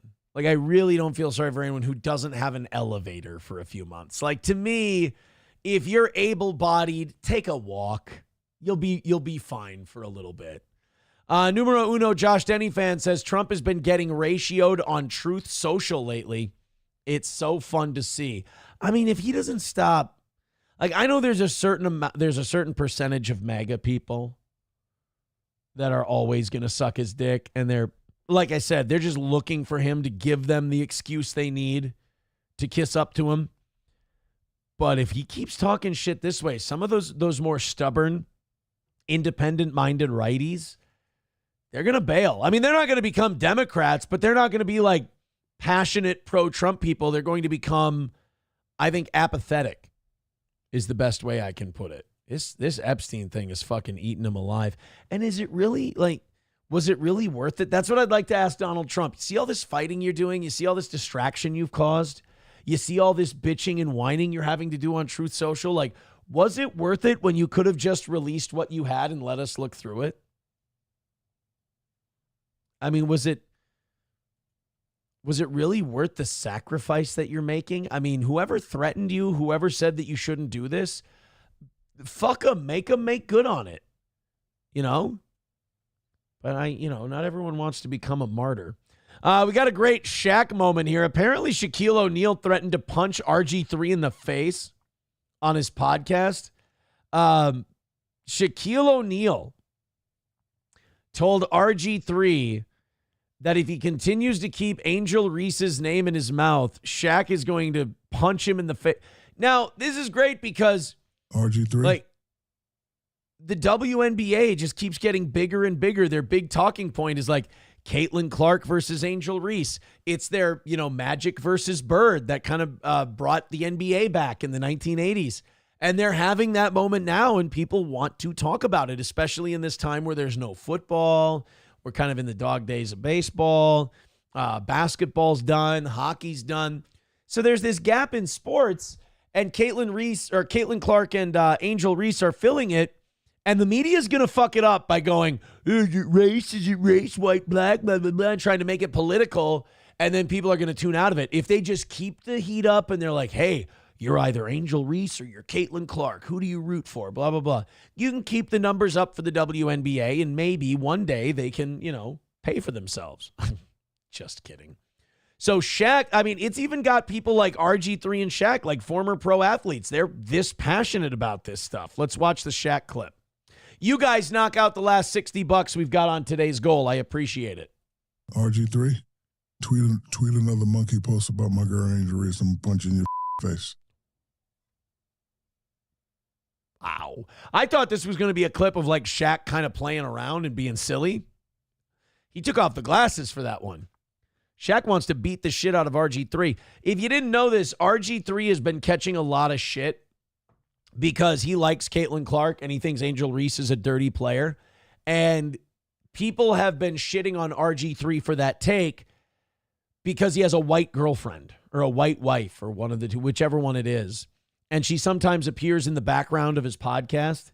And they're like, oh, RG3 is a race trait. Like, they get really brutal. Like I said, this Angel Reese, Caitlin Clark shit, like, people are really passionate about it. And the WNBA needs to find a way to keep that fire burning without turning it political, because that turns people off of sports when they go into politics. Kind of like the Kaepernick stuff with the NFL. They had to move on from that. But RG3 has been catching a lot of hell for the Angel Reese stuff. And now it's to the point where Shaq wants to fuck him up. Okay. It's enough. Like, I don't usually do stuff like this, but just stop it, bro. So he was posting monkey posts of Angel Reese. I mean, it's funny. It's bold, but yeah, I can see where a Shaq would want to punch you in the fucking head for that. You got your job. You got your podcast. Leave my Angel Reese alone. I'm the one calling her and telling her not to respond. Stop it. That's the last time. Okay, thank you. Sorry about that. Wow. So not only did Shaq take the glasses off to deliver that message, he put the glasses back on when the message was over, letting us know that's some real shit. By all means. By all means. I hated the clip. I love that. A 7'2", 350-pound black guy's like, I'm going to punch this motherfucker in the face. And you go to the other side of the table and it's like two scared women. They're like, oh, okay, giant man threatening violence on another person on our podcast. Well, I guess we'll transition into our next question. Listen, I'm really glad to be on your girl's podcast, but I would like to make a very violent physical threat to another man live on your show. And I would like to say it about race. Sorry to be controversial. I hated the Celtics. It's not real hate. If you look around what's going on in this real country, that's hate. This is sports. I'm not supposed to like you. I don't want you to like no other people's podcasts. Come on. Competition. That's what the world's built on, competition. Like, first of all, let them girls, like, leave them alone. Whoa. Wait, which one is it? I mean, he's kind of contradicting himself there. He's like, come on, it's competition. Let him talk shit, blah, blah, blah. And then he's like, well, leave him alone. Well, which one is it? Do we leave him alone or do we get competitive and we root for our person and root for this side? Like, I hated the Packers growing up. I still hate the fucking Packers. That's part of the deal, right, Shaq? Yeah, like it's a shame. It's a shame that all the stuff you did in your life, you're going to be remembered for your podcast. You're going to be remembered for your podcast. That should tell you you're not that great. Oh, he's talking about RG3. He's saying, yeah, you're going to be known for your podcast. I mean, that's true. I mean, but RG3's knee went out and he fucked himself up, and we can't all be Shaq. I don't want to be remembered for Shaq's Bit podcast. I do not. So, like, leave those girls alone. You already spoke on it. Let it go. Let it go. So what? He hates us. So what? I hate you now for messing with her. Now what? Say something about me. Oh, shit. Dude, Shaq is fucking pissed. RG3 really pissed Shaquille O'Neal off to the... Like, how old is Shaq now? Shaq's like 50? And Shaq wants to beat the fuck out of another guy? Wow. That is... No, Shaq did not help Mark Wahlberg get to the forbidden zone. That is not...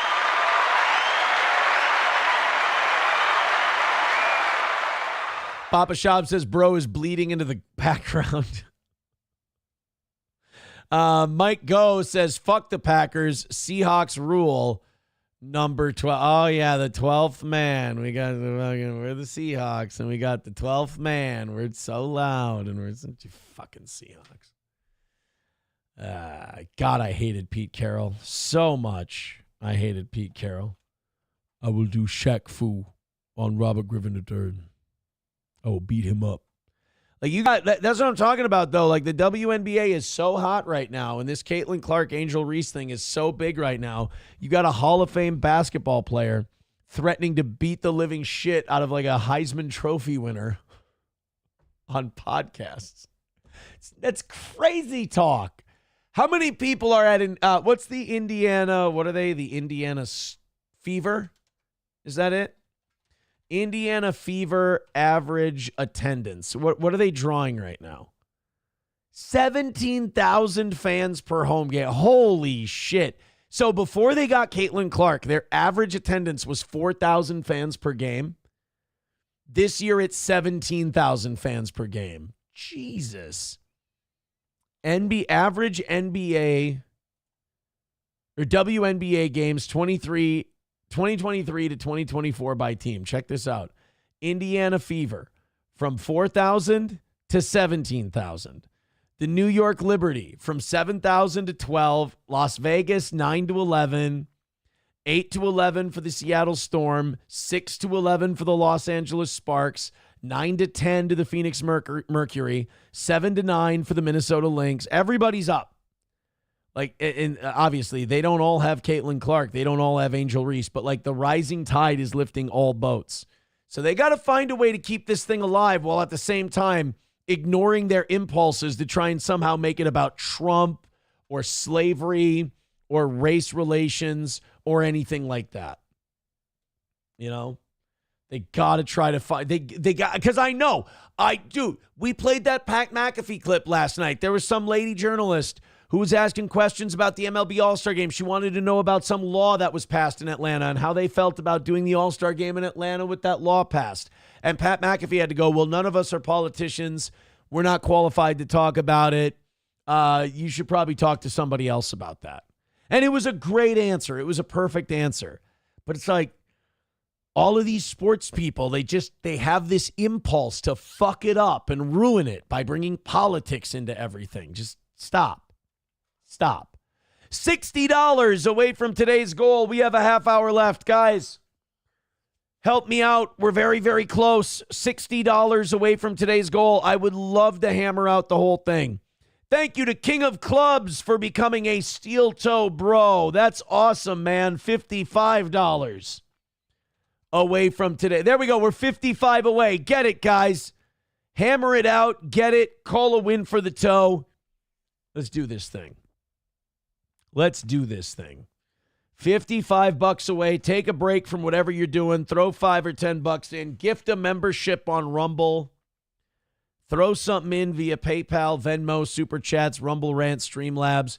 We love what you're doing, guys. Just push forward that last little bit of the way. Conor McGregor. Apparently somebody leaked Conor McGregor nudes. He's trending worldwide for his alleged private pics getting plastered all over social media. Rapper Azealia Banks accused him of sending unsolicited nude photos and instructing her not to be a rat about it, and provided alleged proof of his actions to go with, oh boy. So Conor, boy, I think Irish people are about to be pissed off at Conor McGregor just because he was going after a black lady. Oh no, she called him a leprechaun. Oh gosh, she said he's been sending unsolicited nudes since 2016. Yeah, leading with a picture of your dick is never a way to get it done. Especially if you're an Irish dude and you're sending it to a black lady. Spoiler alert, she's not impressed.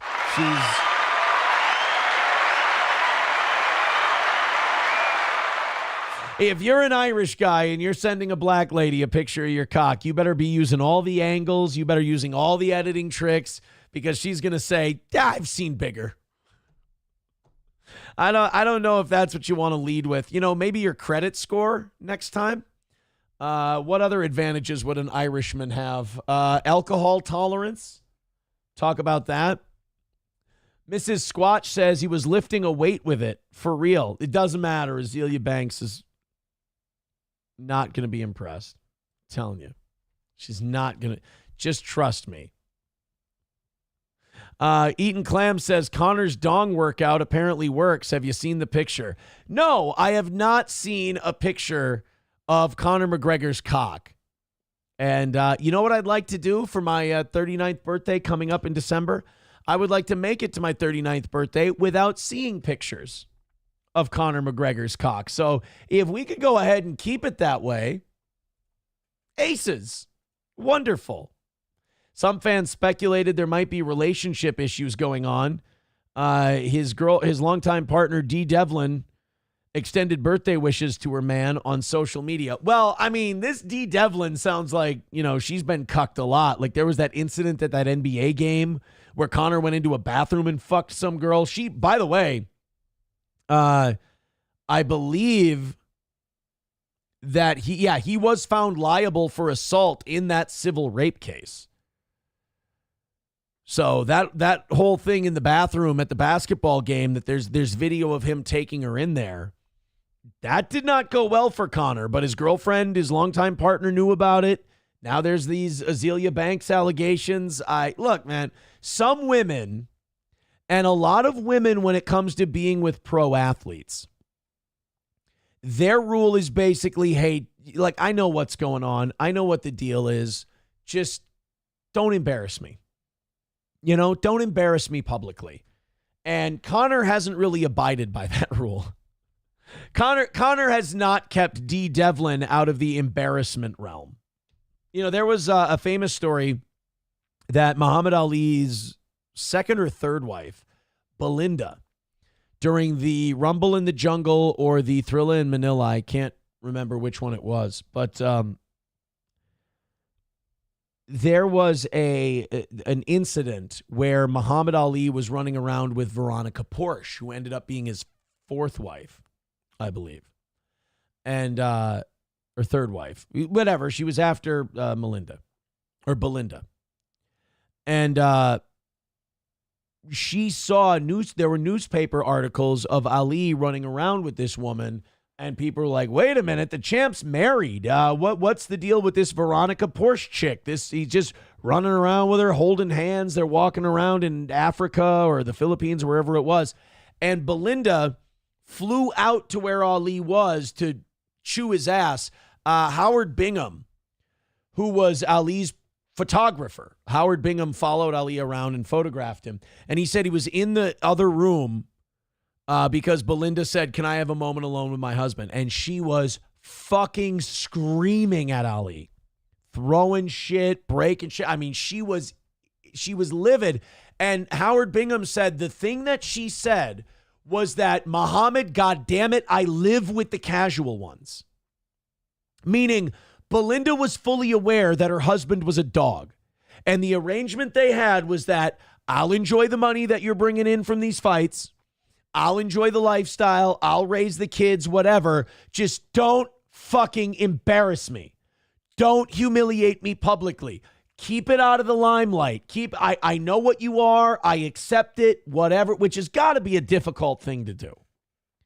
And then Muhammad gets photographed out with this Veronica Porsche. She starts, going around with her, flaunting their affair and everything else in public. And she was fucking mad at Muhammad. So I wonder if there's not a thing with Conor McGregor and his lady where she's basically like, look, I get it. You're Conor McGregor. You're very famous. You're worth a shitload of money. You can't say no. You don't have you're very impulsive. You can't control yourself. I want the lifestyle. I want the money. I want all of the trappings that go with it. Don't fucking humiliate me, please. That's all I ask. And then, all those guys who have those arrangements, all those pro athletes who have those arrangements, they never keep to it. They always embarrass them, like Muhammad Ali. Conor McGregor gets fucking sued in a rape case. So there's your embarrassment right there. It's not, and now you got the Azealia Banks things with the leprechaun cock picture that he's sending. Oh, great job. Hey, guys, we are $55 away from today's goal. We have 20 minutes left in the show. I don't want to go from being ahead for 4 weeks and not having any goals to missing, so I would appreciate it. We're just $55 away. It means the world to me when you guys knock out those goals. It makes us feel like this show is good. Makes us feel like this show is on the right track. I keep getting all these messages from you guys that you're so happy that the show is what it is right now. Knock out this last $55. Give a few Rumble memberships. I would appreciate it. We have been short all day, but I feel like we've kept the asking at shoe level. So throw in a couple of bucks. I will admit, I've got one eye on our stories, one eye on what time it is. Please help us knock out that last $55. And God, I'll say it again, not having that goal has been a real stress killer the last few weeks. So I'd really like to go back to that. But at the very least, if you could throw in a few dollars, support the show that you love, and help us out, I sure would appreciate it. This is our last story for today. I'm going to have to go grab some other shit if we get done with this one. You remember that con artist sack of shit, Billy McFarland? He's the guy who owned the Fire Festival. He sold it. And to show you like how much demand there was for Fire Festival, he sold it on eBay, which until something newsworthy happens where somebody sells some shit on eBay, I forget that eBay is still around. But Billy McFarland, who, if you look into Billy McFarland, I mean, he's been in jail. He's been a scam artist his entire life. He's done like a debit card pump and dump scheme, all kinds of shit. So he had this Fire Festival, and if you don't know about it, it was huge a few years ago. He was going to have this big concert. Ja Rule was going to be involved, all kinds of shit.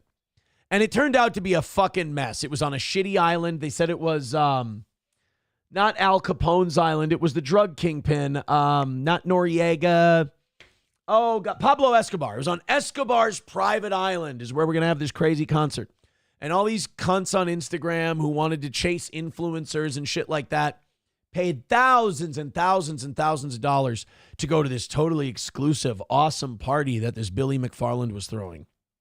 They get there, and they've got like these shitty FEMA huts for them to stay in and styrofoam containers with like bread, lettuce, and tomato for food. I mean, it is a fucking disaster. The music doesn't get played. The show doesn't go on, as it were. I mean, it was viral. What a fucking nightmare it was. So Billy McFarland has kind of been living off of this legend of him being one of the greatest hucksters of all time. Well, he sold Fire Festival for $245,000. The rights, the IP, the brand trademark, the social media assets, $245,000. And TMZ is calling this measly. They're saying, oh, he barely got anything for it. It's like, what the fuck? What do you mean he got barely anything for it? It's $245,000 for a fucking concert that doesn't exist except on paper. I mean, that's not a bad haul for something that, correct me if I'm wrong, it's never happened.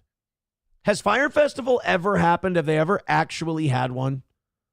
Yeah, here's the view from the first one. I don't think they were ever able to get this shit off the ground. As you know, Fire Festival epically flopped in 2017. Billy hyped up the music festival as luxury glamping in the Bahamas with huge celeb guests and big-name acts. But attendees slept in disaster relief tents, were served bare-bones sandwiches, and didn't get to see Blink-182, Tyga, Pusha T, Migos, Major Lazer, Disclosure, or even Designer. I don't know who most of these people are. Billy and his investors didn't have the cash to actually follow through with the event, didn't bother telling anybody. He ended up spending time in prison after pleading guilty to wire fraud and other crimes. Then, I remember this, a couple of years ago, they tried to make Fire Festival 2 happen. Now, I don't think you can make Fire Festival 2 happen if Fire Festival 1 never happened. But he claims that the Mexican government screwed them. What really happened is this lazy huckster bastard didn't fill out his paperwork in time. He ran into a string of issues, including controversy over whether or not local government in Mexico was aware that the festival was supposed to take place in their city. Along the way, there were documentaries made on Netflix and Hulu.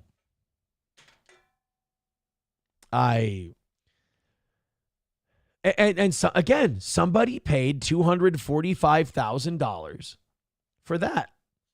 For basically a story. Hey, I own Fire Festival. You going to do anything with it? Fuck no. But you paid $245,000 for it. So this asshole gets to throw 2 scam concerts, and he gets to sell the damn thing after neither of them materialize.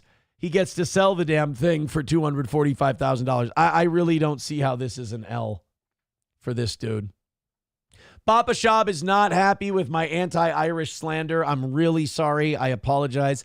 Eric Cartman says, what you talk about with Ali and McGregor sounds like what mob bosses do with their side pieces. Yeah.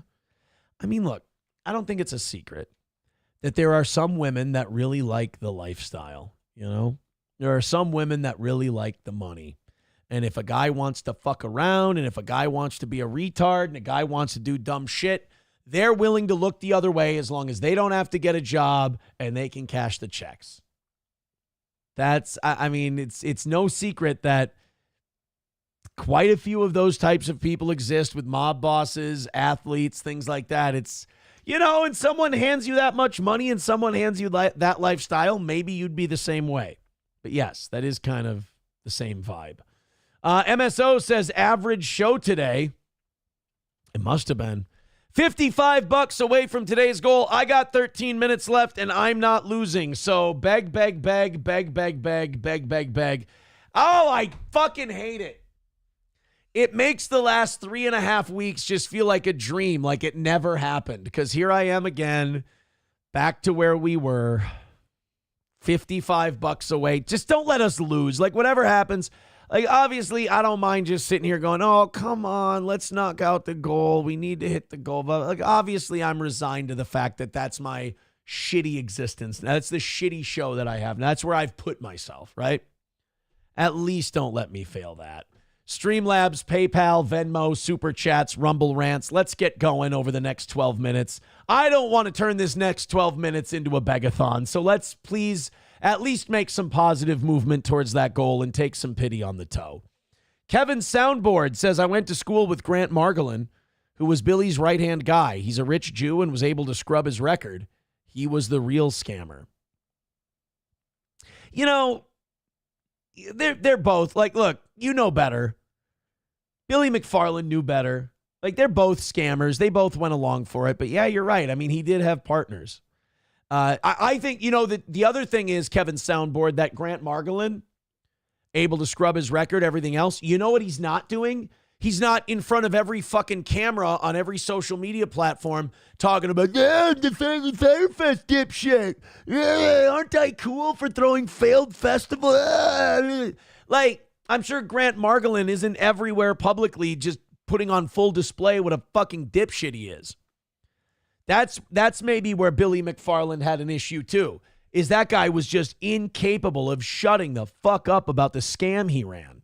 And he made it his whole brand. Hey, I'm the scammer guy. It's like if the Tinder swindler came out today and was just like, hey, I'm the fucking ripoff artist who fucking steals women's money. And it's like, all right, well, I mean, you can't, it's easy to figure out how his partner kind of walked away scot-free on the whole deal.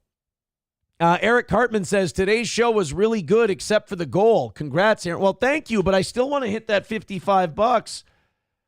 You have no idea, an egotist like me and a paranoid egotist like me, you have no idea how difficult it is to go from, man, we can't fucking miss, we're days ahead, blah, blah, blah, blah, blah, to now being like, holy shit, are we going to lose by 55? It's just publicly embarrassing. That's all it is. Is 55 going to make or break the toe? Absolutely not. But it's fucking publicly embarrassing. You ask for a goal. You got shitloads of people that hate your fucking guts because you're a controversial guy. And to miss by $55, you're just like, oh, fuck. That's the risk you take by having a goal and making it public. And instead of going, we're going to take all the money, however much money we make, it's fucking awesome. We just need this much. Just do this much and we'll stop. When you don't make that much, it's publicly embarrassing. So throw in a couple of bucks. We got 10 minutes left. Let's try to knock this fucking thing out. Streamlabs, PayPal, Venmo, Super Chats, and Rumble Rants. Kevin Soundboard says, yeah, you're right. He ran back to mommy and daddy and never came back. Yes. He shut the fuck up, went back to mommy and daddy's money. That's the smart play. That's what you got to do. Billy McFarland, he made his whole identity being scammer guy. Does he have any money, by the way? Like, does Billy McFarland Billy McFarland. He was also involved with the, what's her name? The scam lady. Anna, oh God, what was her name? Oh, they made documentaries about her. She was hooked up with Billy McFarland for a little while. Anna, not Kournikova. Oh God, the chick who, Anna Dalve. Anna Dalve was fucking Billy McFarland for a while. That's right. God, they could have formed a con artist supergroup. Billy McFarland net worth. Does he have any money? $26 million. How? Which seems to be a huge amount of money that he needs to pay in. Yeah. He was convicted of financial crimes related to Fyre Festival, having defrauded. Well, wait a minute. He defrauded people of $27.4 million. Oh, I'm sorry. He has a net worth of negative $26 million. Oh, there we go. Sorry, Billy. Honky with $5. Thank you, Honky. Oh, my God. He says, what goal? That was made up by James Comey and Obama. $50 away or 10 gifted Rumble memberships away. Please let us hit this $50 goal. Don't let us come up short. They're already laughing at the toe. At least stop the bleeding. This fucking sucks after the way the last few weeks have been going. Streamlabs, PayPal, Venmo, Super Chats, Rumble Rants. Help us hit this last $50. MSO says, Aaron, you still never said whether or not there will be a Crunchy memorial hole. There's no Crunchy memorial hole. Crunchy's not dead. Thank you guys for keeping the Johnny RIP shit to a minimum today, too. But I have 7 minutes left, and I can't lose. We cannot lose by 50. But, like, we can't turn back and go to losing after being ahead. It's going to be fucking crippling psychologically. Best part was return of the goal, says numero uno. Oh, God, I fucking hate it. I know some of you are, like, legit fans. You love the show. And you like the squirming about the goal. It makes me feel like I don't really have a show. It makes me go like, you know what, dude? Just fucking go sell cars, you piece of shit. Numero uno says, no goal for the morning show. No, goal for the morning show. No, goal for the morning show. No, goal for the morning show. Come on. You know the links. We're $50 away. Take pity. This doesn't even have to be because the show was good today. Just take pity on the show. 7 minutes left to go. And help us hit this $50. This is why you don't cock off about being ahead. NBA's Nick Kerr with $2 says, I want to play at Crunchy Hole.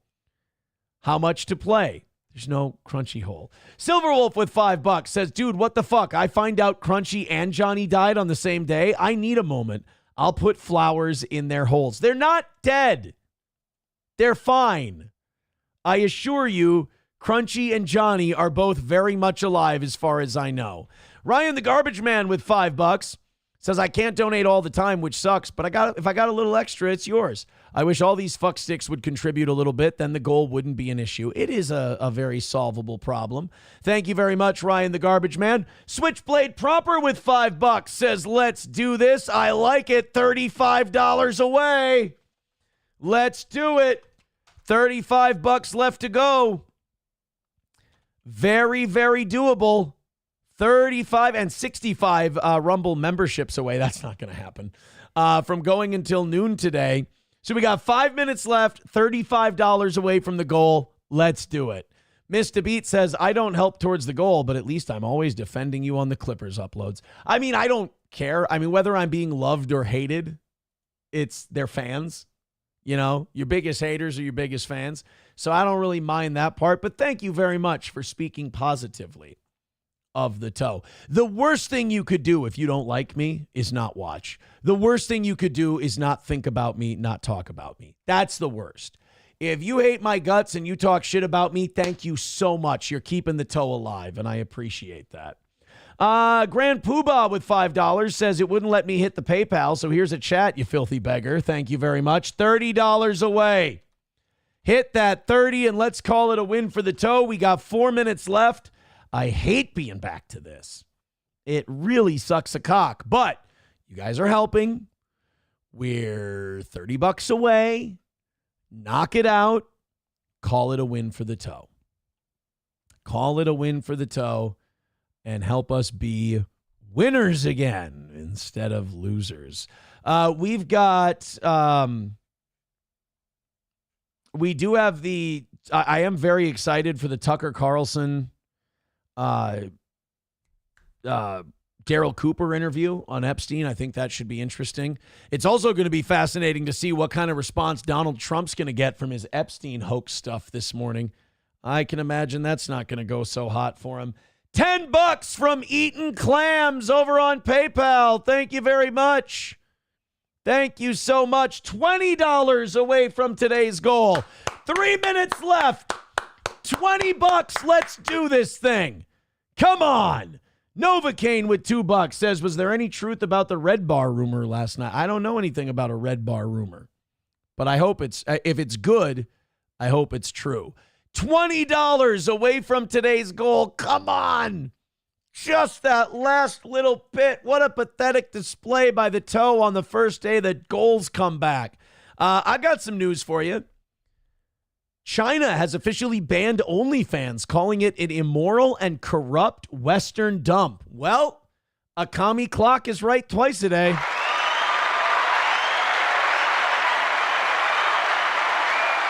Good for the Chinese. Banning OnlyFans, saying that it's moral rot to their society. I sure wish we still had the same moral fortitude. Thank you, Eaton Clams, for the $10. He says, it's been a while. Well, $20 away. Kraken Slapping with $5 says, enjoying no internet drama. And that's all we ask, man. If you're going to tell me that the way we're doing it is the way you like it, support the show financially. $15 away from today's goal. Fauci's Pangolin says, here's your participation ribbon. You spelled it wrong, but that's fine. All right. $15 away from today's goal. Help us bang out that last 15. Don't let us go from 3.5 weeks ahead to losing. Ew. Fucking losing. Oh, man. By the way, there's a war in Syria going on, if you didn't know that. They announced a ceasefire today. Guess who was getting involved in the war by bombing particular targets? It was Israel. Israel was bombing particular targets. All right, looks like we're going to lose today. $15 away, and we've got about a minute or two. If somebody wants to throw in 5, 10, 15, 20 and help us win today, that would be great. Otherwise, it's going to be a full goal tonight and a full goal tomorrow, and that's going to fucking suck. But now we're going from being ahead to being behind, and also our perfect week is now threatened. My, how the tables can turn in a very short amount of time. Switchblade Proper says, guess whose court hearing had to be delayed because of bombing? No way. Are you kidding? Oh my God, you've got to be shitting me. So Netanyahu's corruption court appearance had to be delayed because they started bombing Syria. God, what a dirty bastard he is. All right, guys, $15 away. Do it, please. Let's get a win. You're not allowed to have shame if you have a goal. I'm just sitting here feverishly hitting refresh, hoping that some kind of fucking prayer in the dark is answered and we can bang out 15 lousy dollars. God damn, man. Balls Deep gifting a membership over on YouTube. There we go. $10. Fucking $10. And we've got ourselves a win for the toe. Come on, man. We can do it. We literally spent the last 10, 12 minutes of today's show just trying to make money. My, how the tables have turned from being so far ahead. We're about $12 away. Honest. We're about $12 away. There's Loaded Wrench with a gifted membership. Thank you, pal. I can't leave until the gifted memberships and the super chats are all done, so I got to stay here and clean those up. Fucking $10 away. I'm going nuts over here. Just trying to knock out this final part of the goal. $10 away from a win for the toe. Oh, boy. There we go. Switchblade proper with $10 says fine. All right, guess what, you fucking losers who wanted to see us not hit the goal. I may have scraped and clawed and begged my way there. But I'm afraid I've got some bad news. But we won and you lose. That's how Steel Toe does it. Thank you, guys. Always appreciate it. I'll be back at 6 o'clock tonight. Let's get the fuck out of here. I got to wash the taste of shame out of my mouth, which wouldn't be the first time, but, you know, you'd think it gets easier each time. Doesn't. It doesn't get easier each time. MSO says doesn't count. It's after 10:30. Yeah, no, I think you can call that a win. MSO, that's a W for you. Well, let's see how the evening show does tonight. You guys got yourselves a W. I appreciate it. We'll talk to you again at 6 o'clock this evening. Take it easy.